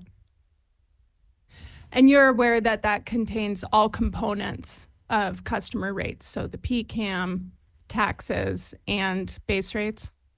I'm probably not the best person to answer that details of what's all in that. Fair enough. Setting aside, whether those increases are warranted, we can agree, can't we, that increases of this magnitude may pose hardships for low and moderate income families? I think that any increase can pose a hardship for a low to moderate income family, depending on their personal circumstances. Okay. And these same customers may not be purchasing daily lattes or Big Macs. Can we agree on that? I can't speak to that. Okay. Are you aware of Roger Colton's testimony where he presented Census Bureau data that 20 to 50% of Montana households with an income of less than $75,000 a year reported needing to reduce or forego spending on other basic household necessities in order to pay their utility bill almost every month or some months? I read Mr. Colton's testimony. And you're aware of that specific testimony about the need for low-income customers to forgo basic household necessities in order to pay their electricity bill? I read Mr. Colton's testimony, and I would say that I believe that certain households have to forego paying their electric bill sometimes to pay for other basic necessities. So I don't think it's just it's only about the electric bill. Okay. Can we agree that Mr. Bird's testimony about the cost of a daily soda or a Big Mac or coffee may overlook the experience of these families? I can't speak to that.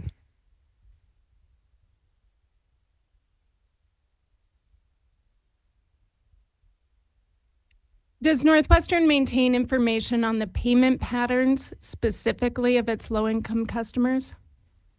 We do have behavioral scoring, and we've had that in place for a number of years, and that it uses proprietary algorithms, and it does track over time and kind of predict somebody's propensity to pay. Okay, specific to individual customers? Yes, or? specific to an individual customer account and their behavior and their payment patterns. Okay, and does Northwestern also maintain that information about arrearages? We maintain information about arrearages on a customer's account, yes, and collectively. And is there any kind of use of this information as you design and implement your affordability programs? I don't know when they designed and implemented the existing affordability programs. I don't know when that was, and I didn't participate in that. I think going forward, as we look at our affordability programs and consider whether they need to be enhanced or changed in any way, we would absolutely look at that data. Okay. Did you provide the payment patterns and arrearages data that Northwestern maintains to the joint parties in this case in response to discovery? So I didn't provide that specifically. I am aware of the fact that there were significant data requests that were submitted, I think, by the MEIC, and that those data requests, to the extent that we have the data and it was reasonably accessible, we attempted to turn over what we had. And I think that there were a number of spreadsheets that were turned over. I will be flat out honest with you. I've not gone through all of them. I think it's copious amounts of data. I'm also aware of the fact that there were some data requests that were submitted that we turned over what we were able to turn over, but what we didn't have the data, I believe, in the form that it was asked for, or maybe as far back as it was asked for. But the technical workings of our customer billing system, I would be up here on how that works, and the individuals that are the analysts that can write those queries and really know what's in that system are the ones that did that work.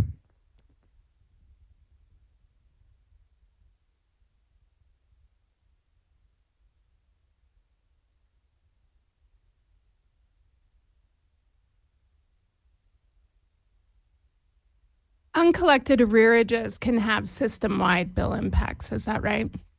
Oh, certainly. If they are of the magnitude that that you see in some states, such as California or Washington or New York, for Northwestern specifically, I think that one of the things that we have going for us is our uncollected arrearages are extremely low. And probably some of the lowest in the country. Our customers do a really good job of paying their bill, and we work really, really hard to work with them so that they're able to do that in a manner that works for them. Okay.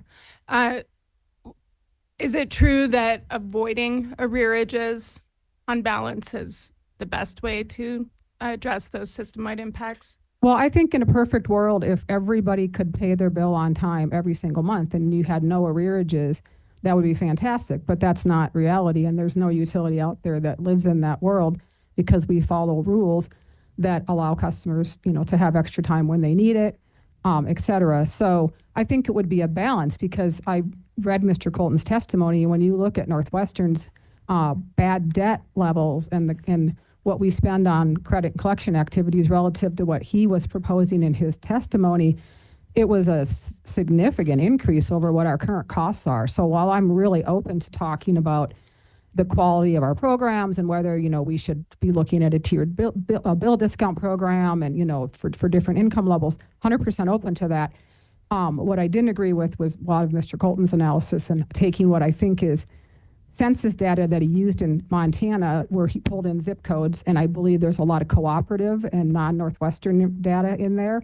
We don't track by zip codes for that reason, because within our service territory, there are 14 zip codes in and around the Billings area. We don't serve every customer in every zip code, so we track by division and whatnot so that we make sure we're tracking our customers. So I think it would be a balance to make sure that we were designing programs that had an ROI and were cost effective, and that we didn't end up asking all of the rest of the customers to pay more to fix a problem that might not really exist for Northwestern to the level that I think Mr. Colton might be used to seeing in some other jurisdictions.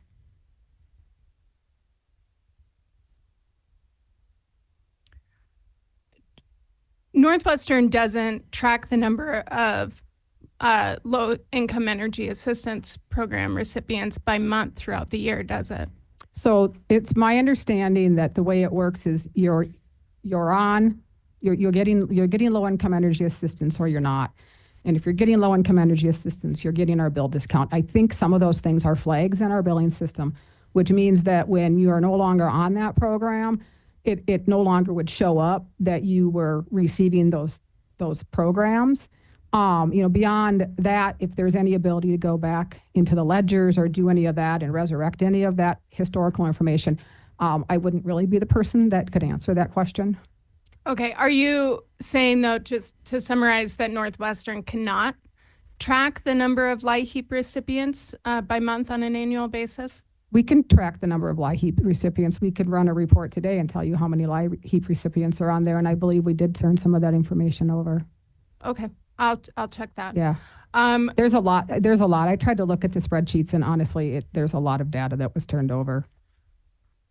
Okay. When joint parties asked for information on the number of low-income customers who had been disconnected, received disconnect notice, entered into deferred payment arrangement programs, or defaulted on payment arrangement, isn't it true that Northwestern responded that it does not have data responsive to this request? I don't have those data responses in front of me at the moment, and I'm not 100% sure which one of the 39 pages or so of data requests that you submitted on this topic that is referring to. Okay, I'm looking at MEIC-158 and your response there.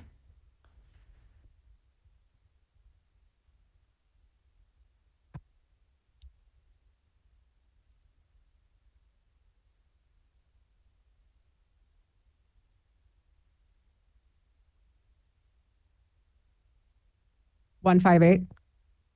Yes, so our response to 158, which was asking for all criteria used to categorize customers as low income, and a detailed description of how the income of residential customers was recorded, each specific company procedure in which these criteria are used. Can you hear me? I'm sorry, I can't read. And identified, categorized low income customers, and a description of how the income of residential customers is assessed. Our response was that is done by through the Department of Health and Human Services by the state of Montana. That is not something that Northwestern Energy does.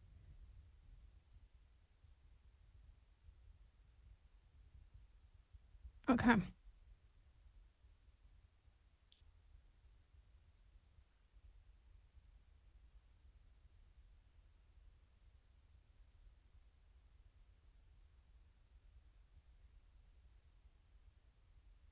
Do you know the percentage of the eligible population for LIHEAP in Montana that Northwestern's LIHEAP program reaches? Northwestern doesn't have a LIHEAP program. That's the state of Montana. In the 2024 program year, are you aware that LIHEAP reached only 15% of the eligible population in Montana? I've seen numbers that range anywhere from, around that range up to 20%. Okay. That would be statewide now, because we serve a portion of the state of Montana, and we certainly serve the largest portion of the state of Montana, but we do not serve all of the customers of Montana. And there are other utilities who also have customers who receive LIHEAP. Agreed. But you would agree with me that reflects that the majority of that reflects Northwestern's customer base. I would agree. Okay. Your testimony suggests that the appropriate venue for addressing affordability or modifications to Northwestern's low-income programs is the stakeholder group that the commission ordered. Is that right? I did. Yes, I did put that in my testimony. Okay. I think there are three things that the commission ordered for that stakeholder group. If I may approach a witness, I just want her to have the commission's prior order in front of her. I can provide the same to Ms. Norcott just so that we can be referring to the same thing.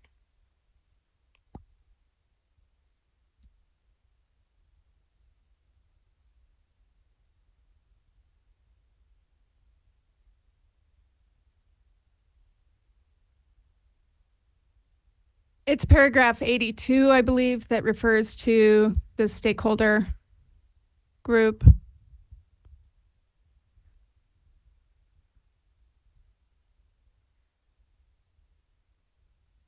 And there are three things there that I see that the commission required. First, that the stakeholder group engage in a process that addresses apparent information gaps concerning trends in energy affordability for low-income customers in relation to the residential class as a whole.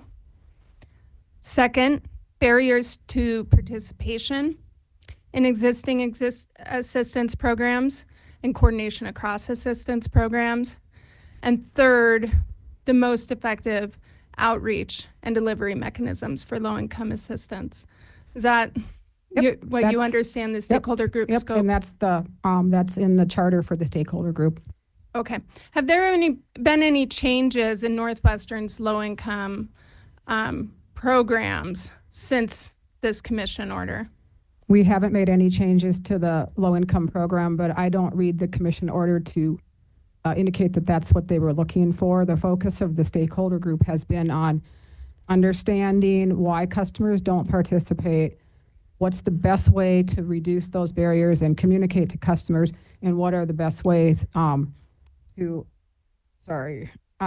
information gaps. So to that end, we've actually conducted pretty significant customer research, not only as part of a national consortium on this topic, because I can say it's getting a lot of discussion nationally, but we also conducted it specific to Northwestern customers, including ethnographic research. That research has just been coming hot off the press.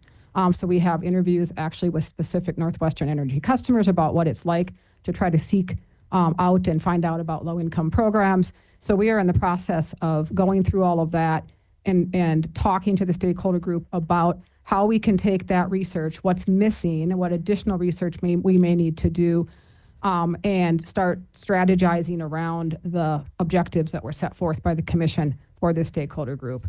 And additionally, we are probably going to be issuing an RFP to bring in, to hire a consultant to come in and help us further facilitate the stakeholder group, as well as take a look at some data analytics that could be done on Northwestern's data specifically to better understand and model what changes to, say, the bill discount program might look like, who all might we think is eligible for it using data that we have available or we can get our hands on, as well as what it would cost at different participation levels.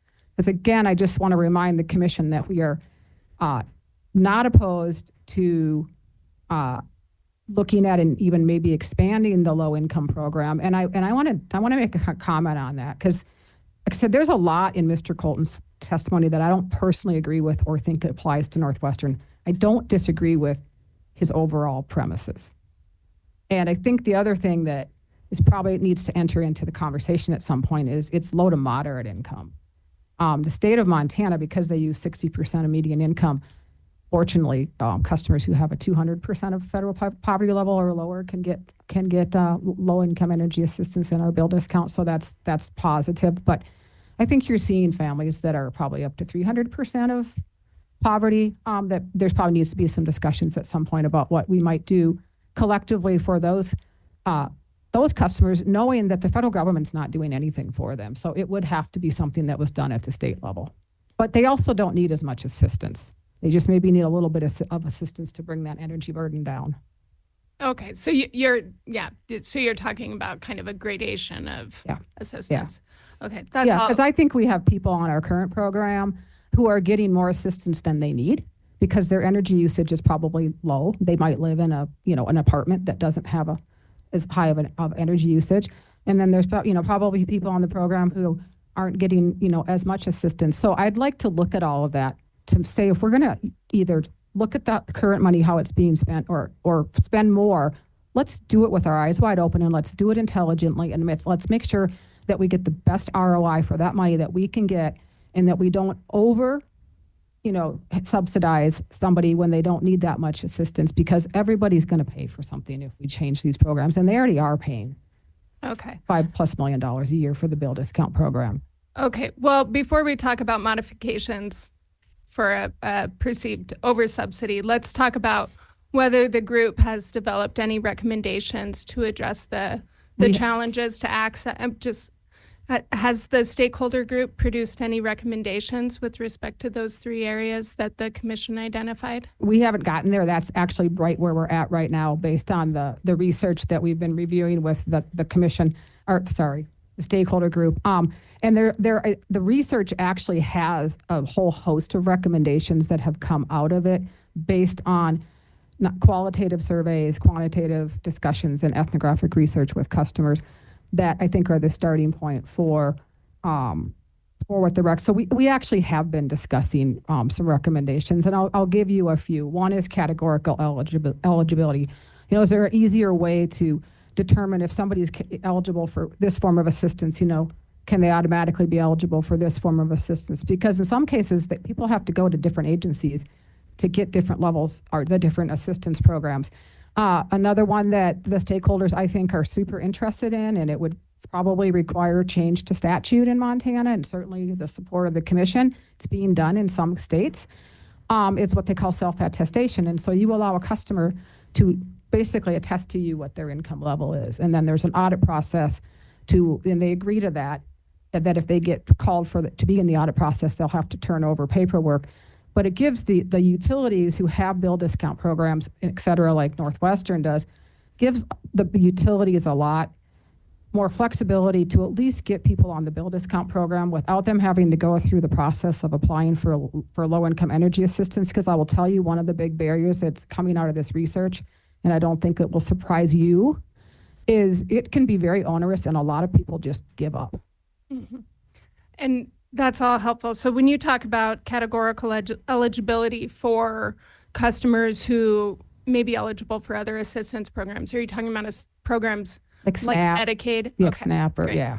Okay. And there's some considerations because individuals within a household can be eligible for SNAP, but not everybody in the household. So like if you had, say, grandparents living with young children, the young children might be eligible for SNAP, grandparents, and that might not be. So that's some of the trickiness. It's not a necessarily one-to-one, but we're talking a lot about, are there easier ways to just, like from Northwestern's perspective, we don't care about anything. All we need to know is whether they are income eligible. That's all I need to know. Mm-hmm. Okay. Is there a timeline for proposals from the group? For what proposals? Proposals related to the 3 areas that the commission ordered? We actually do. So we were going to have our 5th meeting with the stakeholder group on Friday. And ironically, the person, Pamela Hansen, who facilitates this for Northwestern, was at a low-income conference. In fact, she talked to Mr. Colton because he was there. And then there was bad weather, and she ended up missing her flight and had to spend the night someplace. So she didn't get back into Montana until later on Friday. So we've canceled that. And we're going to reschedule it hopefully for the back half of June after this hearing's over. But that's where we're really at. And we have laid out a list of milestones and proposed sort of timelines around when we would like to get that accomplished, and we'd like to have that conversation with the stakeholders at the next meeting. They have seen these materials, and the subcommittee has seen them. They've helped us develop them. Okay. Will the group be able to make a proposal related to those 3 issue areas before the next rate case filing? I don't know if it would be a proposal in some instances, but it's certainly a findings and an update and, like a list of some of the actions that we're going to pursue. Yes, that's what to me, the proposal would come more along the lines if we were going to come in and ask to change something. Okay. And you don't anticipate asking to change something about the structure of your... I don't think we'd anticipate changing anything right now at this phase about the structure of the programs, because there needs to be more work done around analytics to understand and be able to run scenarios about what different scenarios might look like and what they might cost. And I've thought a lot about what we could ask the commission for that would remove some of these barriers. And I think some of the barriers can probably be just worked on between the various agencies and the stakeholder group. The issue that we have to be on Northwestern's bill discount is in statute, you have to be 150% income qualified of federal poverty level. And the tariff today says that is done via the state of Montana through the LEAP process. Okay. And so that could not change without formal procedure. And I can't change the statute like anytime soon, probably.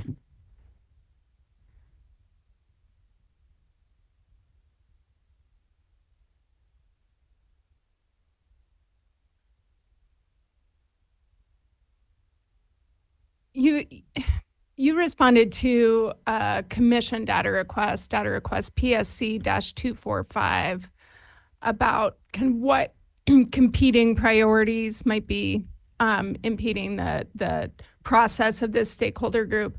And I was very sympathetic with your answer. It sounds like you are the person at Northwestern who's primarily responsible for overseeing and implementing these programs. Is that correct? That is correct. And at the time that the stakeholder group was stood up, I was not the person who was responsible for that. That was another executive who's no longer with us. And so there was a transition period where this stuff came over to customer care, came under my leadership. I feel very confident, and I think that we've got everything back up and running and on track, and we are making good progress, and we are trying to meet every 6 to 8 weeks, and that is for consensus of the stakeholder group. Okay. But as Vice President of Customer Care, Communications, and Human Resources, it sounds like you have a lot on your plate. Is that accurate? Well, I do, because I have labor and safety as well, so. Okay. Yes. That's a lot. Is there anyone else on your staff whose responsibilities primarily are, advancing these affordability programs? Yeah, there's an individual named Pamela Hansen, and she actually started at Northwestern Customer Care, and then went over and has been working over in our demand side management, energy efficiency side of the business for a number of years. She's extremely passionate about this, and so I have really assigned her the role under my leadership to move this forward, and she has done a fantastic job and is doing a fantastic job. Okay.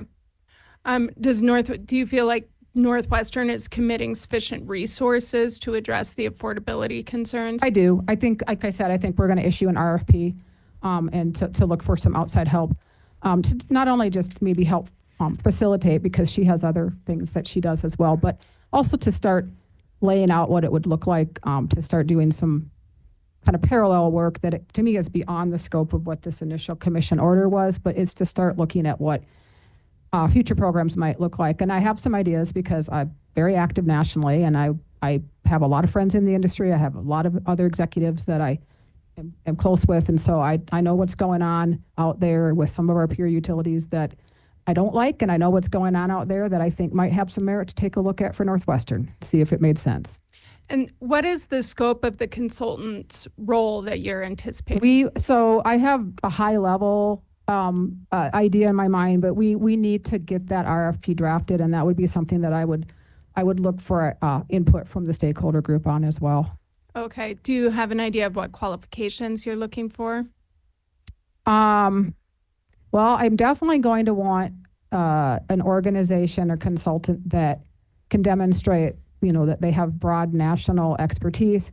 It's very important to me that we bring in somebody or a firm that can do the type of analytics that I'm looking for. We've done analytics in the past, and there's some really just helpful types of analytics that can be done, and not just using, the data that we have, but, it's external data that's available that you can layer on that really starts to give you a better idea of, kind of what's going on with your customer base. What are the different segments? Where are these individuals most likely to be located? You can even get into how are they, where do they get their information from, and how are they the most likely to respond to you? Because different customers are going to get their information from and respond, in different ways depending on, how you're communicating to them.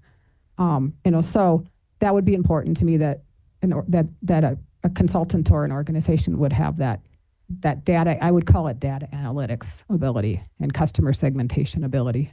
Okay. And so this consultant isn't just a facilitator. It would be someone with expertise on affordability programs. Yeah. Okay. And when I say facilitator, they could help facilitate, but I would, yes, first and foremost, it's the expertise around data analytics.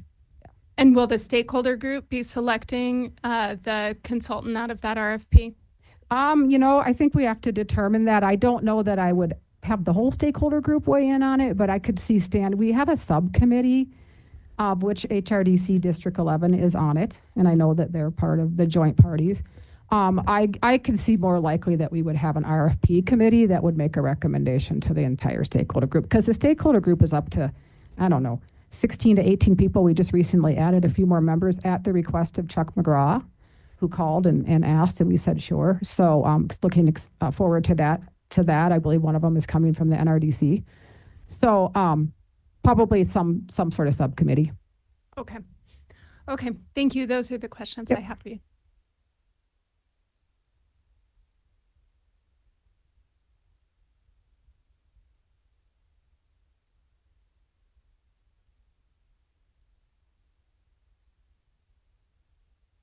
You were not present, so you may question if you so desire. Thank you, Mr. Chairman. No questions.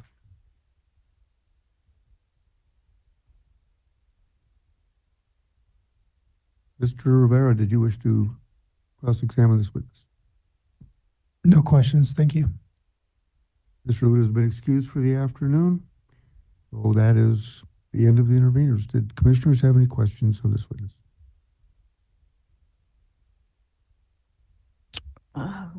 In your pre-hearing direct testimony, page 9, line 17, question, please describe what customer benefits Northwestern's management team consider when making the decision to implement AMI.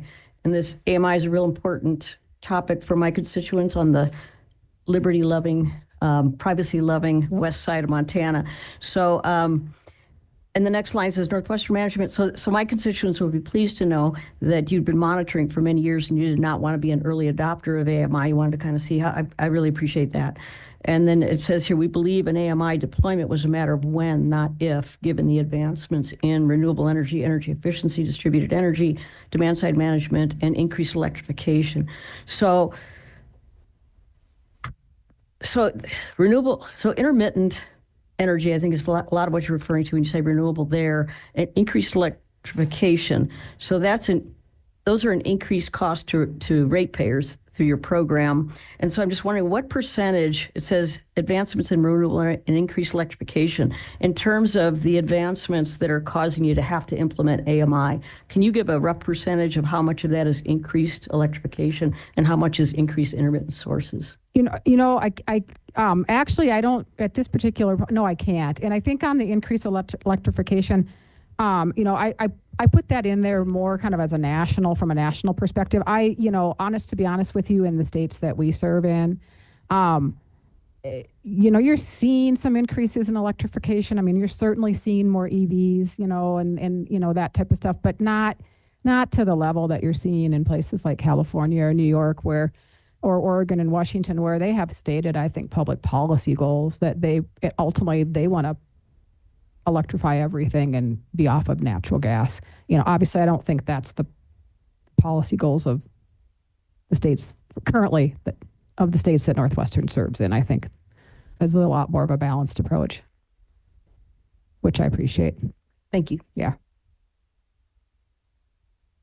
Do any other commissioners have questions of this witness? Commissioner Panucci. Thank you, Mr. President. Of those that qualify for assistance, do any of them get turned down? Not from Northwestern. So I don't think so. Okay, so here's how it would work. There is only a certain amount of federal money that's appropriated every year. When it's gone, it's gone. I don't know for a fact. It would be a better question for like the DPHHS. Do they ever get to a point where somebody qualifies and there's just no money left and they can't give them any funds? I would say from Northwestern's perspective, if that were to happen, and if it's a problem, I'm not hearing about it in Montana, if we know through the CAP agencies, through the DPHS and their network, if we know that somebody's income qualified, we can put them on our bill discount, and that doesn't really have a cap. The amount of people asking for assistance, has it increased in the last year or two as we're seeing the rate increases? That's an interesting question, and not really. And in fact, if you look at some of the numbers, the state has seen some decreases in the number of people seeking low-income energy assistance. So it's a little bit of a head scratcher. So that's one of the things we're trying to figure out is why is that happening? The other thing, though, that I will tell you is from an energy share perspective, which Northwestern does help fund energy share, as do other utilities and other organizations. They are seeing some uptick in people coming in and asking for assistance. And I was talking to them recently, and I asked them, I said, how much of that do you think is our families that are just above the threshold for being able to qualify for like the federal program? And I think that's probably some of it. But we're not seeing a mass rush of people coming through the door like you might think. I think Montans in general like to pay their bill. They do. If someone is behind in their bill, Northwestern sends them a notice saying, hey, you're behind in your bill. That seems like an opportune time for you to send a letter to say assistance available. Do you do that now? Yeah, we do. We actually have a pretty well-defined process, and it actually takes multiple weeks that we go through, to kind of start trying to work with customer to avoid a disconnect. And more often than not, we do avoid a disconnect. It's not our goal to ever have to disconnect. When we end up in a disconnect process, it's typically when a customer is just not engaging with us. But when they engage with us and they let us help them, find assistance if they aren't already on it, enter into a payment arrangement that they can, meet, we're very successful. I would hope when the notice goes out to disconnect, that is a real indication that person needs help. Is there any extra effort made? Yeah, we call. Yeah, we call them. We send multiple disconnect notices. We call. So it's not a one stop or a one notification process that we go through. Do you feel if this rate increase goes through that this problem is going to get worse? To be honest with you, if the rate increase goes through at the level that that's been proposed with the partial settlement, and there's everything that and again, I'm not the rate expert, but I've been listening for the last day and a half, so I've heard the numbers repeatedly. Around $4 a month. I'm not that concerned about it. I'll be honest with you. I think we should all be proud in Montana, even with the rate increases that we've seen.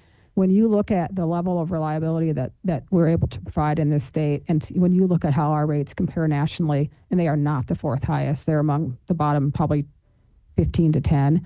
On the electric side, I don't think this is going to be that material. And I'll tell you on the gas side, Northwestern's gas rates are among the lowest in the country by a long shot. And one of the things that I did want to remind this commission of is, at least in our service territory, we do have electric heat customers, but the majority of Northwestern's customers heat their home with natural gas, and our natural gas rates are incredibly competitive. Thank you for those answers. No more questions, Mr. President. Commissioner Fielder, are you with us? Do you have any questions?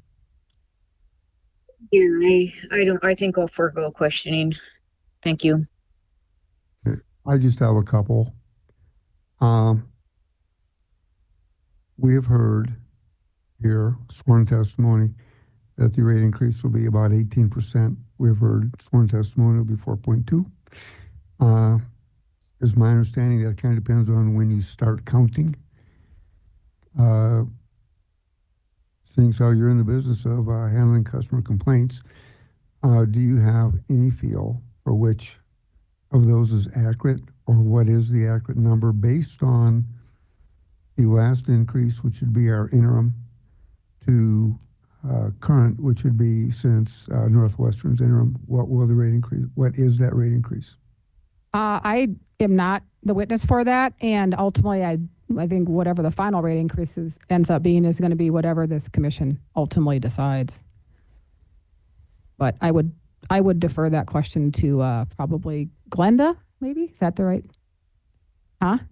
Charlie. Okay, Charlie Lane's waving his hand, but he can't wait. He's super excited about this. Okay. Just as a matter of fact, Montana is number 12th in the nation for residential electricity. So that's 12th from the bottom, not 12th from the top. So we're doing pretty well. I actually, this is my personal opinion, so my lawyers are probably going to be mad at me on this, but I believe that if we pull off bringing that rest of the coal strip back for zero, I think Montana's going to look really good. I think there's a chance Montana could end up, because other states are out there and you should see some of the rate increases that are going on in the East and West Coast, and even some of the Midwest states. I mean, we're talking 30, 40, 50%. I'm aware. Yeah. And I don't think the end is in sight. And it's starting to become a crisis in some states. Well, it's a crisis in California. Do you handle the USB accounts for weatherization and other low-income assistance at that level? Do I handle them personally? Yes. Are you knowledgeable? I'm a little bit knowledgeable. That's the group that came back that after that executive left, the Energy Efficiency and Demand Side Management Group.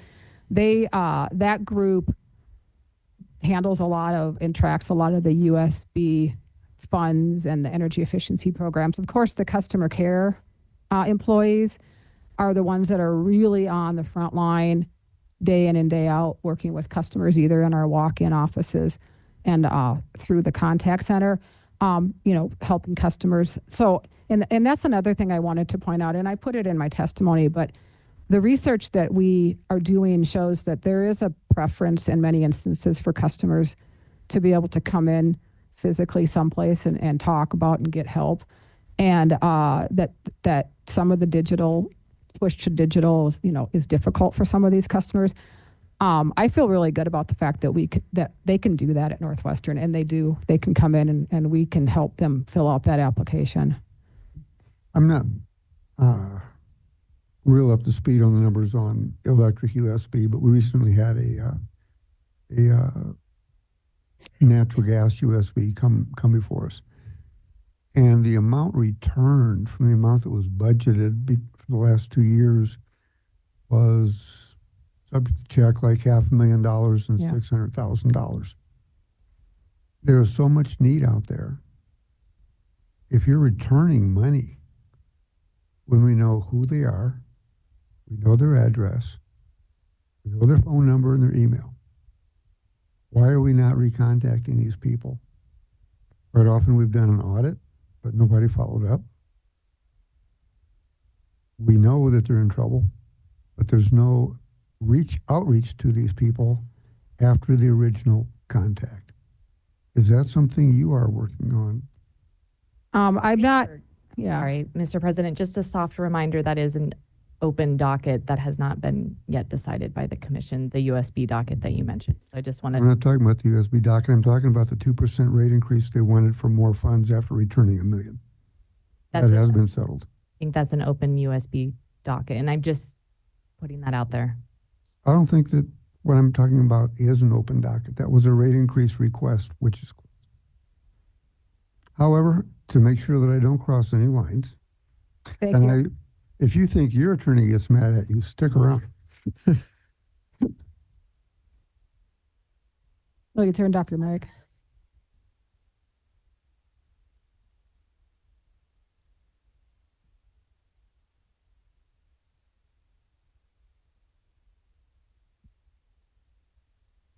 He said I need to mature on the vine. So, Very good. so as much as this pains me, ATTY Norcott is correct. Therefore, I am done. Does staff have any questions of this witness having nothing to do with partially open documents? Yes, just a few. You had a good conversation with counsel for the joint parties earlier about data, and I just have a few follow-ups on the question of data. In particular, non-pay disconnects. It's my understanding that Northwestern does maintain data on non-pay disconnects, right? Yep. I believe so, yes. Yep. And when I looked at all the data requests, I believe we turned quite a bit of that over to the joint parties. Right. I think that was discussed in MEIC 156A, but we don't need to get that one. No need to refer to it. I'll take your word for it. Yeah. Can that data be broken down by month?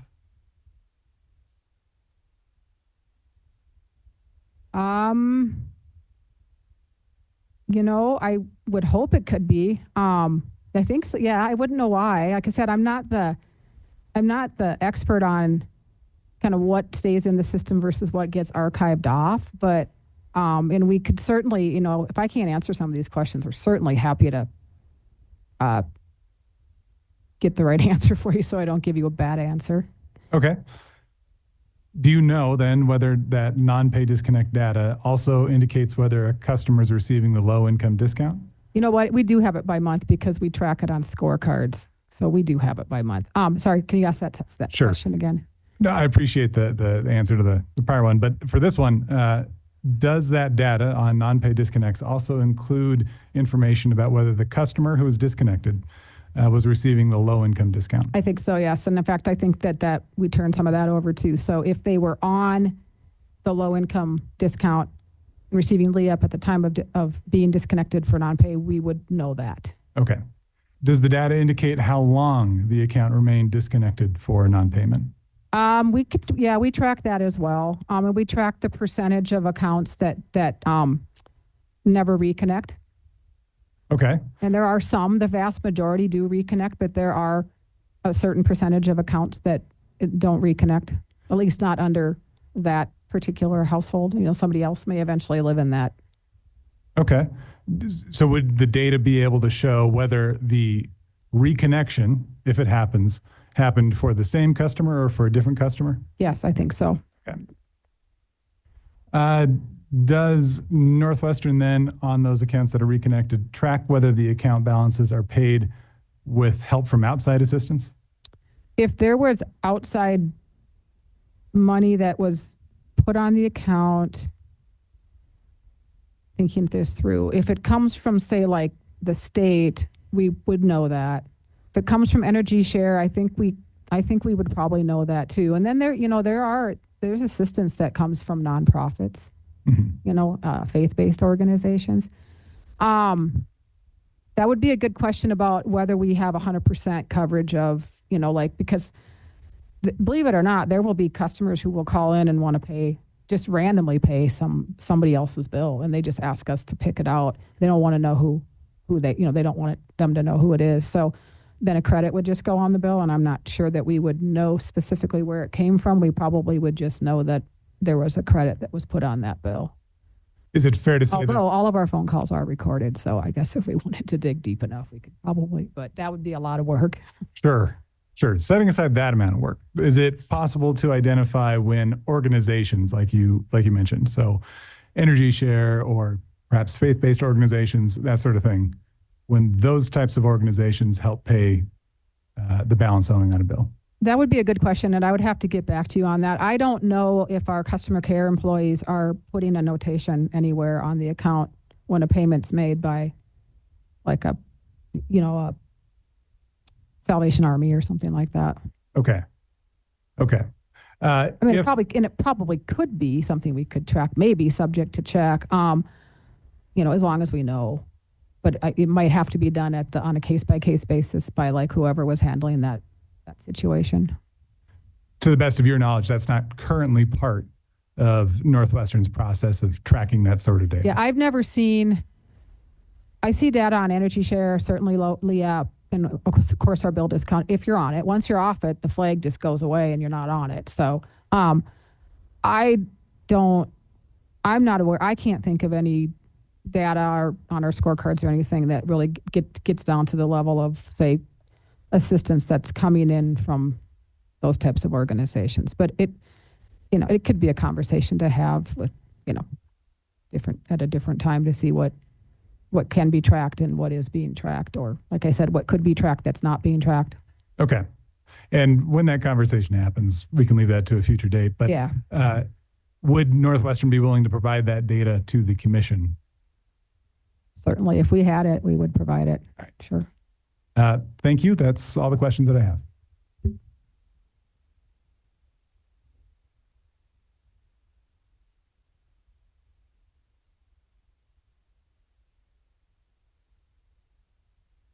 May I have a few questions on recross? Go ahead. Thank you. Ms. Schroppel, you testified to your personal opinion that Northwestern's planned acquisition of Colstrip will be beneficial from an affordability perspective? I think it will be. Okay. Personally, based on any sort of analysis? No, just based on my personal opinions about what I see going around the country and what I see going on in other jurisdictions. And it's just personal. I can't back it up with any of my own analysis. That's not my expertise. So I probably should have just kept it to myself in hindsight. Okay. So are you aware that at 15%, Northwestern's share of overhaul costs are on the order of $23 million in 2027 in O&M and $81 million in capital? Objection outside the scope of the testimony. Yeah. Okay, so can we just agree that your personal opinion about the affordability of that acquisition is not really relevant in this case because it's not based on analysis? Mr. President, there was an objection. I think that needs to be ruled on just for clarity of the record. Sustained. I'm sorry, the objection is sustained? Yes. Okay. Yes. Then may I rephrase? Objection, you continued questioning, you didn't answer the objection, and the objection was correct. So Okay. it's sustained. If you wish to ask other questions, feel free. Okay. Your personal opinion about the beneficial aspects from an affordability perspective of CU4 is based on no analysis, is that correct? Nope, just based on my personal opinion, and I would retract it if I could. I've been in that position. Okay, thank you. I have one more question. It escaped me. So thank you, that's all I have.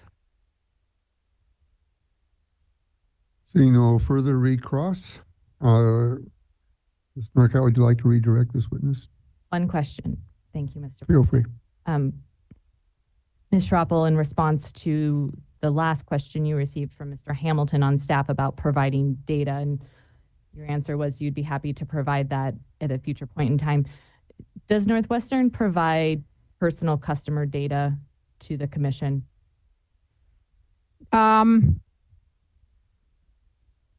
Well, first of all, I made that, Ms. Norcott, under the assumption that any data that was provided, if it was confidential, would be treated as such. I do believe that in the winter months, Northwestern does provide a spreadsheet to the commission on anybody that's up for potential disconnect. I'm not off the top of my head. I don't know what is all on that list.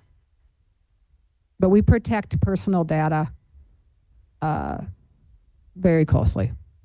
Thank you very much. That's all the questions I have. And would ask that this witness be temporarily excused. Not permanently. You are temporarily excused. Ms. Norcott, please call your next witness. Mr. President, Northwestern is calling John Hines, and Ms. Hill will handle Mr. Hines' direct testimony. And I believe Mr. Hines needs to be sworn in. He looks like the kind. Mr. Hines, raise your right hand. Do you promise to tell the truth and the whole truth and do so without purpose of aversion? Thank you.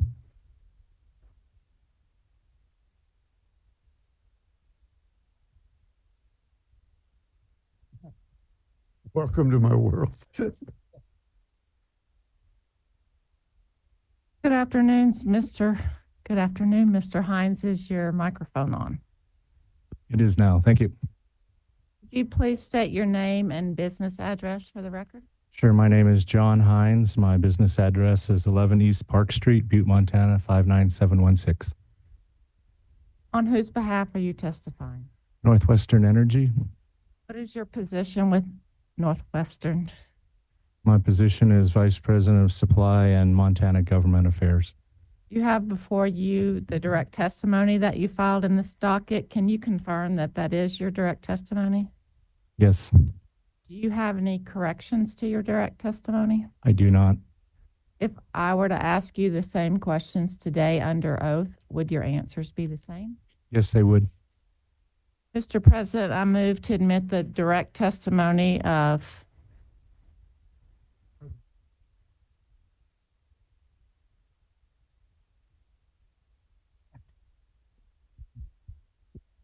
Mr. President, I move to admit the direct testimony of Mr. Hines as Exhibit NW 13. Without exception, admitted. Passing my gavel for a moment. Thank you. I tender this witness for cross-examination. Thank you, Mr. Chairman. No questions. I'll just jump in here. Does any party have cross-examination for Mr. Hines? Please proceed. Thank you. Good afternoon. Good to see you afternoon. again. I'm going to start just with a few questions about kind of the scope of your role, so I understand kind of what questions I should direct toward you or your colleagues. You're Vice President of Supply at Correct. Montana Government Affairs. Correct. Okay. And does your role involve overseeing supply planning at all? It did back in the time that this Yellowstone plant was decided upon, but it no longer does. Okay. And similarly, the IRP process, that's no longer in your portfolio? That's correct. Okay. Do you address the impact of environmental regulatory requirements on sources in Northwestern's portfolio? Could you rephrase that? I'm not sure what your question is getting to. Are you the person to whom I should address questions about the impact of environmental regulations on Northwestern supply portfolio or resources? Let me try to answer it, and if it's not, I'm sure we'll go again. We incorporate all statutes and rules, obligations into our resource portfolio planning as well as acquisition. We ensure that the costs associated with those are incorporated in both the existing and planning and existing generation fleet. Okay, that's helpful. And then similarly, do you, I guess I'd say, does Northwestern, in the context of its supply planning, address the environmental impacts of your generating resources? We do, consistent with state law and rules. Okay. Do you, in your capacity as VP of Supply, have a role in deciding how resources like coal strip will comply with environmental requirements? I am one of the decision makers once, if there's alternative ways to meet an existing regulation or statute, they may be brought to me for a decision, but it's incorporated in our whole supply structure that we're going to be consistent with laws and regulations and rules. Okay. And where there's kind of discretion or decisions to be made about how to comply, you're part of that decision making? That is correct. Okay. Does Michael Barnes report to you? He does. Okay. And do you play a role in decisions around approving budgets for the Colstrip plant? I submit budgets into our centralized budget planning process, but I represent the supply portion of those budgets, and they're ultimately decided upon by the executive team, and then ultimately the CFO and CEO make the ultimate decision. Okay. And you're an advisor, you make recommendations with respect to those That's budget correct. decisions? Okay. Is there a dollar threshold at which you get involved, or is you're making recommendations with respect to the entire budget? I do not typically go into like $10 budget items. No, those are rolled up into different types of budget categories, but on any significant types of investment, I first work with my group before we decide what recommendations we're making to a corporate budget. Okay.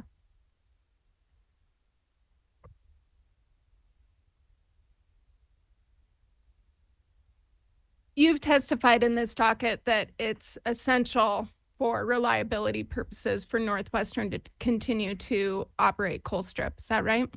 That is correct. I think I use the term, it's a cornerstone or foundation of the supply portfolio in Montana to be able to reliably serve our customers. Okay. And is that your position, even if it means customers have to incur significant costs to allow the plant to operate lawfully? No, we would be making that decision if there were significant costs being imposed upon the operation of the Colstrip. We would have to make a determination as to whether that was the lowest cost approach to addressing our reliability needs. And again, as been stated numerous times before, reliability is absolutely at the paramount of concern to us. I personally, as well as the company, will do everything I can to prevent people from freezing to death during critical weather events. Understood. And so you would make that decision on whether to, invest in those, to expend those costs to allow the plant to continue operating. You would make that decision about whether to make those investments before they're actually made? Absolutely. Okay. Have you done that analysis when it comes to upgrades to the Colstrip plant to meet the federal mercury and air toxic standard? I believe I answered in a data request, and to simplify it, we have not had that proposal brought to us by the operator in detail, and so we did not make that determination as to whether it was the most cost effective. And that has now been delayed for 2 years. So while we have put in place mechanisms to be able to do that, when I say we, the Colstrip owners, the operator, we're still studying what those opportunities are, and they have a specific project or projects have not been presented to the owners committee. Okay, that's helpful to understand the timeline. I believe in response to data requests, you indicated that you expected that proposal from Talon to come no later than the end of the first quarter 2025. Are you testifying today that that's been delayed? We have not. That is correct. Okay, so you have not received a proposal from Talon? We are still in the plant owners, the operator, are still in the phase of evaluating what the costs would be of doing a bag houses. Okay, and bag houses are the technology that Colstrip would need in order to comply with the mercury standard? That seems to be the most feasible alternative at this point in time, yes. Can you confirm for me that Colstrip is the only operating coal plant in the country that's not currently capable of meeting the mercury and air toxic standard with current pollution controls? I cannot confirm that, but I do believe that that is the case. It's our understanding while other coal plants, including some of ours that serve our South Dakota customers, would have to do some environmental upgrades. Colstrip is the only one in the country, ironically, identified to have to go from 98.6 to 98.8% efficient and effluent reduction, and at a cost somewhere between, I think my data response was somewhere between $350 and $550 million. And isn't it true that Colstrip units 3 and 4 are the first and third highest emitters of toxic non-mercury metal pollution in the country? No, and I'm going to give you my reason why. If you put it on a per megawatt hour basis, that is a really grossly incorrect representation. From a total absolute volume perspective, that may be true, but because Colstrip generates so much power, when you divide that by the number of megawatt hours, that is incorrect. Okay, and when people living near the Colstrip plant are breathing the air, are they breathing tons of pollutants emitted or tons per megawatt hour? Could you rephrase that? I'm not quite following what you're getting to there. Yeah, I think we have a disconnect. My question is whether people living near the plant care whether the volume of emissions are measured per megawatt hour or in absolute terms. I suppose some people care, other people don't care. Do you know what bag house costs were in 2015? I do not.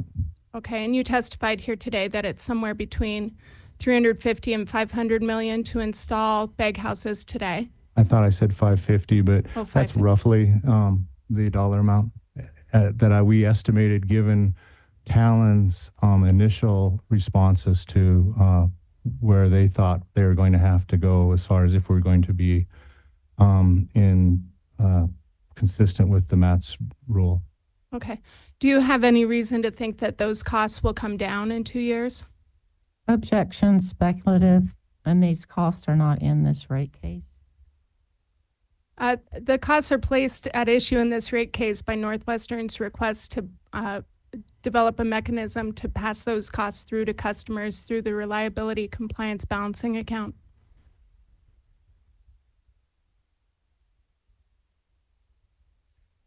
Based on that, overruled. The Colstrip owners have already incurred some costs to comply with the MATS rule. Is that right? Yes, the planning costs or the initial analysis planning costs. How much were those costs? Subject to check, around $3.5 million spread across the 6 different owners. We would be paying 15% of that. Oh, so those are not booked as enhancement costs under the acquisition agreement I do not believe those are enhancements costs. Does Puget Sound Energy believe those are enhancement costs? I think we're in discussions.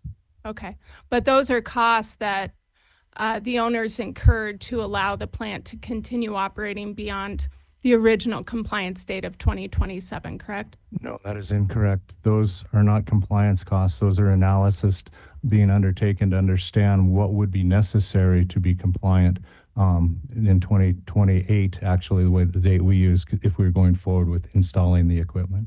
Okay. And so Puget won't own or have a stake in Colstrip at that point, will it? That's correct. And nor would Vista? I'm not going to argue our confidential discussions with the utilities now on what is going to be applied in the settlement agreement that we're having discussions with right now. Okay, and as of now, the only costs that are, actually, let me ask you another question first. Are those booked as O&M costs or capital costs? I can't answer. That's a good question. I'm not sure where they'll ultimately be booked. Okay, is there some dispute between the owners as to how to categorize those costs? I'm not aware of them if there is a dispute. Are those costs at issue in this rate case in the sense that if they're capital costs, are they known and measurable adjustments? I'm sorry, I can't answer that. Would Mr. Barnes be someone who can answer that for me? I don't know. So if I have questions about costs that Northwestern is proposing to charge ratepayers for related to Colstrip Unit 4 in this rate case, who would I ask? Objection, Northwestern's not proposing these costs in this rate case. Okay. Um,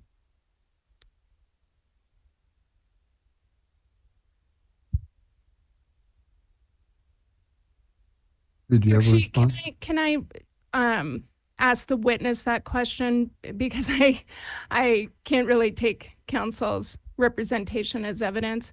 Is Northwestern charging any costs related to MATS compliance or analysis for the MATS compliance in this rate case? Subject to check. I do not believe so. Okay. I'm gonna skip ahead a little bit then. Did you hear my cross-examination of Mr. Berzina earlier? I did not. Okay. Mr. Berzina submitted an exhibit, JB-11, that indicated that there's $6.5 million in the fourth quarter being added to the plant and service amount for Colstrip Unit 4.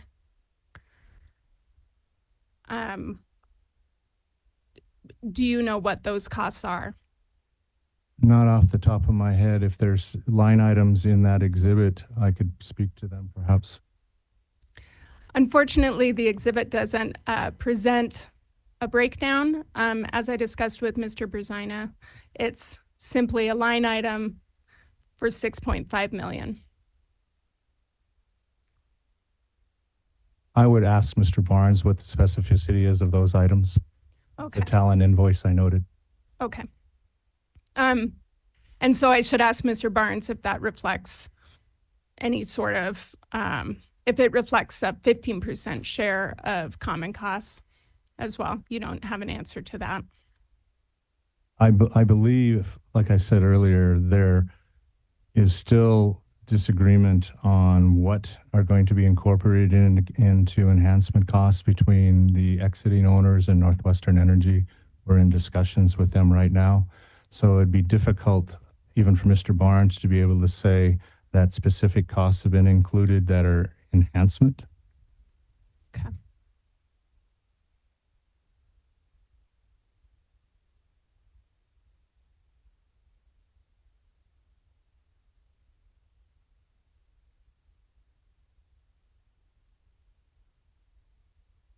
Are you familiar with Colstrip's overhaul schedule? Yes. Okay. Is it true that typically each unit is overhauled about every 3 years?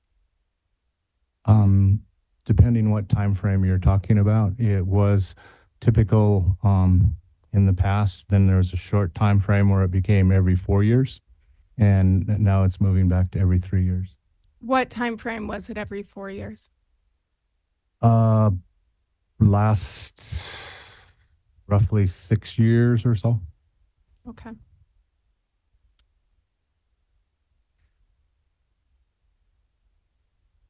What is the purpose of Colstrip unit overhauls?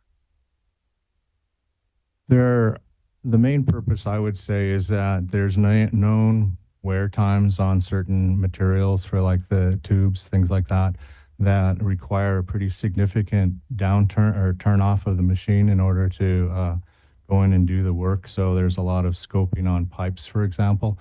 There's 280 miles of pipe within one unit. It's an incredible engineering feat. But they go in and they do scoping. They determine the thickness of the piping. They know through past practice what levels they're going to address, cut out, replace, weld, things like that. And it's sort of like, I think of it akin to if you go to every 20,000 miles, you're supposed to do something on your car. And it's similar to that with the coal plants, with almost any type of generation, frankly. Okay, so it can be preventative. It's intended to be preventative, but not 100% correct. Okay. So Colstrip will still experience tube leaks even if it's undergone regular maintenance. That's correct. Okay. And Colstrip Unit 4 had a tube leak in the, I guess, how do I phrase this? Let me get into this another way. Unit 4 was taken offline to repair a tube leak in January 2024, wasn't it?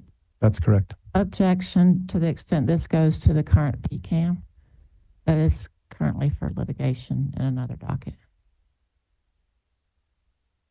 No, I'm actually just looking at Colstrip's operation during a January 2024 cold snap, which Northwestern has testified extensively about. But it is part of that docket, and I don't recall us testifying extensively about that in this docket. The testimony in this docket goes to market purchases during the January 2024 cold snap, and I would like to understand where those market purchases came from. Okay, then that Mr. Hines doesn't talk about that. If I can, I'd be, if you're inclined to entertain this objection, I can pull up portions of Mr. Hines's testimony that I believe go to this issue.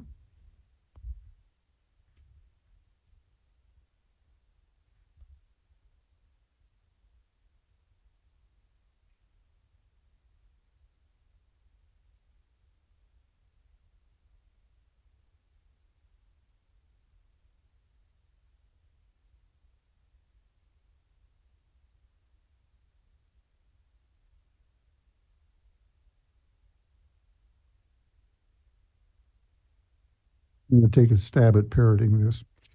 There are questions concerning the fixing of the tube. There are other questions that have been brought forward. They are ongoing.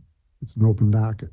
However, the question that has been asked is pertinent to things that I believe are in your testimony. Therefore, overruled. Do you mind restating the question, please? My question was whether Unit 4 was taken offline to repair a tube leak in January of 2024. Yes, it was. Okay.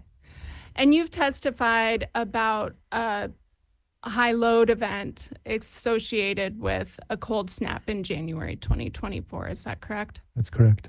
Okay.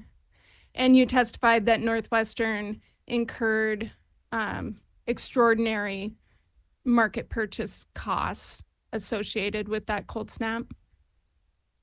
That's correct, but I believe that the timing of the extraordinary market purchases and when Colstrip was down are not correlated. And if I can, if you want, I can recount the dates for you. I have them here. I believe the cold snap began January 12th. Is that correct? Yes, and that's the date that Colstrip 4 came back online to full load. And by the way, just another piece from a reliability perspective, since we're talking about it, Colstrip has a reciprocal sharing agreement. What that means is that if there's an issue on Colstrip 4, it has to be taken down. We get 111 megawatts from Unit 3. So even when Colstrip 4 is totally down, we're still receiving 50% of the total potential output of the Colstrip plant. Okay. Colstrip Unit 4 was down through the 7th hour of January 12th. Are you aware of that? I'm not aware. I'm not aware of the specific time. I'm not disputing your representation. It was coming up, I believe I thought it started coming up around 600 or 0600, which is 6 a.m. and gradually came up throughout the day to the full load. Okay. And it wasn't at full load in the peak afternoon, the peak demand hour in the afternoon of January 12th, was it? Again, it was not. But Okay. again, the pricing that we've talked about that you raised, the pricing for market purchases through January 12th were significantly less than when the peak cold weather happened the evening of January 12th through the following few days. Can we agree that the market purchase costs would have been significantly less had Unit 4 been online that entire period? I can't agree that they'd be significantly less. They would be less.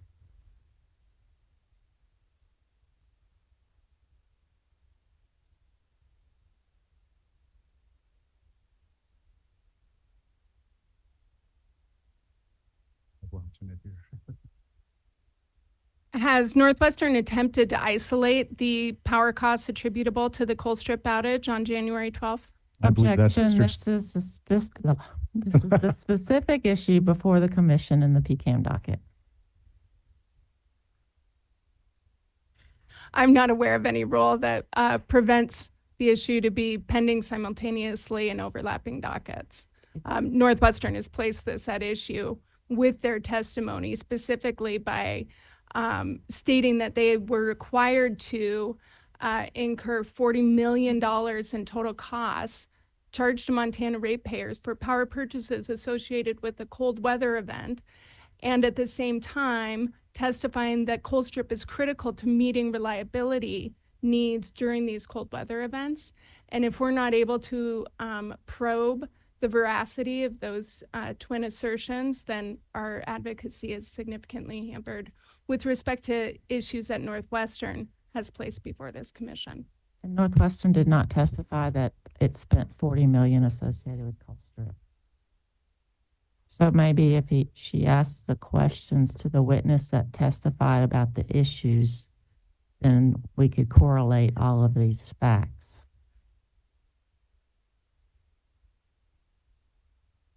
First of all, I believe the witness is an expert in this particular subject matter. And in the second place, on advice of counsel, the objection is overruled. I'll answer your question this way. First of all, I'm not the one who responded to data requests on that. That's Joe Steinmetz, who's the head of our market operations. Second, I do not recollect ever seeing a $40 million number for the cold weather event in January. Third, any type of generation does have ups and downs. Colstrip came online prior to the most significant portions of that cold event. And even prior to it coming online, the 111 megawatts from Unit 3 were flowing to customers, again, speaking to the value of Colstrip for our customers. And fourth, if you look at the operation of our other types of resources, such as wind and solar, you would see zero output from them at times. So that's why we have a diversified portfolio that encompasses all different types of generation, different strategies, including some market purchases as well, to develop a reliable portfolio. Has Northwestern assessed how climate change may impact your hydropower generation assets? Climate change, are you defining climate change as a change in river flows? Change in river flows would be one symptom of climate change, yes. We have not seen any significant deviation for whatever reason on our river flows, other than a normal year-to-year type of variation. We did that analysis when we acquired the hydros, and even back then we didn't see any deviations, significant outliers or trends, if you will.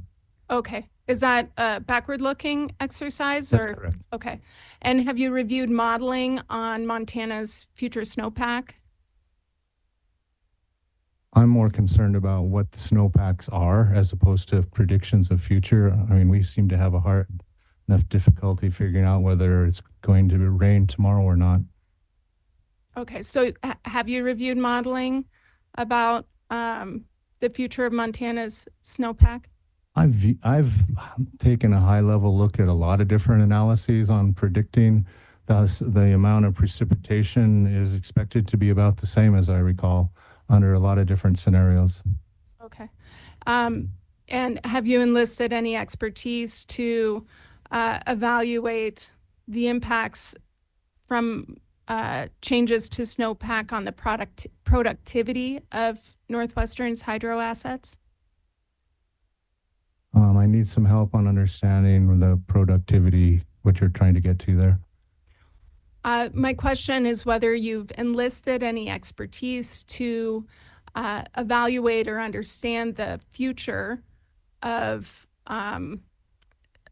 Northwestern's hydro generation based on potential changes to the snowpack.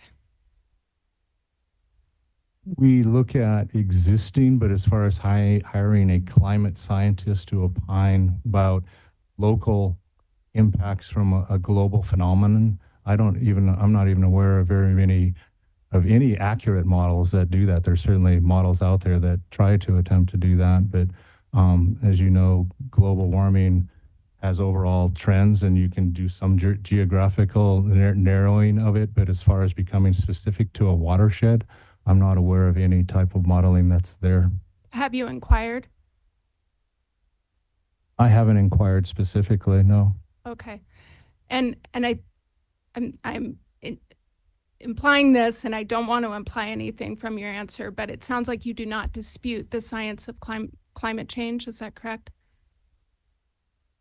Well, that's an interesting question. I mean, I certainly, first of all, it's very important for people to understand that we follow the rules and the statutes that govern us in our respective states, and we will continue to do so. Second, there seems to be, and I'm somewhat in agreement, that the climate is changing. You see a lot of reports talking about carbon being a piece of that change. But to your questions or someone's questions earlier today with Mr. Cashel, I'm a bit of a history buff. I mean, the biggest fire in the Pacific Northwest certainly was the 1910 fire. 3 million acres burned. Hundreds of people lost their lives. The fire of 1988 in the Yellowstone Park, almost 1 million acres burned. So relating specific events to global changes, I am somewhat cynical about, but I certainly am very comfortable with following whatever the appropriate rules and regulations are. And I am very agnostic as to what resource types we acquire to meet our customers' needs consistent with the statutes and rules.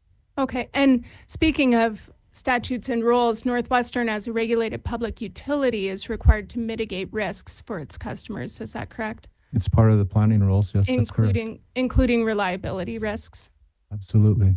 And so if climate science suggested there was a risk to your hydro generating assets, Northwestern would bear some responsibility for addressing that risk. Is that right?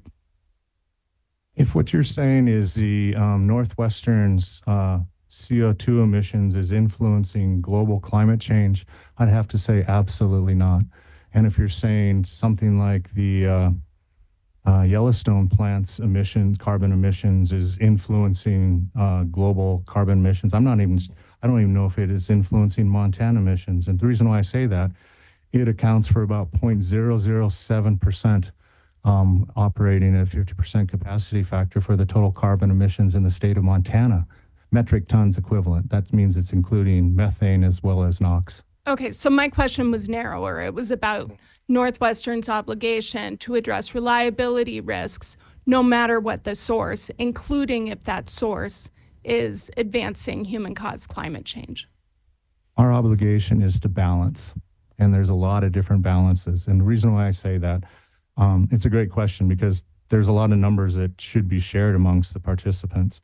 I just read a study by Jonathan Lesser, showed that the cost of Washington and Oregon reaching net zero by 2050 for their plans is over $500 billion. So no, I wouldn't say that our customers should be responsible for that kind of expenditure. And my question is, you talked about a balance, and I'm wondering whether risk mitigation with respect to the reliability of your resources is part of the considerations that you balance. I believe we've already discussed that the clear showing of effect on our hydro system from global climate change hasn't been identified. Okay, and broadly, were a risk, whether from climate change or, terrorism or what have you, to one of your generating resources evident in the science or the analysis, would Northwestern bear some responsibility for at least discussing, analyzing, addressing that risk? I'm sorry, I'm not trying to be difficult, but I'm having a really hard time following where your question is going here. I guess I'm not going anywhere. I just want an answer. Let me to rephrase. I'm having a hard time understanding what the question is. Okay. Does Northwestern have an obligation to address and mitigate potential reliability risks to its generating resources? We have an obligation to determine if there's a cost-effective solution to it. Okay. I would say that. Thank you. I have no further questions.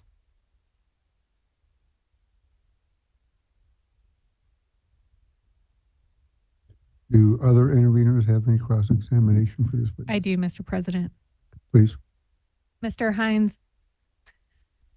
Yeah. Sorry. I'll go It's this a little bit of an awkward angle. Melissa Hornbein representing Intervenor Renewable Northwest. Hello. I just have a couple of questions for you. Sure. Does Northwestern anticipate incurring compliance costs to mitigate pollution from any of its thermal generating resources, aside from the questions with respect to MATS that Ms. Harbine raised? At this point in time, I don't foresee any incremental rules, if that's what you're talking about, that would impose additional costs onto our generating system. And in the course of it, Can I just make sure I'm being accurate here within the next year or so? okay, thank you. In the course of its resource planning, has Northwestern accounted for the expected cost of current or future pollution regulations, such as MATS, EPA greenhouse gas emissions regulations, or that type of thing? Yeah, I would push a little bit of this to Blue Lafay, but I do know that we do consider carbon in our IRP process, and that does helps identify whether it influences resource choices or not. Okay, thank you. No further questions. Are there any other interveners that have cross-examination of this witness? Do any of my fellow commissioners have questions of this witness? Commissioner Bukacek? Okay, Mr. Hines, your pre-hearing direct testimony, page 13, line 11. You talked about the MEIC and Sierra Club litigation. And you talked about the cost of that. 18 million, or nearly half the additional total project costs. In cases where litigation delays construction and therefore increases construction costs, such as what MEIC and Sierra Club, their litigation, is that cost passed on to ratepayers? We intend, excuse me, we intend to have that cost be part of our total project cost, yes. Okay, I have one more question. In cross-examination by Ms. Harbine just now, you referred to previous climate changes that occurred. You mentioned events in 1910, and since you're a history buff, you know that climate change has been going on for thousands of years, independent of the use of natural gas and coal. So were you suggesting in your reference to 1910 climate events that there's an important distinction between human-caused climate change and the climate change that's been going on for thousands of years? Commissioner Bukacek, yes, and if I may expand upon that a little bit. It's frustrating personally from my perspective where people are pointing out particular events and saying that is climate change and human-caused climate change. I merely was referencing those to show that there's a lot of pretty significant events that are being contributed to climate change, such as fires these days, that were ongoing well before the Industrial Revolution, if you will. Or it's the very beginning of it, I should say. Appreciate that. Thank you. Commissioner Wellborn? Thank you, Mr. President. Mr. Hines, my line of questioning is based on gas supply, but more importantly in relationship to electric generation. and I guess it gets right to the heart of, is there any kind of an event that would trigger a supply shortage to either generation using that gas or to your gas customers? And if so, how are those demands prioritized? It's a great question, Commissioner. First of all, the immediate prioritization goes between firm customers and non-firm customers for transport. And with both at Dave Gates, we do not have firm capacity contracts. And that is why we selected back in 2011 a dual fuel approach. And we work with transmission. We have had critical events called in the past, and we also have standard less than critical events called, and we work with all the different aspects of Northwestern transmission primarily, but also marketing and also distribution, even for shutoffs if you have to go to that really gross event.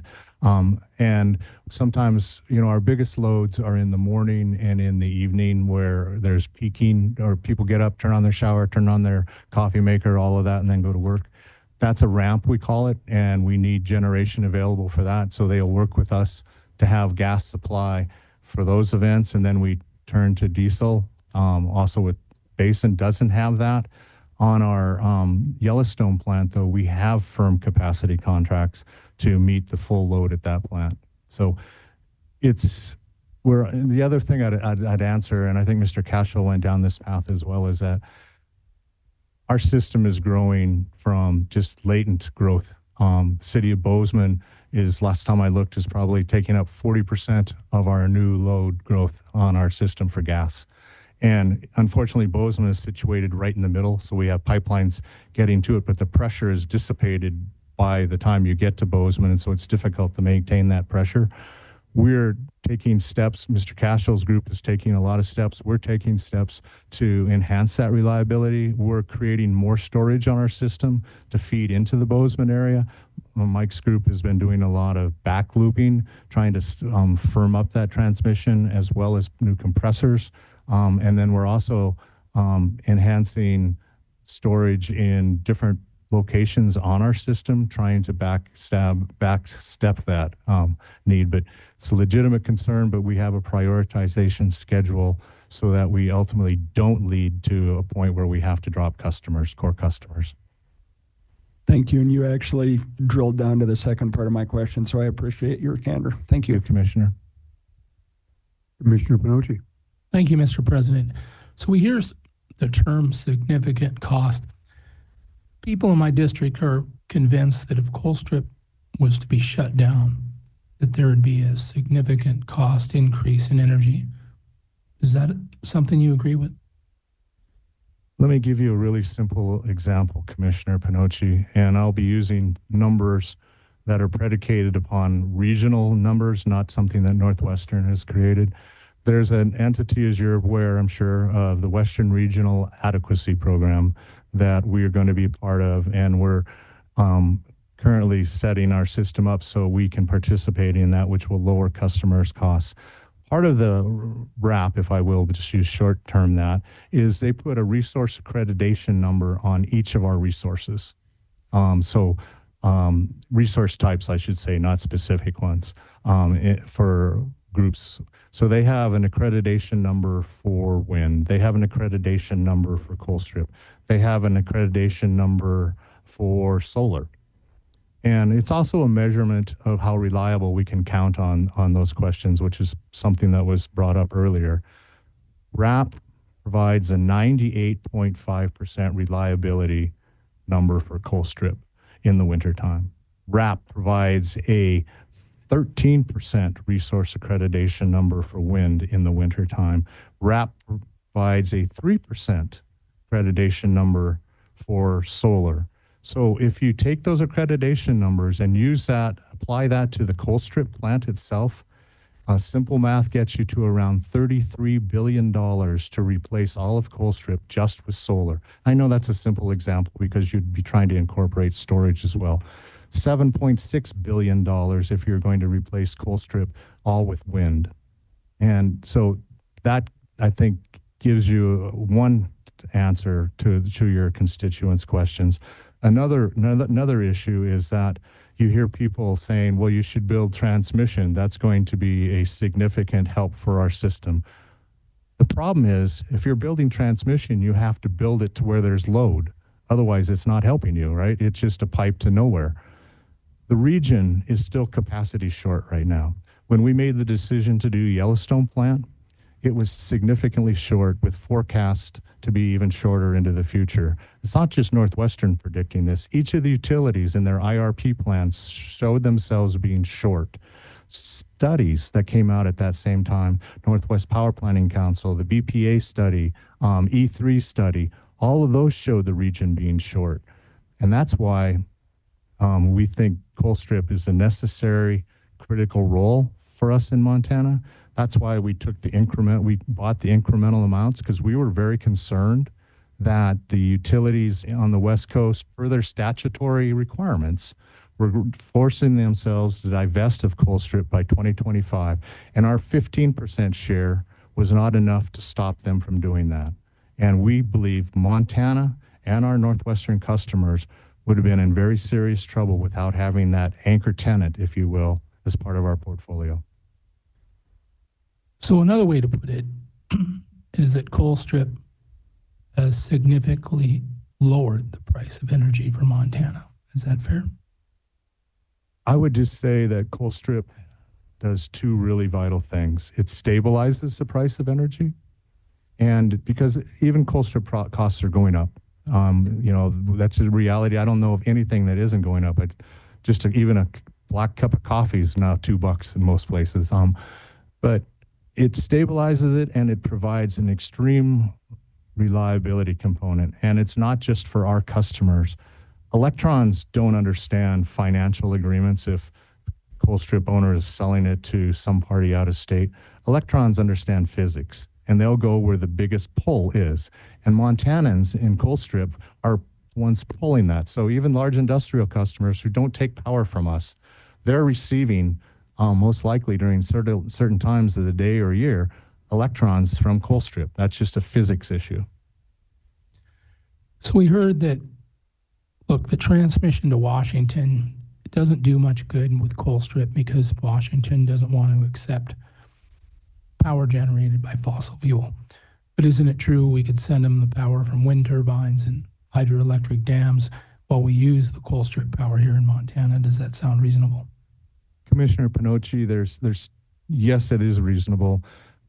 We will need to be painting electrons at a certain point to be compliant, if you will. And it's a kind of a weird context, but we can paint electrons that aren't necessarily Colstrip that we can sell into their state if we're long. And we can still use the other power to serve ourselves. So yes, the other piece though is my understanding is you're absolutely right on long-term purchases in the state of Washington, but they can do 30-day or less. And I can tell you in conversations with my peers in those states, they're very concerned about how they're going to meet load with the loss of Colstrip and an inability to build gas plants. I believe if they have no power and the lights are going off, they're not going to care. We'll see. So let's take a look at this question. My constituents say, hey, look, we believe that Colstrip's an asset and it's keeping our costs lower than if we didn't have Colstrip. That's a majority in my district. And I've got a pretty good finger on the pulse of my district. So they think that if you could magically take units 1 and 2, put in the new advanced turbine that GE has that's 60% more efficient than the turbines that are there now, put in some new scrubbers, that would be a better asset. Back up a minute. President Molinar and I were in Washington, D.C. a few months ago, and the speech we heard was something like this.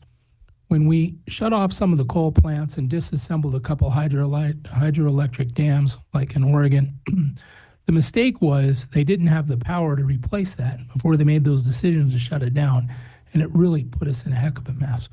The heck of a mess I'm talking about is the rates went up.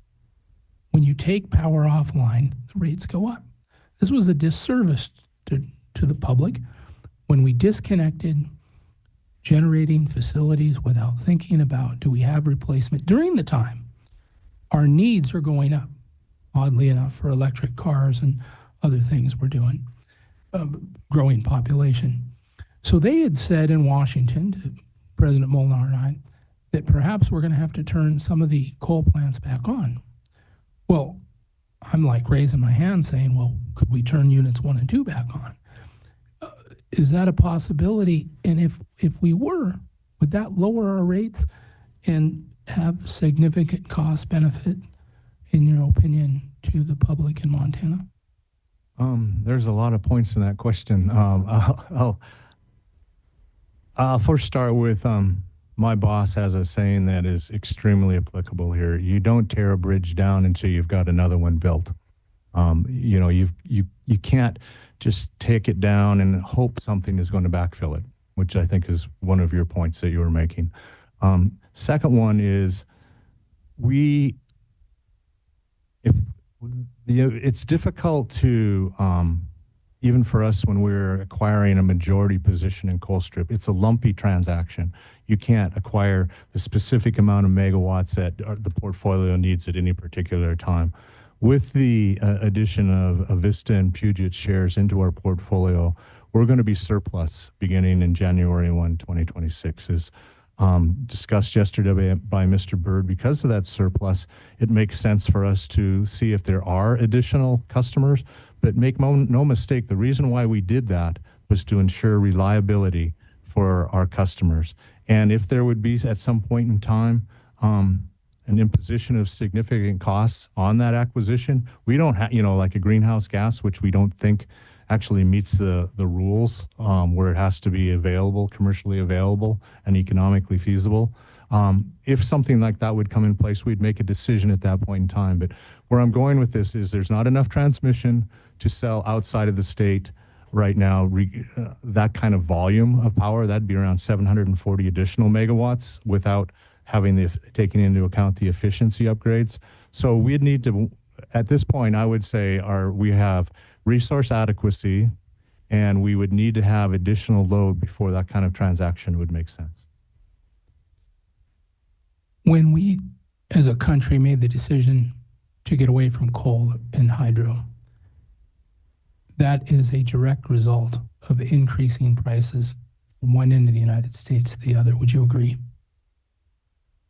I would say, I would just narrow that statement down. I would say the capacity shortage is becoming significant. The pricing mechanisms in all the RTOs, even expounded in the PJM, even in SPP, the pricing isn't adequate to influence new capacity to be developed.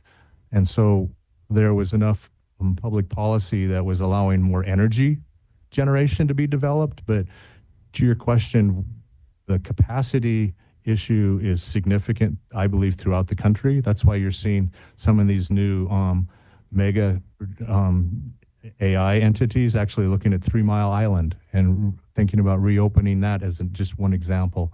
There isn't enough capacity where the AI pundits are saying this economy of ours is going to be going on.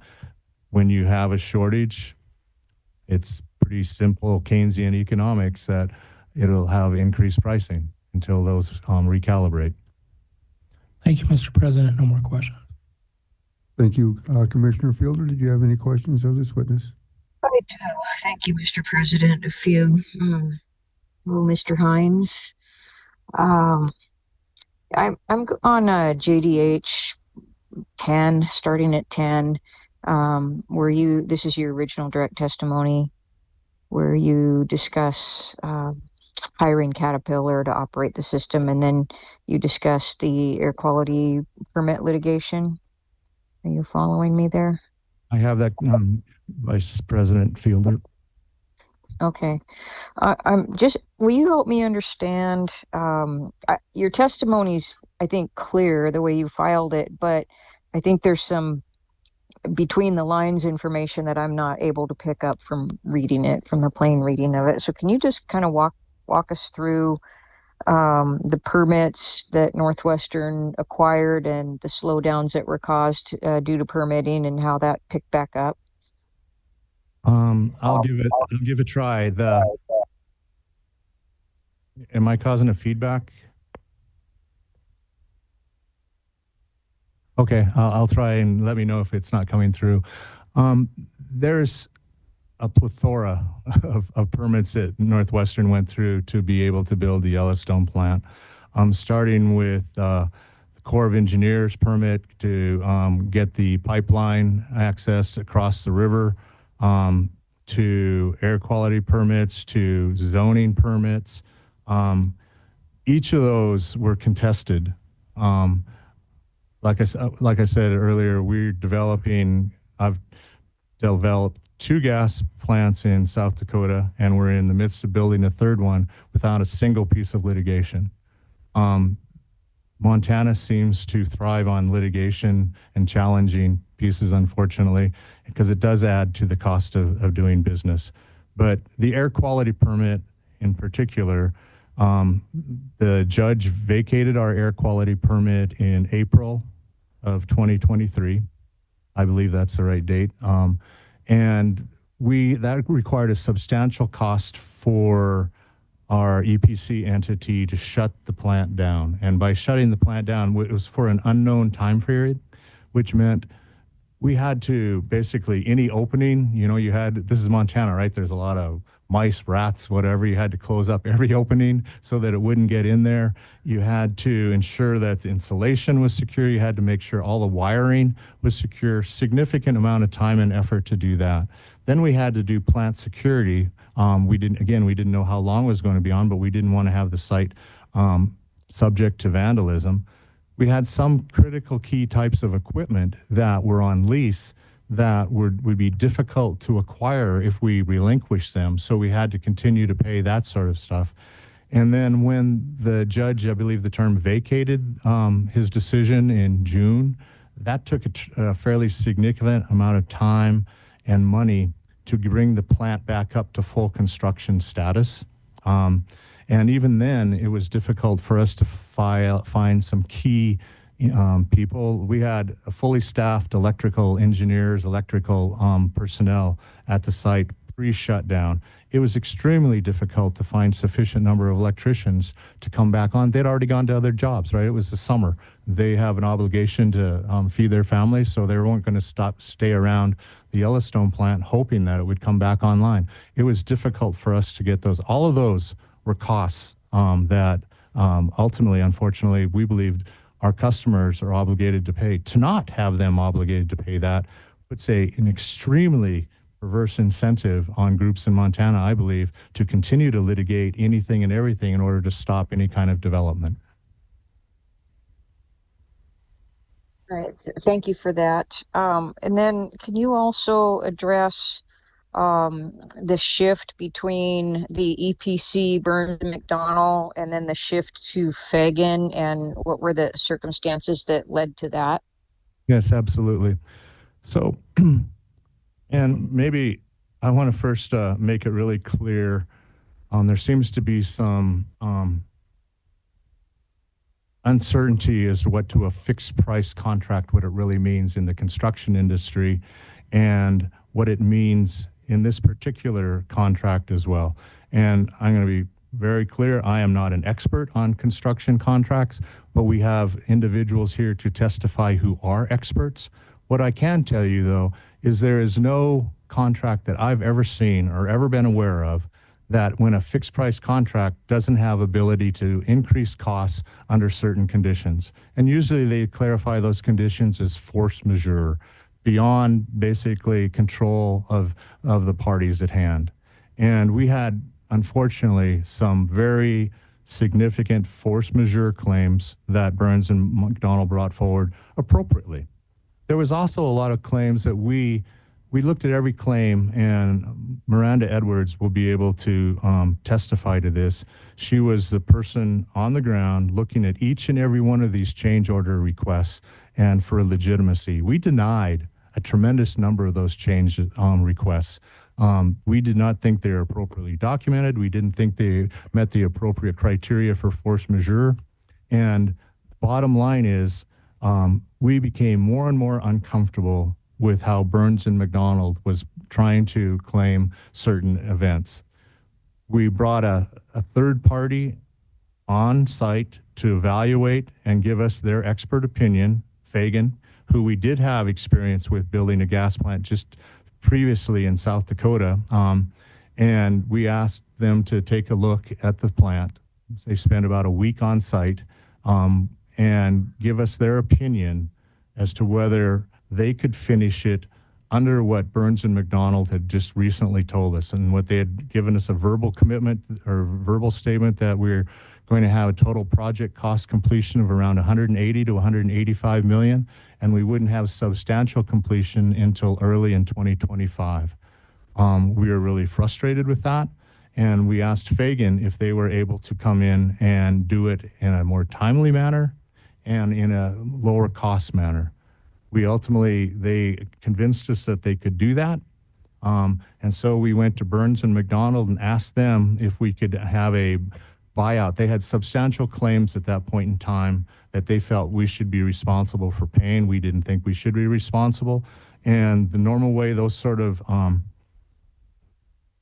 problems get resolved is through extensive, long-term, expensive litigation. And no offense to the attorneys in this room, but litigation really doesn't help a lot of people except for the litigators themselves, it seems like. And we were able to get an outcome where they agreed to a dollar amount, $102 million. Fagan came, ultimately they said 30, they came in at 32 million. And the invoices that we had to pay that hadn't yet been completed by the individuals at the site for about 146 million, I think. I'm really bad at math on the fly, even though I was a mathematician at one point in time.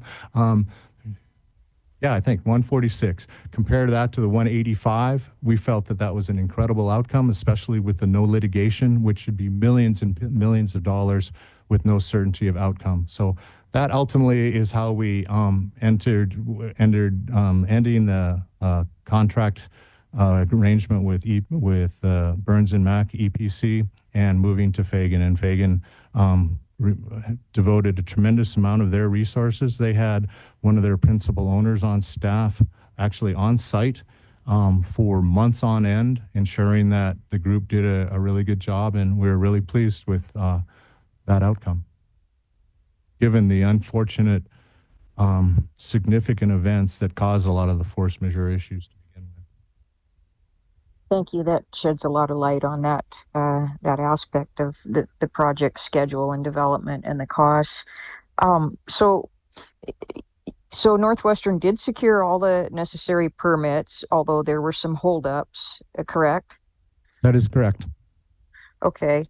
And then the costs associated with those holdups, was it just the $3.2 million that's on JDH 14 that was associated with those holdups, or were there other costs that were associated with, like the MEIC Sierra Club litigation and the hang-ups with the permits, the slowdowns through the litigation?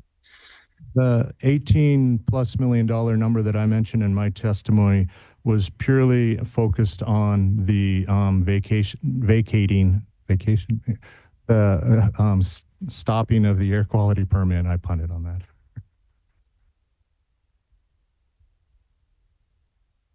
Okay, and so that was a cost that wasn't associated with directly securing the permit. It was a cost associated with the litigation that temporarily stopped the permit and the related work. I apologize. I interrupted you. Please go ahead. Well, I'm trying to get a figure here, or a handle on what the costs of the slowdowns were. What it would have cost to build the plant without that litigation, without those slowdowns, if everything would have gone smoothly. What would the difference in the cost be? Can you calculate that or estimate that? I can't calculate the total cost slowdown because there is a tremendous number of them. And there is also just costs internal, but the 18-point-something million number that I have in my testimony, that was directly associated with the air quality permit lawsuit. And what was most frustrating to at least Northwestern is that we followed all of the rules and statutes in the state. We did not do anything inconsistent with what those policies were.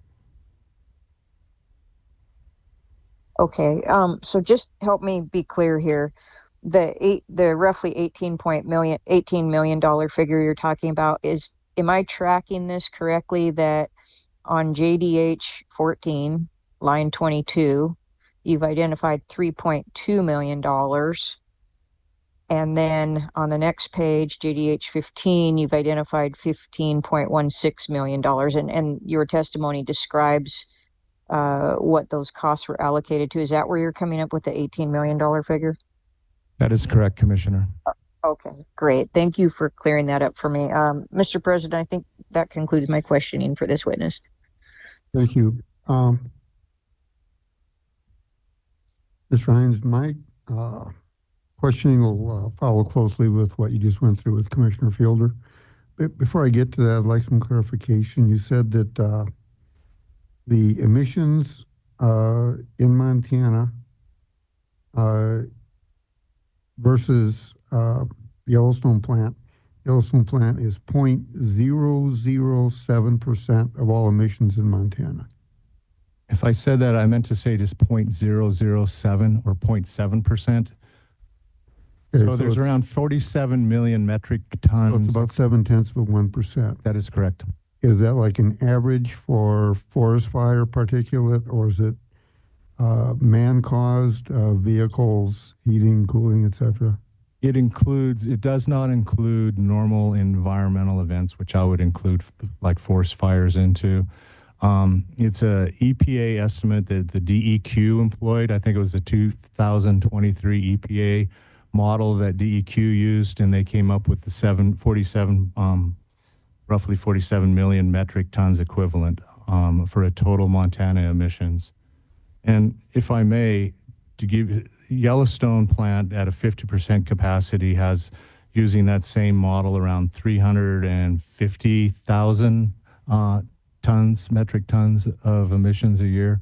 But let's be pragmatic and put this in perspective. So you look at all the traffic from Bozeman to Big Sky, for example. That's about 50% of what Yellowstone plant will emit on a yearly basis. From where to where? From Bozeman to Big Sky and back. You just look at all the annualized traffic there. You look at in the Billings area specifically with the closure, people mentioned the closure of Corrette and Colstrip 1 and 2. That was around 5.5 million metric tons that were taken out of the Billings area. The inclusion of Yellowstone is adding in 350,000 tons. So the Yellowstone area still has had a reduction of 5.1 million metric tons. I just think we have to realize that there are some trade-offs. You know, someone raised the constitutional issue yesterday, clean and healthful environment, but also the right for people to pursue life's basic necessities, and affordable and reliable electricity, I think, is a fundamental life basic necessity. Thank you. Kind of dovetailing in with the section that Commissioner Fielder was discussing, which is the MEIC Sierra Club litigation, which caused the district court to vacate the construction permit on the air quality permit on April 14th. You said for about 2 months,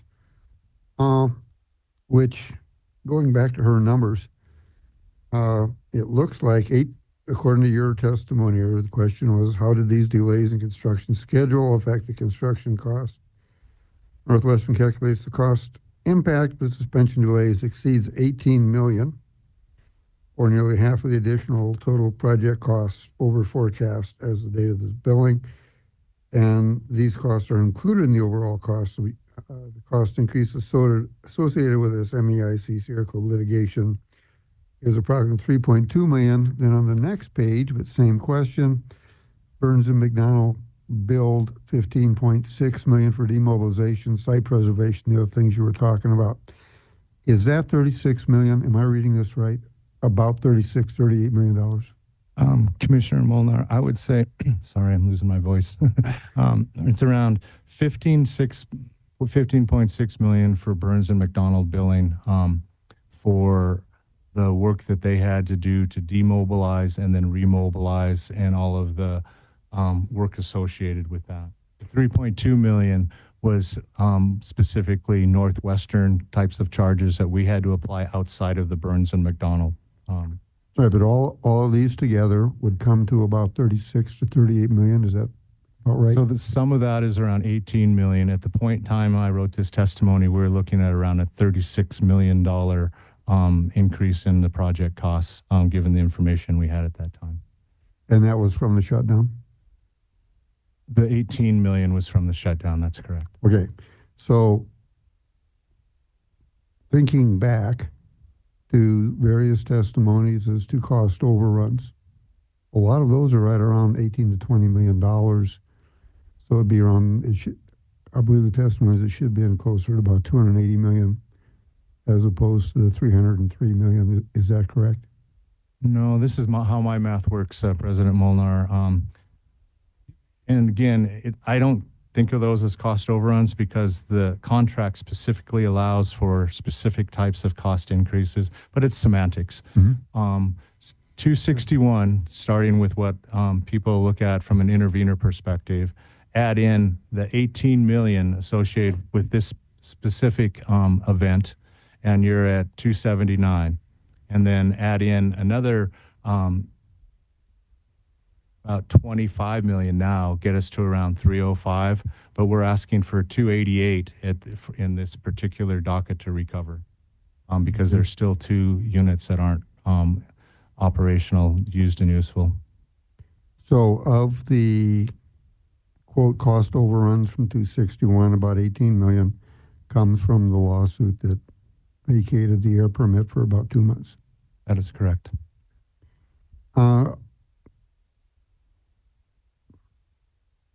You know, I'm not an attorney, but I did watch Ironsides on TV 3 times. It was the same episode, but I finally got it right. If that happened to me when I had a construction company, I would have countersued for damages. Was there any discussion on doing something like that, either working it into the first lawsuit or one afterwards? Because you did prevail, but you had $18 million in expenses. I apologize, President Molnar, but that's a kind of a legal question that I didn't have brought to me. The legal group may. I'm not asking a legal question. I'm asking if there was any discussion. Mr. President, I apologize for objecting. I think that the statement that they did prevail is not reflective of the evidence. They got the permit going. I think it's very reflective of the evidence. Overruled. I will address it on recross. Thank you. Okay. And I want to advise the client he has a right to attorney-client privilege communications. Are you going to invoke that right? I believe some of these issues were extremely sensitive to Northwestern as to our future legal strategies on some of these things. So I apologize, President Molnar, but we took all of the readily available steps possible that we thought could mitigate that. There was no reason to apologize. I knew it was dicey when I asked it. However, it does go to cost cause or cost payer. In this case, the cost payer would be your customers, but they didn't cause it. So with that, I really think, and you can just, again, do it, I think that there is a responsibility to answer whether or not there was going to be an attempt, even if you didn't talk to attorneys, just other people in your group, to make sure that the cost of that litigation was not borne by ratepayers upon completion. I'd make one comment, President Molnar, in that I look at it from a slightly different perspective. There's a one of the reasons for challenging a lot of these types of activities, whether it's logging, mining, building a plant, is delay. You know, in the case of logging, if you challenge a timber sale for long enough, the wood that you're trying to acquire is no longer market worthy. For us to have to eat that money provides what I call a perverse incentive. If we didn't follow the law, I totally would not be here asking for recovery of that. We did follow the law that was in place at that point in time. And I do not think it's appropriate to provide a perverse incentive for that to be eaten by the utility. Perhaps the ratepayers would speak and say perhaps they don't want to have that type of litigation going forward if they have to pay for it. I have no further questions. Does staff have any questions of this witness? Yes, Mr. President, I do. I would note, though, that we've been going for a little over 2 hours already, so maybe this would be a good time to take a break. Are you intending to be long-winded? There will be several questions.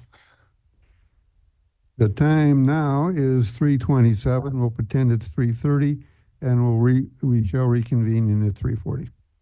Thank you for the 3 minutes, Commissioner.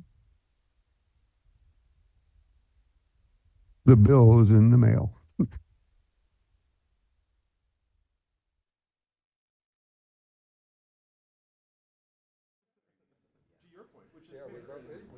It is what the judge says to do. It's an option we're available. We are back in session. Commissioner Attorney Lucas was about to ask some questions. Mr. Lucas. Good afternoon, Mr. Hines. Good afternoon, Mr. Hamilton. In your testimony, you discussed a little bit about the effects of COVID-19 on the YCGS project. Do you recall that? I do. And of course, COVID-19 affected more than just YCGS for Northwestern, right? I'd say it affected the entire world. Right. When did Northwestern start to see the supply chain issues and the labor issues and the inflation issues that you discussed in your testimony? I would say that we saw roughly, forgive me, I don't have the dates right in front of my mind, but I'd say probably around 2020. There was no real understanding of the longevity of it or the severity of it. I guess I have personal experience because my spouse was chair of the school board at that point in time, and they were scrambling trying to understand the length and extent and the seriousness of it for quite a while.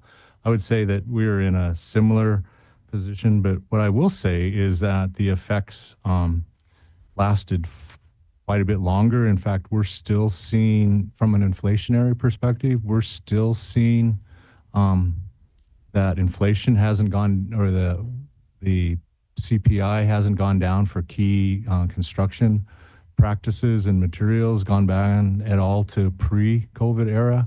And so I would say that the whole supply chain piece has been disrupted pretty significantly, and still we have key electrical components, transformers, that sort of thing, are still difficult to acquire and are still got pretty long lead times. And just an aside, we are building a gas plant in South Dakota right now, and 1 month of decision making before we decide whether to proceed or not ended up putting the end date 3 months farther out instead of a 1-to-1 ratio. So I'd say we started experiencing those events, and no one had a clear picture of what those the final disposition of COVID was going to be, but we started seeing some of the effects early on. Okay. Northwestern used a competitive bidding process to select Burns and McDonnell as your EPC contractor, correct? That's correct. And just for it's in the record, but can you tell me what EPC stands for? Energy Procurement Company. Oh, wait, I just totally screwed that up. Can I strike that from the record? Yeah, you can take another run at it. Do you want me to ask it again? Or?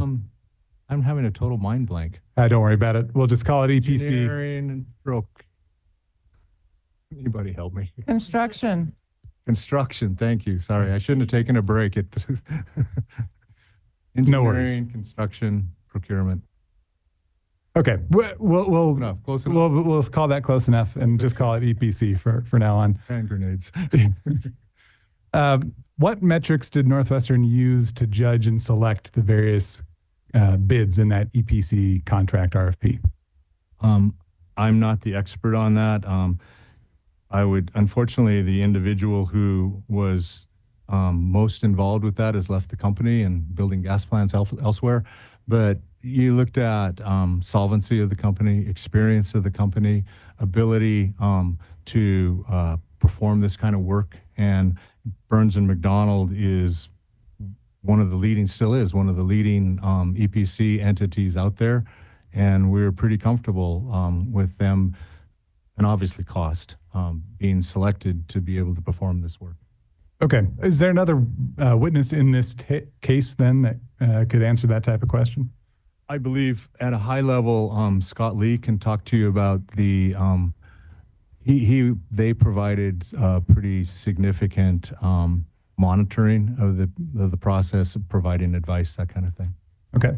So you said that Burns and Mac scored well on the metrics that Northwestern evaluated. Correct. Do you know if Burns and Mac was also the lowest cost bid in the EPC RFP? Objection. This is the exact point of Scott Lee's testimony, is the evaluation of bids. So fair enough. I'll withdraw and ask that to Mr. Lee. Do you know, generally speaking, not specific date, but generally when Northwestern selected Burns and Mac as the EPC contractor? I believe we signed the agreement with them in April of 21. Okay. Were you involved in negotiating the EPC contract, its specifications and pricing? I was not. Okay. When did Northwestern finalize the lump sum price of $98 million? In April of 21. Okay. And when did Northwestern's board approve the budget for YCGS? We made a decision to do final notice to proceed in Q4 of 21. So sometime in that time frame. I can't give you a specific date. I think December is when we gave them final notice to proceed. So we'd have had to have board approval prior to that. Okay. Could I refer you to data request PSC 27?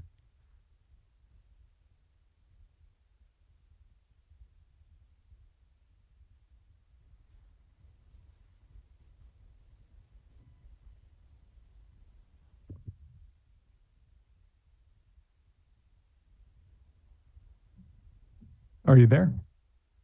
Yes, I am. Thank you. Okay. And you prepared at least part of the response to this data request, correct? That's correct. B, C, and D. Okay.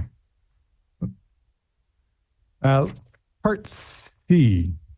Part C involved a table in the response that Northwestern provided, and that table was the budget originally approved by Northwestern's board of directors, correct? That is correct. That's correct.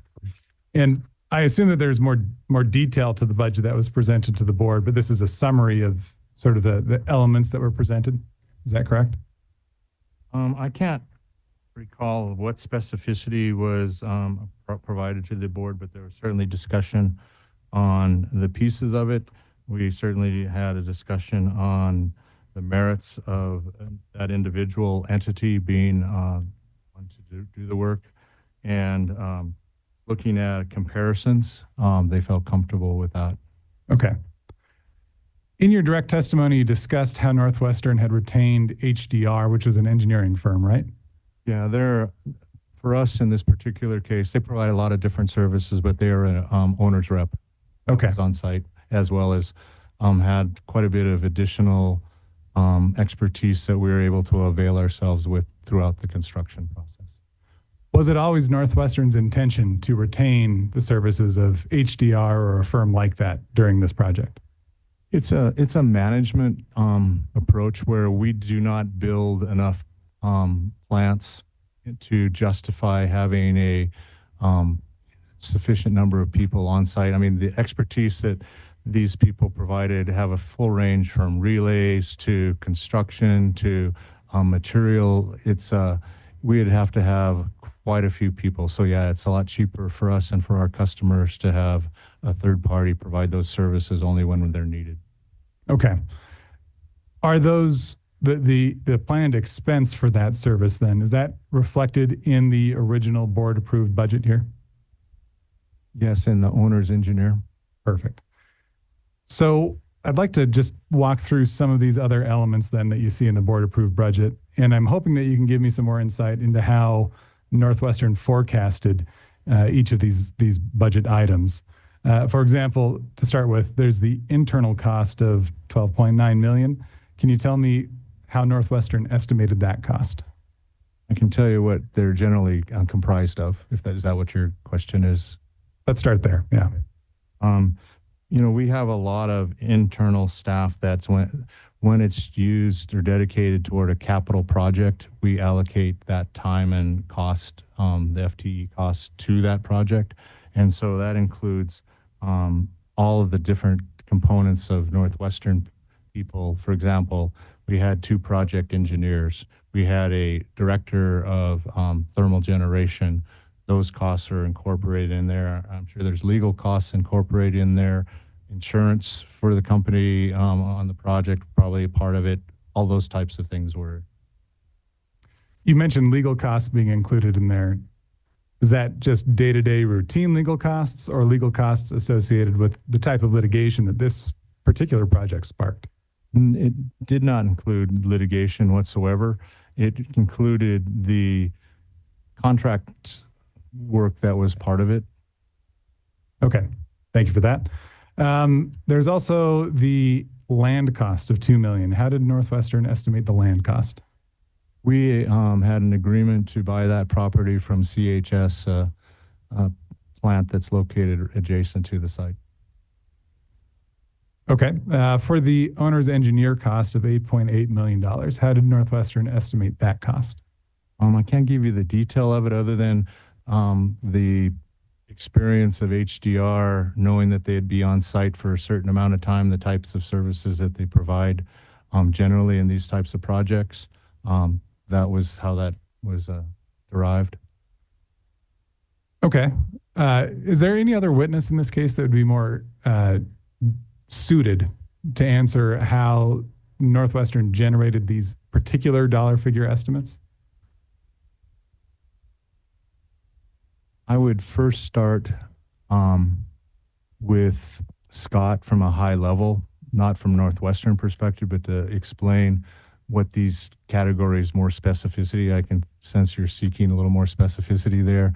And then we can give you Josh Folman, who has a tremendous amount of experience, again, not in the development of the budget, but being able to explain how those costs were accrued over time, and Miranda Edwards as well. Josh is a witness in this case as well. Okay. Were Josh and Miranda involved in preparing the budget as presented to the board? No, they were not. Okay. But as you're looking for a little more specificity, unfortunately, like I said, that witness has left the company. Okay. What was the name of that individual? Jim Williams. Jim Williams. Okay. Let's talk about the environmental cost then of $280,000. How did Northwestern estimate that cost? I think we understood the types of permits that we were required to undertake, and the environmental group went out to acquire those permits. And that includes negotiating, preparing documentation for the wetlands impact studies, that kind of thing. That's what's embedded in there. Okay.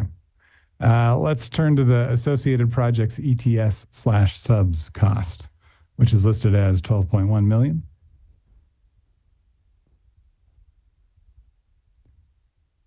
Where? In the C? In C, yeah. In the table that is titled Original Board Approved, the second from the last line is associated projects, and then in parentheses, ETS subs. I found it, yeah. So what is that line item meant to represent? That is the component that is not project plant specific. That was the substation work, and that came out of the transmission group. Okay. So let's look at the EPC line item in the budget, which is $98.5 million, right? Correct.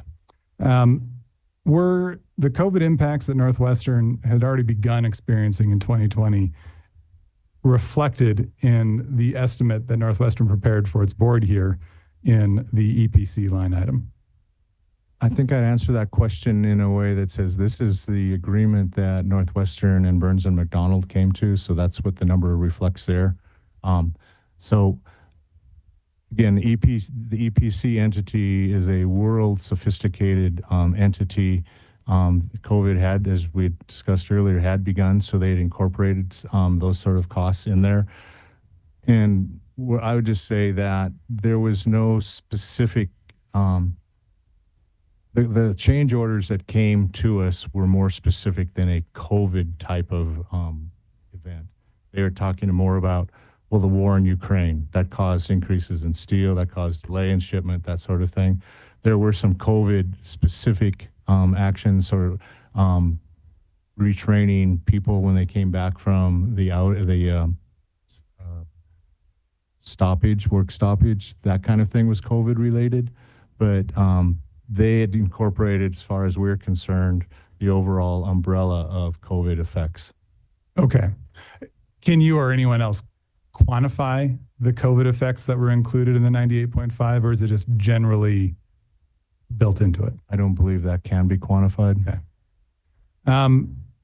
There's also a contingency line item of $28.7 million. Was any of that contingency line item intended to address the unknowns, the uncertainties created by COVID-19? No, it was not. Okay. What types of contingencies are included in the 28.7 million? Inability to get workers, for example, a delay in acquiring the land, for example, all which would delay the construction project, material that Northwestern employed to build the substation, those sort of things. All of that was embedded in the 28 mil. As a contingency, as something that may or may not happen? That's correct. And if it hadn't happened, we would obviously we'd rebate that back to customers. Sure. Was, just for clarity, any part of that $28.7 million contingency budget intended to cover potential litigation costs like Northwestern experienced here? That is not included in there. No. Okay. So is it correct to say that nowhere in this budget, besides in a general sense in like the EPC line item, nowhere in this budget Northwestern accounted for the effects of COVID-19 that it had been experiencing? The effects of COVID were accounted for, I would argue, in Burns and McDonald's budget that they agreed to with us. Okay. All right, let's turn to a few terms of art that have been used in the EPC process. Can you tell me what the limited notice to proceed is? We did 2 limited notices to proceed and then a final notice to proceed. Final, I'll do it backwards, if you will. Final is when, yes, this is a go, we have approval, you're to proceed to move forward. Limited notice to proceed was that we would like you to get going on certain things, certainly not doing construction itself, but doing some engineering design work that we think would be helpful to be able to get a final project developed in a faster time frame. Was it always Northwestern's intention to sort of issue 2 limited notices to proceed before getting to that final notice to proceed? Not originally. We anticipated issuing the first limited notice to proceed to get Burns and McDonald moving down that path. They came to us and asked us for a second on different products, different work products, to move forward. And we talked about that and figured and decided that that was worthwhile for them moving to that next stage of pre-construction activities. Again, our biggest focus was, remember, the context of this was reliability. And in February of 21, that was when Storm Uri happened and billions of dollars of damage and hundreds of people death.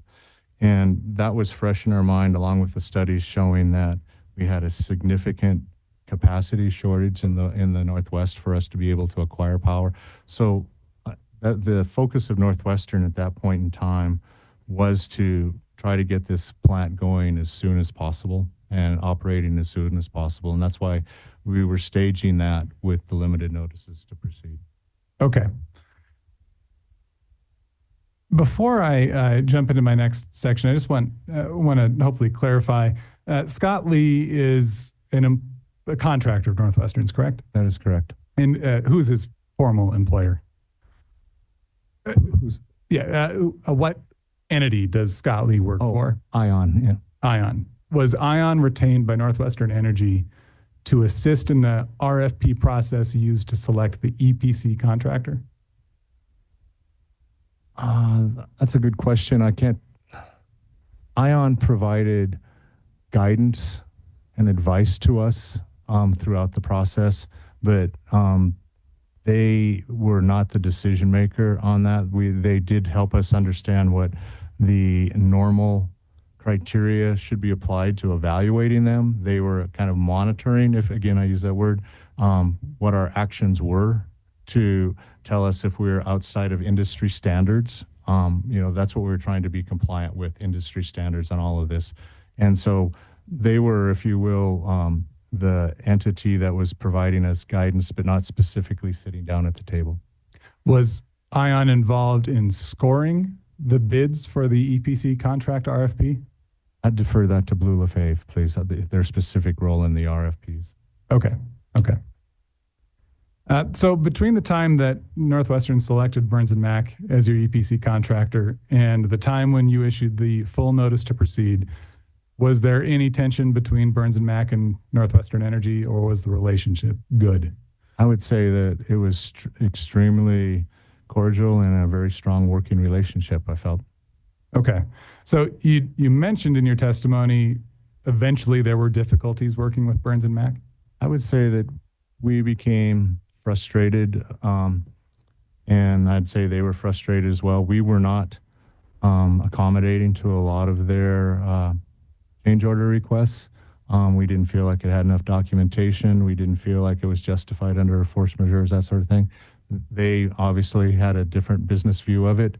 And so, yeah, there was beginning over time, I would say they still performed good work at the site, but we were becoming more frustrated with their performance.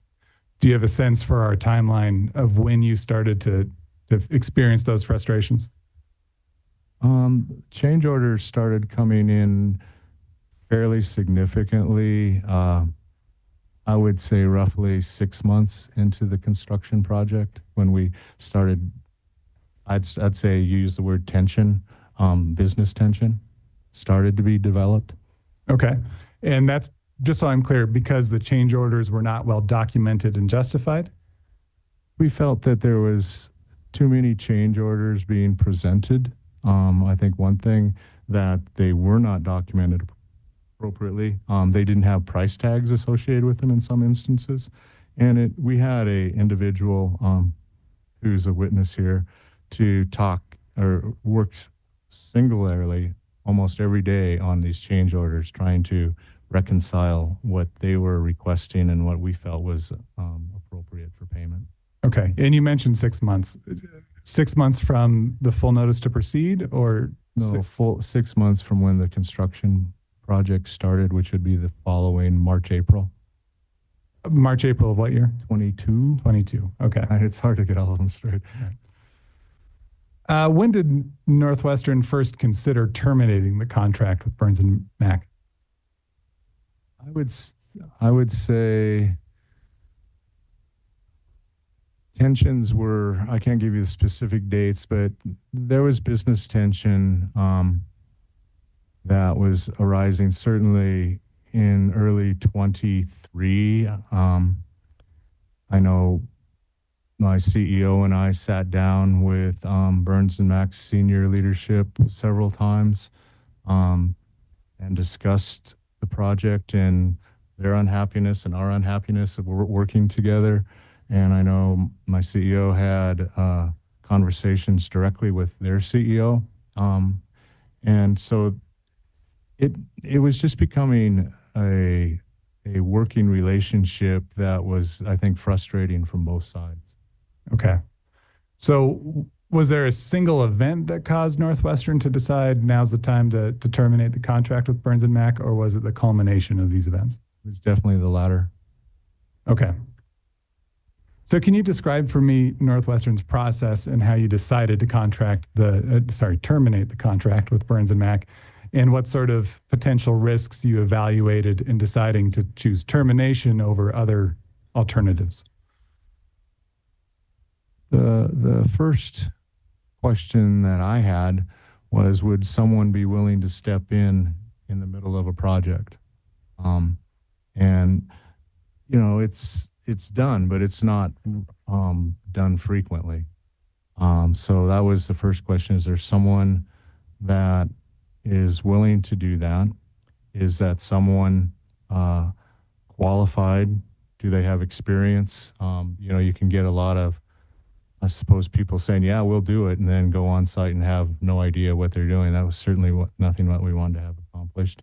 We did have a very recent, very good relationship with Fagan.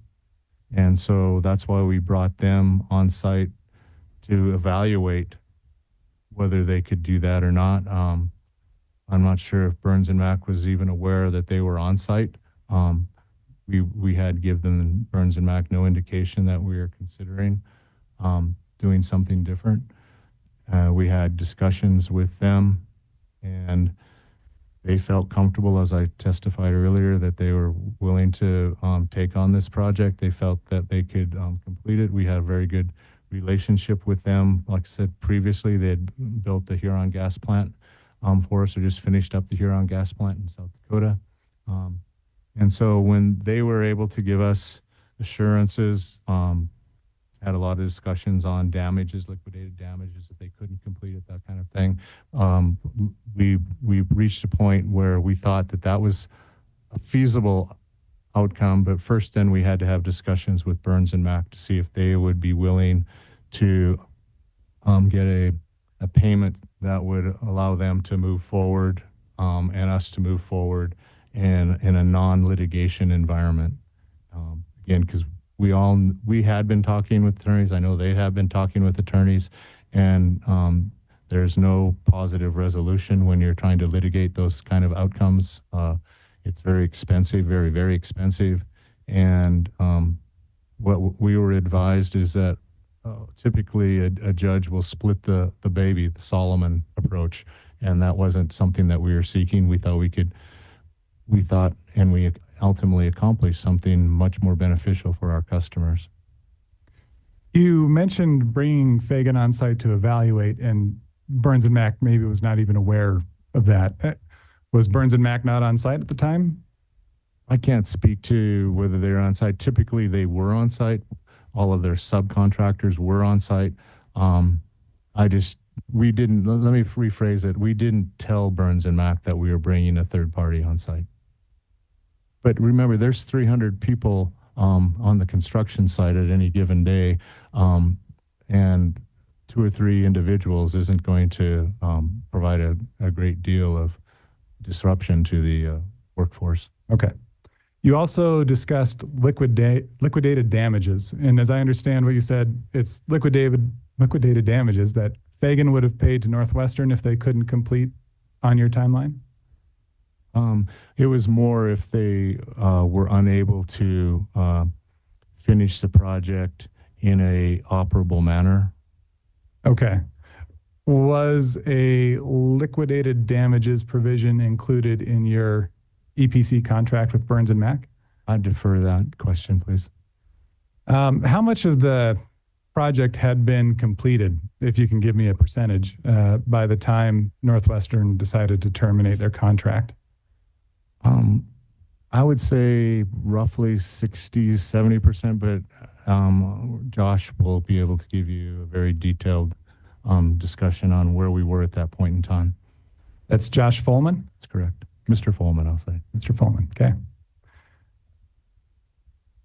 Do you know why costs were changing so drastically that they required all of these change orders? Were they all force majeure events? Well, certainly from their representation, they would be. Otherwise, they wouldn't be able to issue a change order. Okay. Did Northwestern take steps to investigate and understand all the circumstances that were leading to these change orders? Absolutely.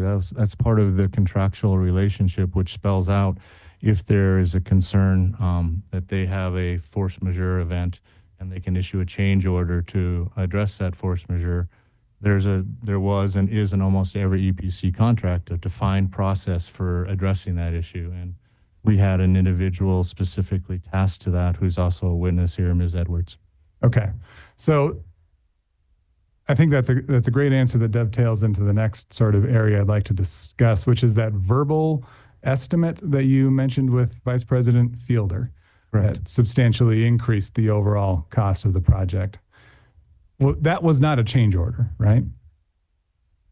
That is correct. They just indicated to us that they felt the final completion price was going to be 180 or north of that, and then also the substantial completion date ultimately would be in January of 2025. So they gave you that estimate without a change order. Is that the normal process in the construction industry? I'm not aware of that, no. Okay. You've never seen that happen before? Correct. Okay. Is there a reason why Northwestern didn't insist at that point in following the change order process to get more documentation for that estimate? I think I previously testified to the fact that tensions, frustration was continuing to escalate between the two parties. We didn't believe that there was sufficient substance to go down to that kind of dollar level, which or go up to that dollar level, which ultimately I believe was shown to be true with what Fagan was able to accomplish. So can you help me rationalize how Burns and Mack, which you've said is a world-renowned, very professional contractor in this arena, managed to end up in this situation with a poorly documented verbal estimate that substantially increased the price of the project? I think you're getting to the point where we were getting frustrated. There wasn't, from our perspective, a really good basis for it. I can't tell you what was in their mind, but I can tell you what was in ours, and it was a growing frustration that we weren't having as much cost control as we felt. That's not the right word. We were growing frustrated that the project wouldn't be accomplished within the time frame, under reasonable force majeure events at a price that we thought was acceptable. Okay. When was Fagan formally hired as the new EPC? And again, just a month and a year would be fine. November 23, I believe, right there. And about at that same time is when we gave notice we executed the agreement. We didn't give notice. We had been negotiating with Burns and Mack, and we were able to reach that outcome. And when did Fagan resume full operation of the job site? Fagan was on site, including senior management, co-owners were on site prior to our final execution. And then I think they were there within the next week, no longer than a week. They were actually living in Laurel. So very likely same time frame, November of 23? Absolutely. Yeah, I'm sorry if I wasn't getting to your... Yeah. They were basically passing. Okay, and it was full operation. There was no ramp up in getting Fagan operational in November of 23? You know, on these types of construction projects, there's a lot of progress being made without having, there was a work product underway, and they didn't go in where it would actually disrupt if they'd say, no, stop. They didn't do that. If you want a little bit more detail, again, Mr. Folman was on site during that entire time frame, helping, if you will, that process move forward. So is it your testimony, your understanding, that there was never a break in the full operation of the job site as you switched from Burns and Mack to Fagan? That's correct. Okay.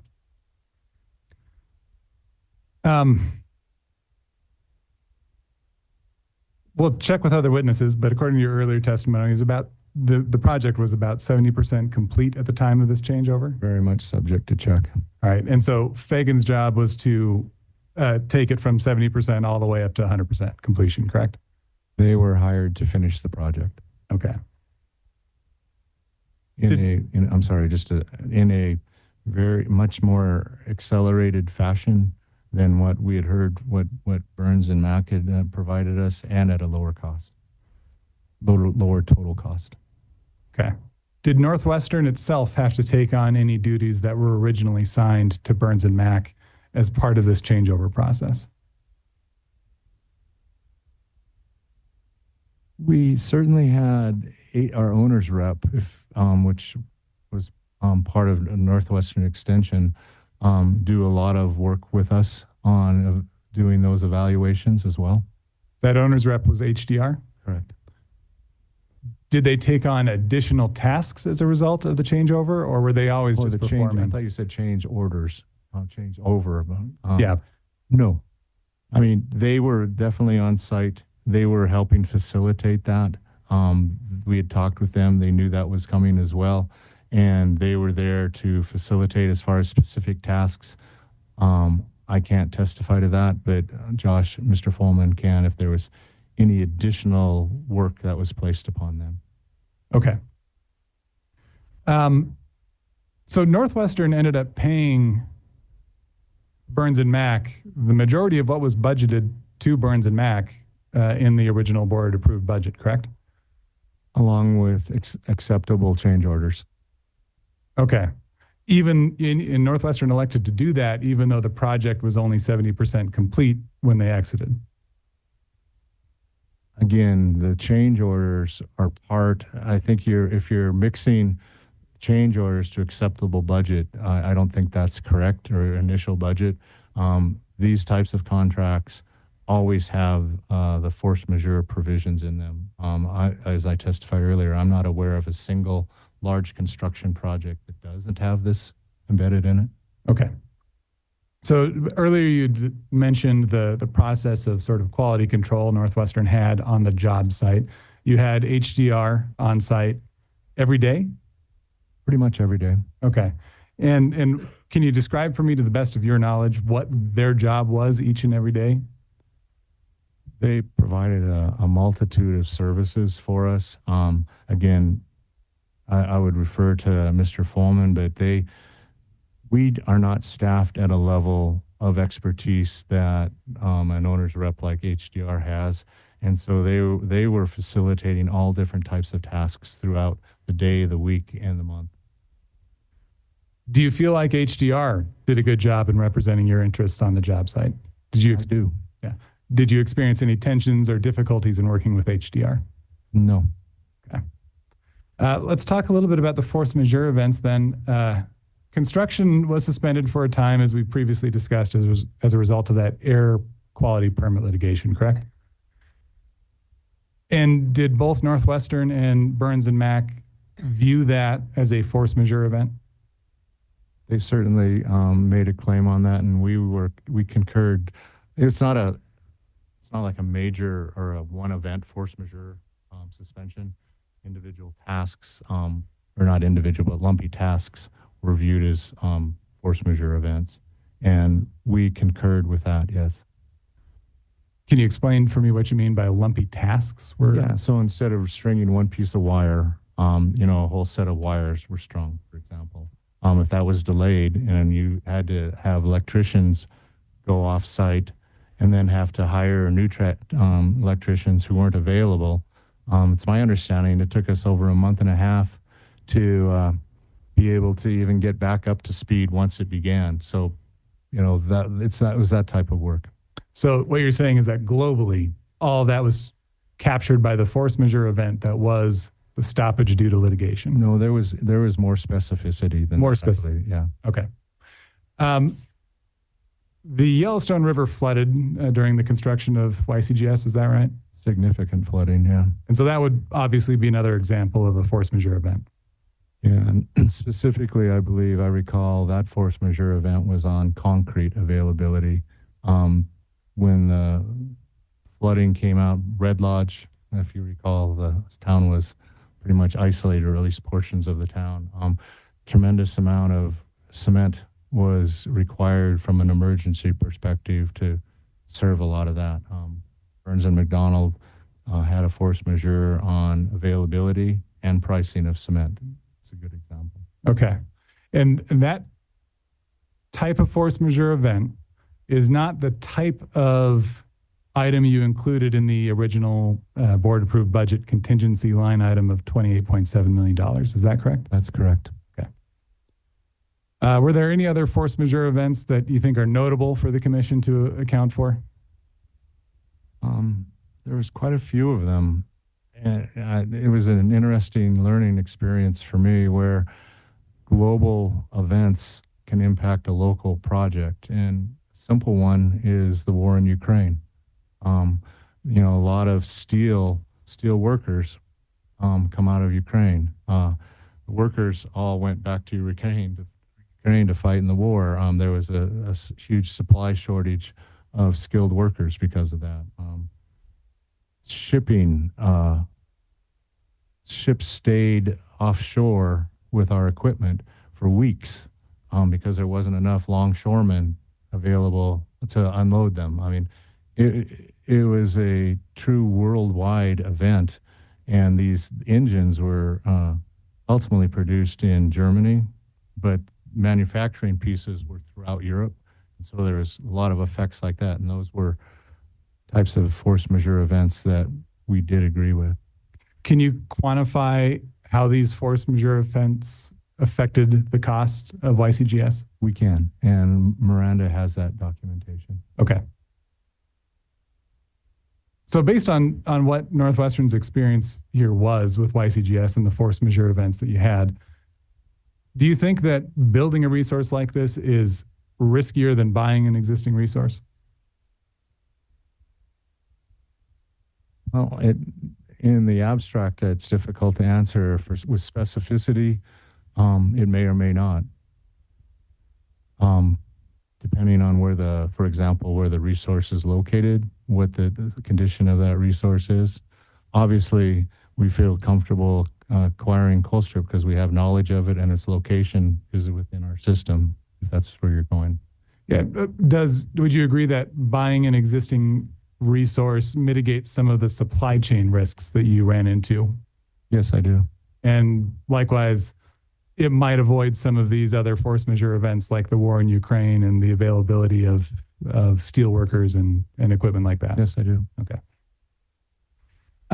So we've talked about the EPC RFP, but are you also generally familiar with the RICE RFP that Northwestern issued? Generally familiar, yes. And I believe in your testimony you said that Caterpillar was selected in that RICE RFP, correct? Correct.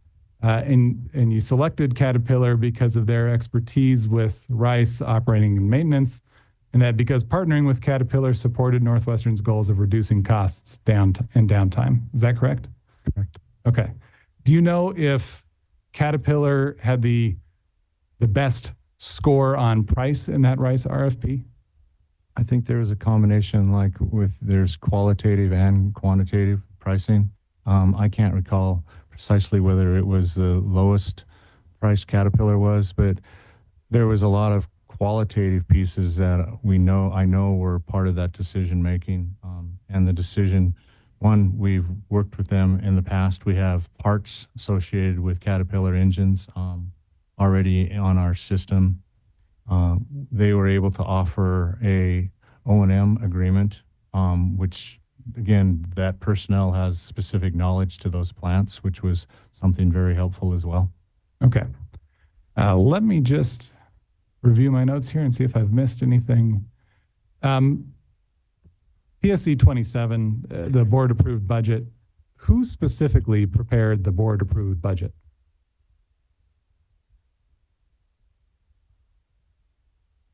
I think the finance team is who ultimately provides the document itself, but certainly supply fed into that, the data into that. Okay, so that's your team in supply, plus Crystal Lale's team in finance? correct. And there may have even been other parts with, no, I'd say those are the two main components, yes. Okay. I think that's everything. Thank you for your time, Mr. Hines. I have one follow-up. You paid $2 million for the land where YCGS was built. How many acres is that? I think around 5 acres. Sorry. It's more than that, I'll guarantee you. Yeah, I was just going to say, I can't give you a number right off the top of my head. You know how much that comes to per acre? If I had the former, I'd be able to give you that. The reason I ask, this of course was in the newspapers in Laurel Lake every week for a couple of years.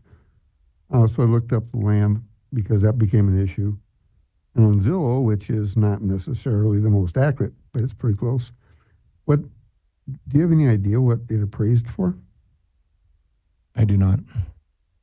Because that land is valued because it's swampy pasture land is how it was appraised by the state at $2,500 an acre. So at 40 acres, and for some reason I think that's what it is, you paid a lot more than it was worth. Do you have any idea why you paid $2 million for that land? Well, the only thing I'd push back on a little bit, I know the location of where the plant is not swampy. I've been out there quite a few times walking the site, and I'm not even aware of us having to do significant irrigation. I know there is the ditch adjacent to it, but I don't believe that property is swampy at all. I mean, when we are doing site preparation, we weren't mitigating that kind of water storage on the site at all. Both sides of it do not need irrigation. There's so much submoisture there, which is why it was valued at $2,500. This, out of all the things we've talked about for YCGS, this is probably the smallest. But at $2 million, you could have bought a tremendous amount of land. I am very concerned with how somebody came up with the idea of offering $2 million to CHS. Commissioner President Molnar, I would say one of the things, remember, that was that site, there's not a lot of sites where you can build a generation facility. That site was suited for us for a variety of reasons. One, the location adjacent to a large industrial plant. We thought that would actually mitigate local opposition. To a great degree it did, but there were certainly some very vocal critics of it. Two, it was in a location in that Billings area, which helped us stabilize voltage. Mr. Cashel testified the issues associated with losing Corrette in that area and also 1 and 2. So that was very important to us. We had ability to get a abandoned gas or oil pipeline to that area very easily, lower cost. So there's a lot of different factors that led us to want to be right in that area. And whether we paid some dollars more or not, I can't tell you. I know that we do negotiate property purchases very, very diligently. And I guess it has, in order to acquire property, parties have to be willing to come to an agreement on what the value is worth, both the buyer and the seller. Ms. Rhines, I think that you missed my point, which is I think I agree that that was a tremendously valuable chunk of ground to you for location of pipelines and regulating reserve to the CHS plant. Valued anybody else for housing? It has a railroad on one side and a refinery on the other. Nobody would want to live there. And that's why it was that, and the fact it was swampy grassland. I'm amazed that it's of great value to you, but I don't know it's of great value to anybody else. I'm just amazed at the $2 million value, and it seems to me like, unless you can show me differently, and I can check some things out pretty quickly. It seems like there's a lot of money there that was thrown at a project and not diligently offered. For $1 million, you could have bought far more land than that right there from any farmer. Well, we did, because I know the farmers. There's some really nice ones there. I know they've been a joy to work with. We did look at a lot of alternative sites, and this site rose to the top of the selection list for quite a few reasons. In fact, we, both existing industrial areas as well as new, but this was a site that we felt was very well suited, and if that's what they were going to charge us for acquiring it, it probably made sense for us to do that rather than find another site that was very less positive for our overall system needs. Okay, I'm done. Do any interveners wish to recross the witness following the commission and staff questions? Surprise. Yes, President Molnar, thank you for indulging a few more questions. Mr. Hines, it sounds like the YCGS project faced a lot of interruptions and a lot of unanticipated cost increases. Is that an accurate description of your colloquy with Mr. Hamilton?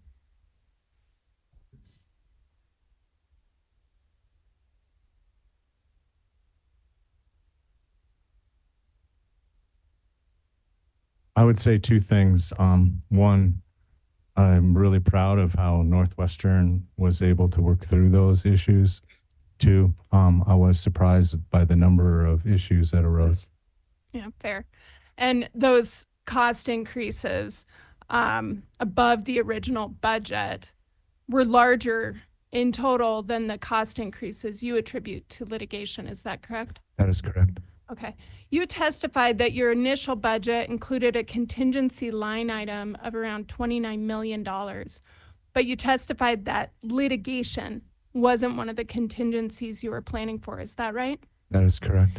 Is it Northwestern's practice to disclose potential litigation risks related to greenhouse gas emissions in your Form 10-K filings?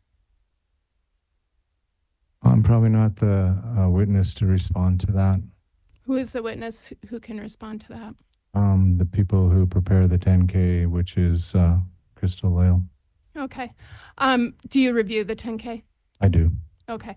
Are you aware that Northwestern's 2020 Form 10K filing included such a disclosure? I think that was an industry practice. Yes, it did. Okay. And you're aware then that the disclosure identifies litigation defense costs and disruption of operations specifically related to greenhouse gas concerns? I think, like I said, that was a very industry standard notice of risk that was included in almost every utility's 10K. Yet that wasn't a contingency that Northwestern planned for in its original budgeting? What Northwestern planned for in its budget is all the costs necessary to follow the existing state laws that were in place at the time we moved forward with the project. Okay, plus some contingencies? Plus some normal contingencies for cost increases. Okay. Some, foreseeable or anticipated headwinds. It didn't include expenses for something. Usually it's no different than a construction project if you're remodeling your home. Usually a person will bid in a project with some contingency. It's really no different than that. Okay, except in the scale of the potential liability. Well, again, say you're doing roughly a 10% contingency factor. That's where you are with $28 million.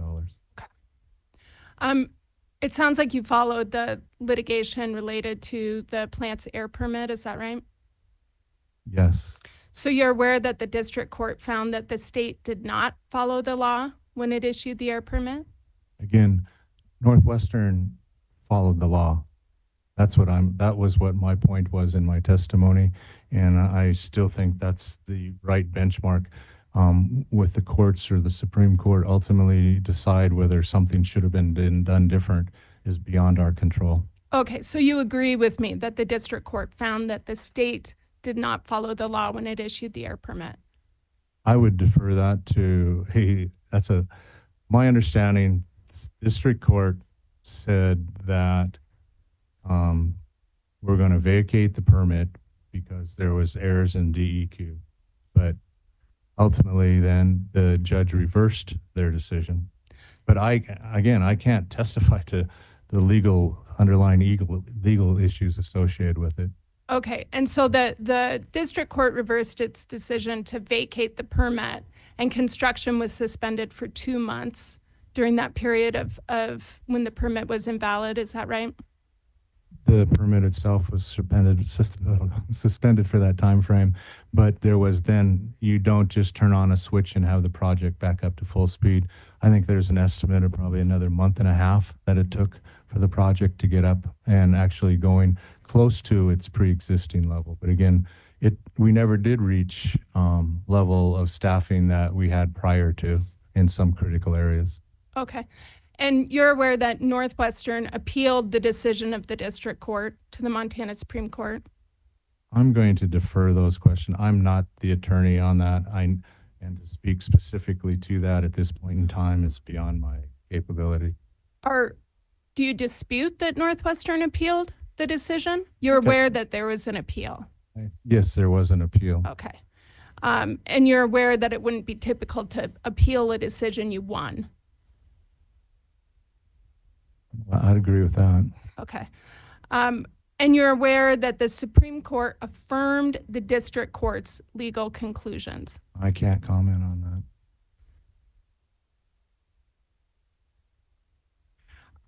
Are you aware that plaintiffs prevailed on their legal claims before the Montana Supreme Court? I think I've answered this question on the specifics of the litigation. I cannot speak to it. Okay. Are you aware that DEQ currently is redoing its analysis for the plant's greenhouse gas emissions? I have a different understanding on that. I believe DEQ is modifying how they approach air quality permits. We have an existing air quality permit. Okay.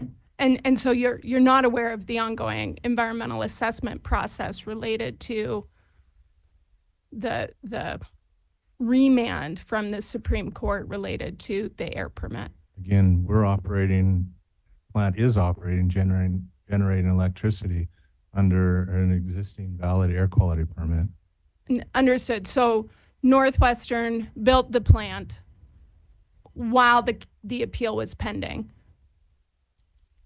Northwestern, again, you keep asking these questions about the litigation piece, and I keep telling you that I am not the person to testify on the specific litigation aspects that are ongoing. So I can repeat that answer each time. Okay.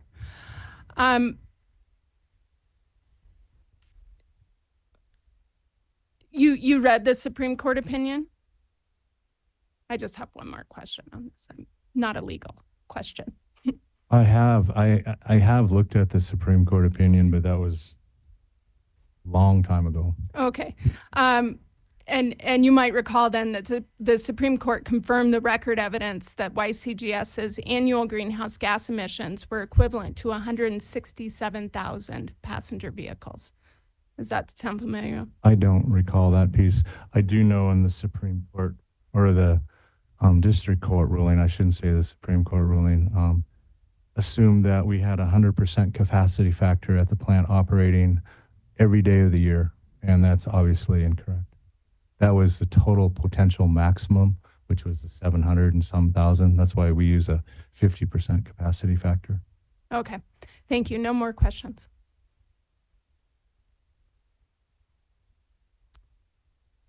Are there any other interveners that would like to cross-examine? Seeing none. Ms. Norcott, would you like to redirect the witness? President, I would. Apologize. Mr. Hines, is the $2 million in the estimated budget for the price of the land the final cost of the land?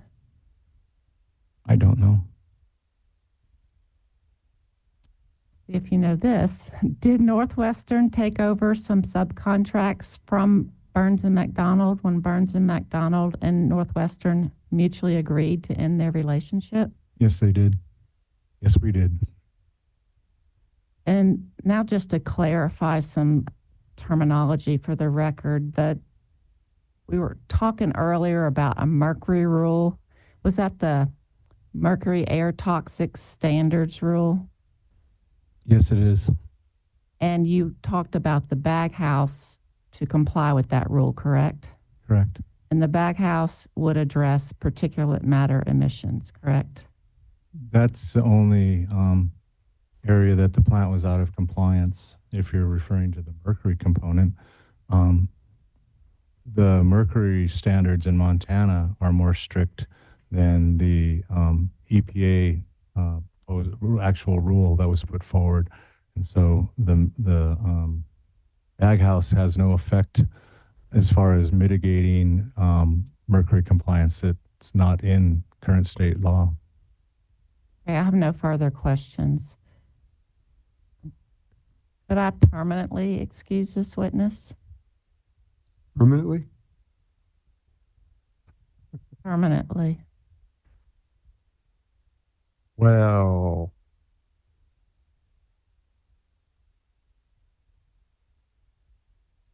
okay.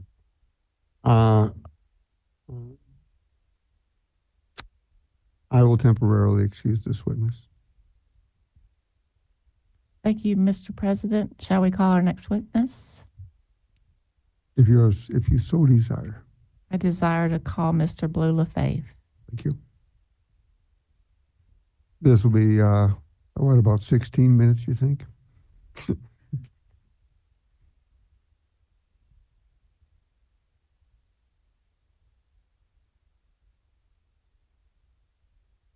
The witness needs to be sworn in, I believe. Do you, please raise your hand, do you promise to tell the truth, the whole truth, and do so without purpose of aversion? Thank you. Good afternoon, Mr. Lefebvre. Could you please make sure your green light is on and state your name and business address for the record and spell your name? Good afternoon. My name is Blue Lefebvre. It's BLEAU. Lefebvre, LAFAVE. My business address is 3010 West 69th Street, Sioux Falls, South Dakota. On whose behalf are you testifying today? Northwestern Energy. What is your position at the company? I'm the Vice President of Asset Management and Business Development. You have before you your direct and rebuttal testimonies that you filed in this docket. Can you confirm that those are in fact your testimonies?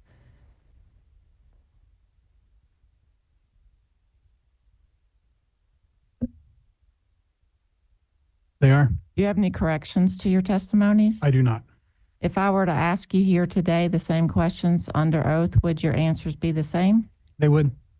Mr. President, I move to admit the direct testimony of Mr. Lefebvre as Northwestern or as Exhibit Northwestern 14.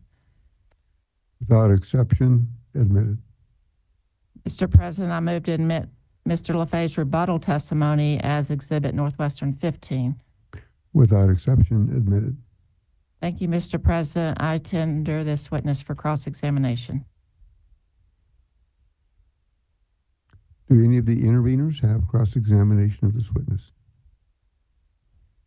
No questions for this witness. Thank you. No questions? Captain? No questions. Do any interveners have any questions for this witness?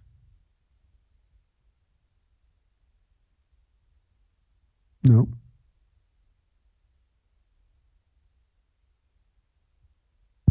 Okay, there we go. Thank you, Mr. President. Renewable Northwest does have some questions for this witness. Please.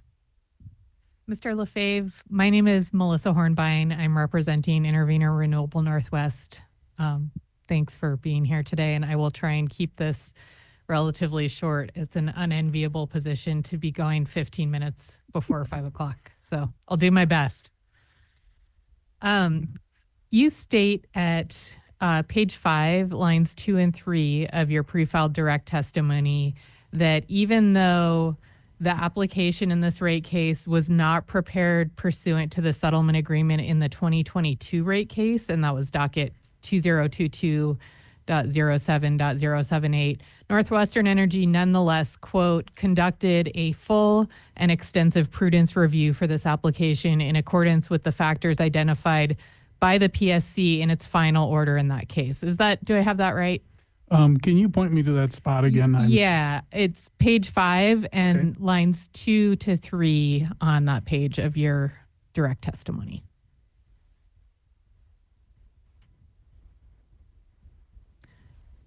What I'm doing is introducing the witnesses and what would be how their testimonies would cover that. Yes. Okay. And would you agree that in this testimony, you lay out what those witnesses are prepared to speak to as well as what you are prepared to speak to in this case? That is correct. Okay. Thank you. Your testimony further indicates that the following witnesses are prepared to speak to the requirements outlined in paragraph 242 of final order number 7860Y for that case, and provides that your testimony will address, quote, all remaining items, and that includes items B, C, E, H, I, J, L, M, P, and Q. Do I have that right? Yeah, I believe you missed A, but yes. Okay. You're right, I did. And item P of paragraph 242 from that order includes, quote, Northwestern's transmission system in relation to our capacity need, correct?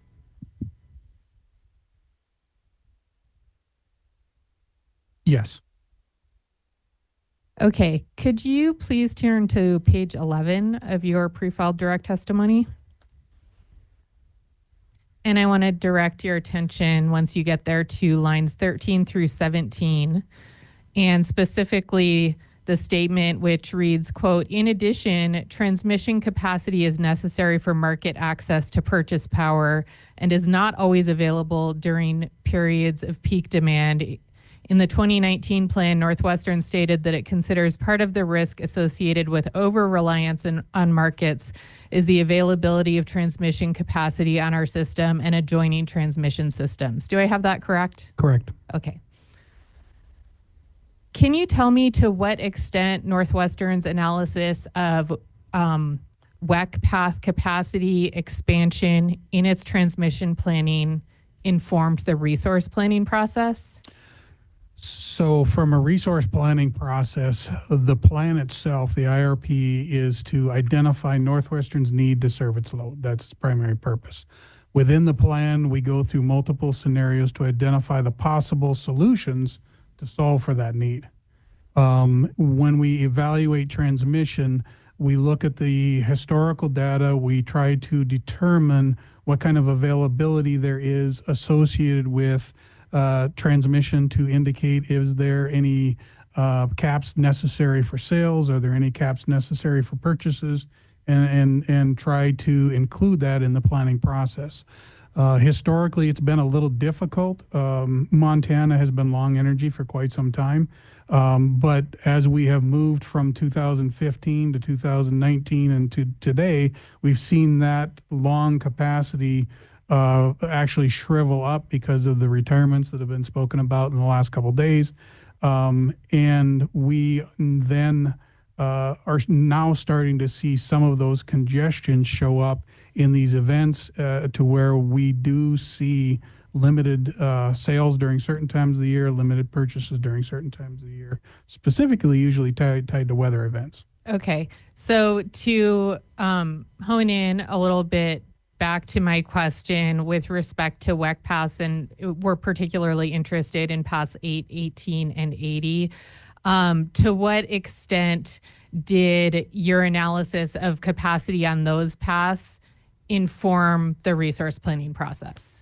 As I explained, it's the limitations associated with those paths. Okay, thank you.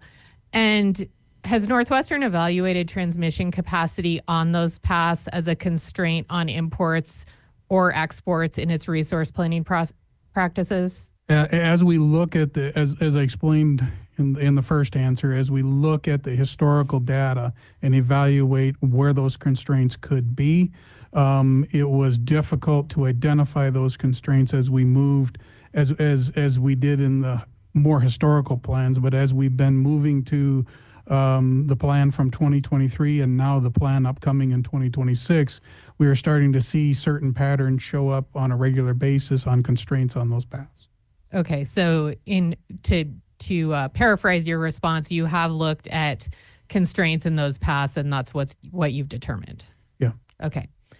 Have you evaluated transmission capacity on those paths as a resource alternative? No. No. Okay, thank you. Would it also be correct to say that Northwestern has not considered the contribution of transmission-enabled imports into its resource adequacy assessments? Resource adequacy by definition, especially under RAP, but also under most resource adequacy programs, do not allow transmission by itself to be an accredited capacity. You have to have a generation resource on the other end of that transmission resource in order to get some type of accreditation. You think of transmission as a pipeline. It's an ability to deliver energy, but it doesn't create energy. It doesn't store energy. Okay, so again, to paraphrase, Northwestern has not looked at transmission capacity as a resource itself. No, RAP would not accredit transmission capacity. Okay. Are you by any chance familiar with a recently released Grid Strategies report concerning resource adequacy value of regional transmission? I've seen a couple different reports. I don't know if I specifically know that one. This one just came out in June, so it's very recent. I probably have not seen it. Okay, thank you. Northwestern hasn't quantified load diversity, which exists between its balancing authority area and neighboring BAAs, correct? In the 2020 supplement, there was an analysis done in that plan that identified the correlation of neighboring loads to Northwestern's load. And it was determined that there was a high level of correlation between of the Northwest loads. Okay, and has Northwestern quantified the resource diversity which exists between its BAA and neighboring BAAs? From a resource diversity standpoint, we do quantify any resources that we analyze and the locations in which they are analyzed. The weather patterns that are taken into account in our model do quantify resource diversity across our footprint. But as far as neighboring resources would only be associated with any resources that may have an opportunity to deliver to our system. Okay. Can I direct you to Renewable Northwest number 014?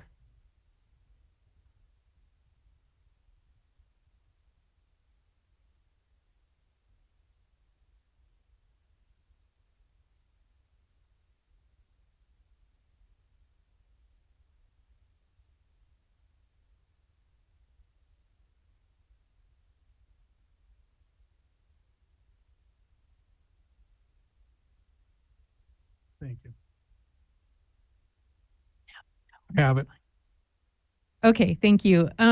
So looking at part A to that question, which is, does Northwestern have access to load diversity studies which demonstrate the correlation of its retail load with other loads in the region or the West? And in response to that, you indicated Northwestern has access but does not have any recent studies available to produce. The most recent study that I've seen was the one I quoted in the 2020. Okay. And then looking at part B of that data request, which asked you to quantify the load diversity which exists between the Northwestern BAA and neighboring BAAs, you indicated Northwestern has not conducted this analysis. Again, I think that was time sensitive, but we did do it in the 2020 analysis. Okay. Supplemental.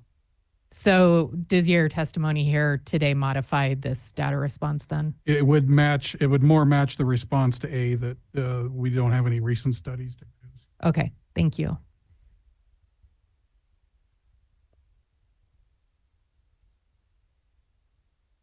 Would you agree with me as a general matter, and I understand Northwestern did something different here, but that resource modeling, which achieves a 1 in 10 loss of load event risk, is generally sufficient to satisfy NERC standards?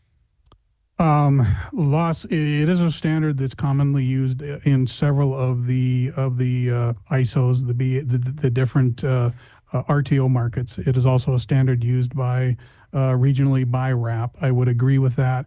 One of the problems that we're continuing to see in most of these ISOs and across the country is we're seeing an increase in PRM. And my mind just went blank. The reserve margin of our overall of data. And as we've seen an increase in penetration of renewable resources, whether it be solar, wind, and in some cases storage, we're seeing an increase in PRM in those particular balancing authorities. What that is indicating is there is a pointing to there may need to be some type of supplemental analysis to the ELCC in order to accommodate appropriate resource adequacy. Okay, thank you.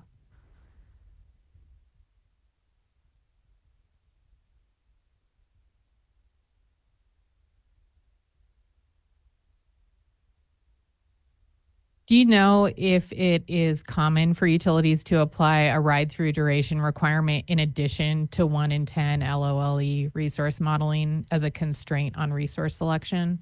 It is not common. I do believe it will become more common.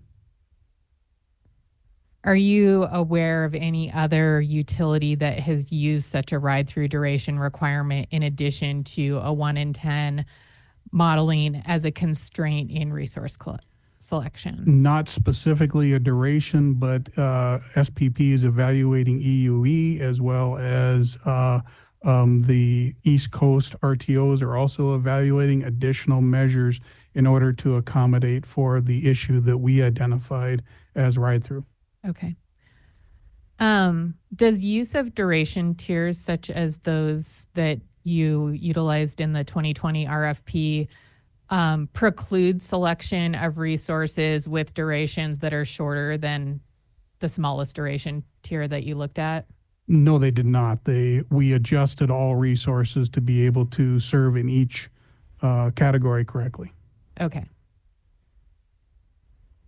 Are you familiar with the pre-filed direct testimony of Kyle Unruh in the docket? I have read his testimony. Okay, and that's exhibit number RNW 1.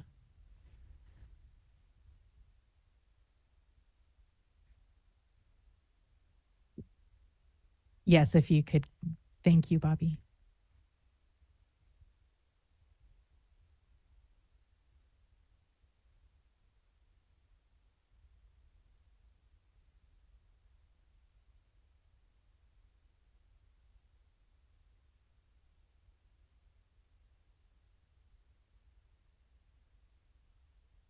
If I could direct you to page 7 of Mr. Unruh's pre-filed testimony.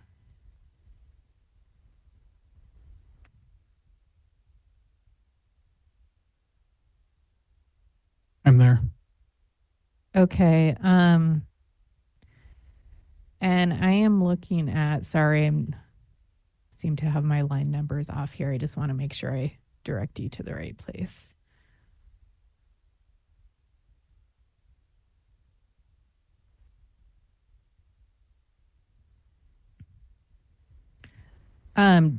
Looking at beginning at line 8, during the winter event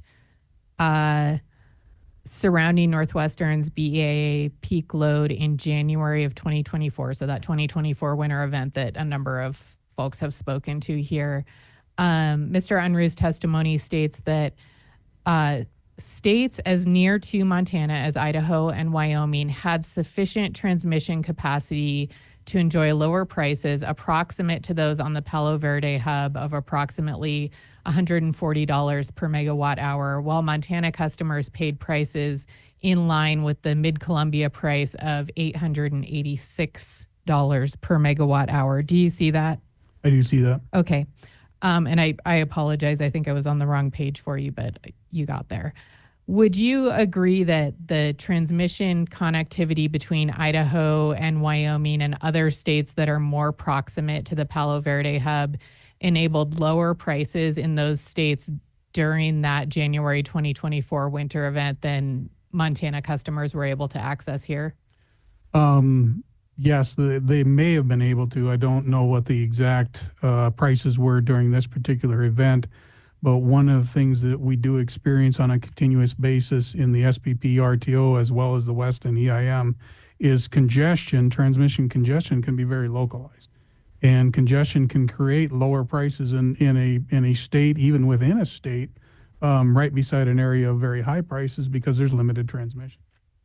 Okay. So, in other words, closer proximity to greater transmission capacity has the ability to affect prices. If it's available, it could be being used. Got it.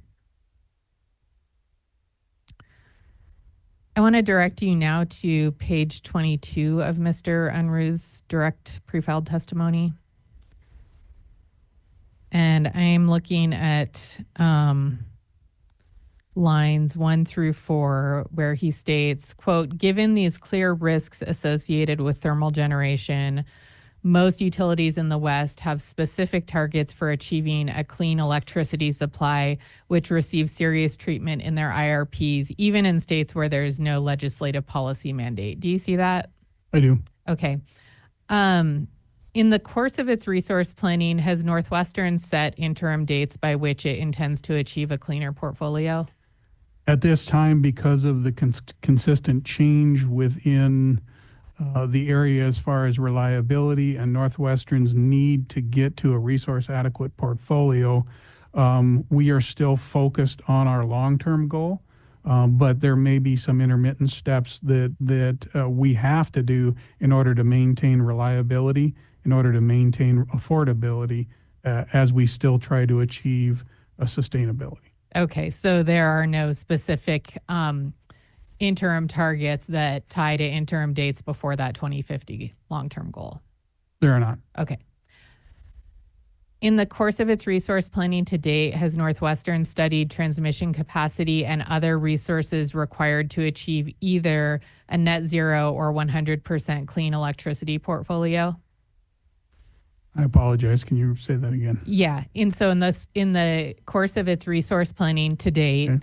Has Northwestern studied transmission capacity and other resources required to achieve either net zero or 100% clean electricity? In the resource plans for the last several cycles, we have consistently evaluated limiting adding resources to a non-carbon emitting resource. So we always have a scenario in those plans identifying what that path may look like. As far as getting to a specific net zero, there is actually going to have to be some technology advances. And specifically, I'm talking about nuclear, I'm talking about other resources that will give us the opportunity to replace the characteristics in our portfolio that we need in order to keep the lights on, in order to maintain reliability and affordability. Okay. I want to move now to the 2020 RFP.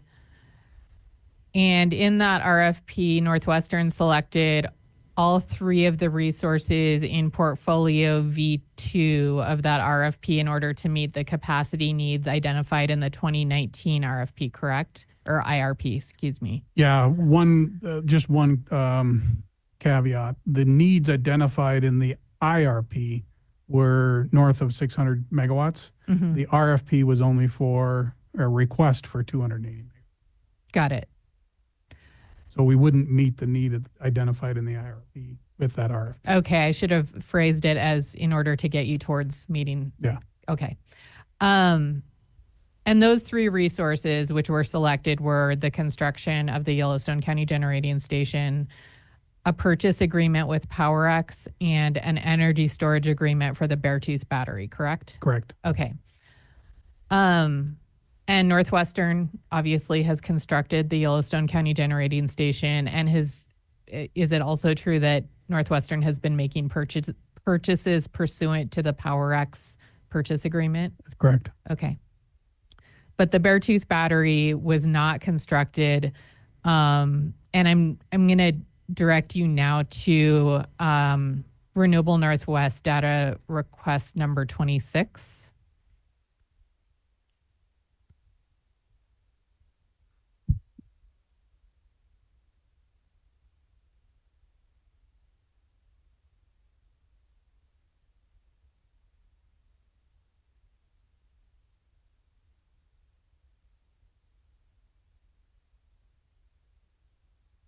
I have it. Okay, great. The Beartooth battery was not constructed because, as you stated in your response to that data request, following a Supreme Court ruling holding the pre-approval statute to be unconstitutional, quote, Northwestern no longer had the statutory avenue of advanced approval to pursue the addition of this new technology, end quote. That's correct. Okay. Isn't it true that as a result of that same Montana Supreme Court ruling in the 350 Montana case, Northwestern also lacked, quote, the statutory avenue of advanced approval for the Yellowstone County Generating Station? Yeah, the one difference is the Yellowstone Generation Station is not a new technology. Okay. But it's true that you lacked the ability to get pre-approval for both of those resources, correct? That is correct, but the predominant risk associated with a battery of that size for a company of our size was that it was a new technology that we do not have experience with. And at this point in time, when we ran the RFP, even a battery of this size would have been one of the larger batteries in the United States. Okay, so is that an explanation for why you opted not to move forward with the Beartooth battery in the same manner that you did opt to move forward with the Yellowstone County Generating Station? As I explained in my answer, in addition to this new technology.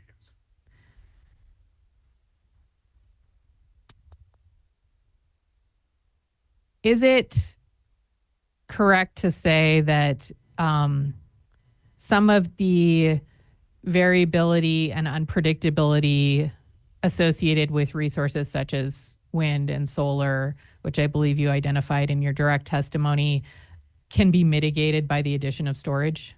That is true, as long as the storage has the appropriate dispatch controls to work with the overall system. And that's the part of the technology that is really untested. There has been a lot of success and a lot of lack of success associated with battery storage because of the dispatch control. Okay. And last question, and shifting gears here. In the course of its resource planning, I actually had directed this question at Mr. Hines and he referred it to you. In the course of its resource planning, has Northwestern accounted for the expected cost of current or future pollution regulations such as the EPA MAT standards, EPA greenhouse gas regulations, or anything of the sort? So looking at both the 2019 and the 2020 supplemental, which would have been at the time, and actually continued on in the 2023 IRP, we did run sensitivity analysis to identify that if we were ordered or under law had to discontinue Colstrip or any other generation associated with these particular rules, we ran sensitivities to show what those portfolios could look like and would then have to move to the Montana planning rules where we have to issue RFPs in order to fill those vacancies. Okay. Can I direct you now to data request RNW-022?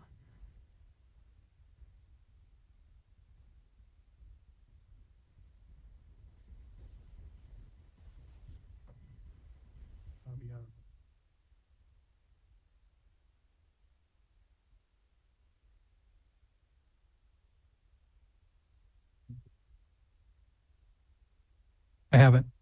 Okay, and the first subpart, part A to the question for that data request is, please confirm that Northwestern has not planned for compliance with EPA's greenhouse gas rule, and the response was confirm. Does that change your response at all to the prior question? It doesn't. We are not planning on doing that, but we ran sensitivities in the IRP in order to identify. We still had the base case scenarios within the plans that identified what we will do under continuing operations of Colstrip. We ran sensitivities to identify what we could do if these rules came into effect. Okay. And in current resource planning efforts, are considerations of potential rules of this type underway? Yeah, they will be. Obviously, this is in flux, and these changes come on a regular basis. So as we get more information, we will include additional sensitivities or evaluations based on whatever the rules are at that time. Okay. Thank you. I have no further questions. Thank you. Do any other interveners have any questions of this witness? President Molnar, I will have some questions on behalf of joint parties. Please. No, wait.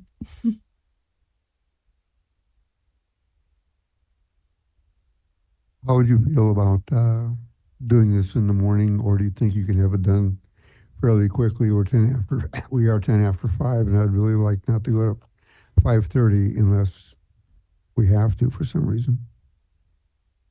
I can't guarantee I would be done before 5:30. So I defer to the commission's pleasure. The president in this case will rule that we will start. I have one other request before you close for the day. We have Arnie Olson as the next witness, and it might be very efficient if we just admit his testimony without him having to appear if no one has any questions for him. He was going to have to get on Zoom and go through all of that. We have a motion and a request that Arnie Olson, if no one has questions. Arnie Olson be allowed to simply submit his testimony and not appear via Zoom. Does anyone have an objection to that? Mr. President, staff has identified a handful of questions for Mr. Olson. Okay, I withdraw my request. Thank you. With this turn of events, we will reconvene at 8 o'clock in the morning for public testimony, and the business part of this will reconvene tomorrow at 9 o'clock. And you will be the first one, and you'll still be sworn in. We are adjourned.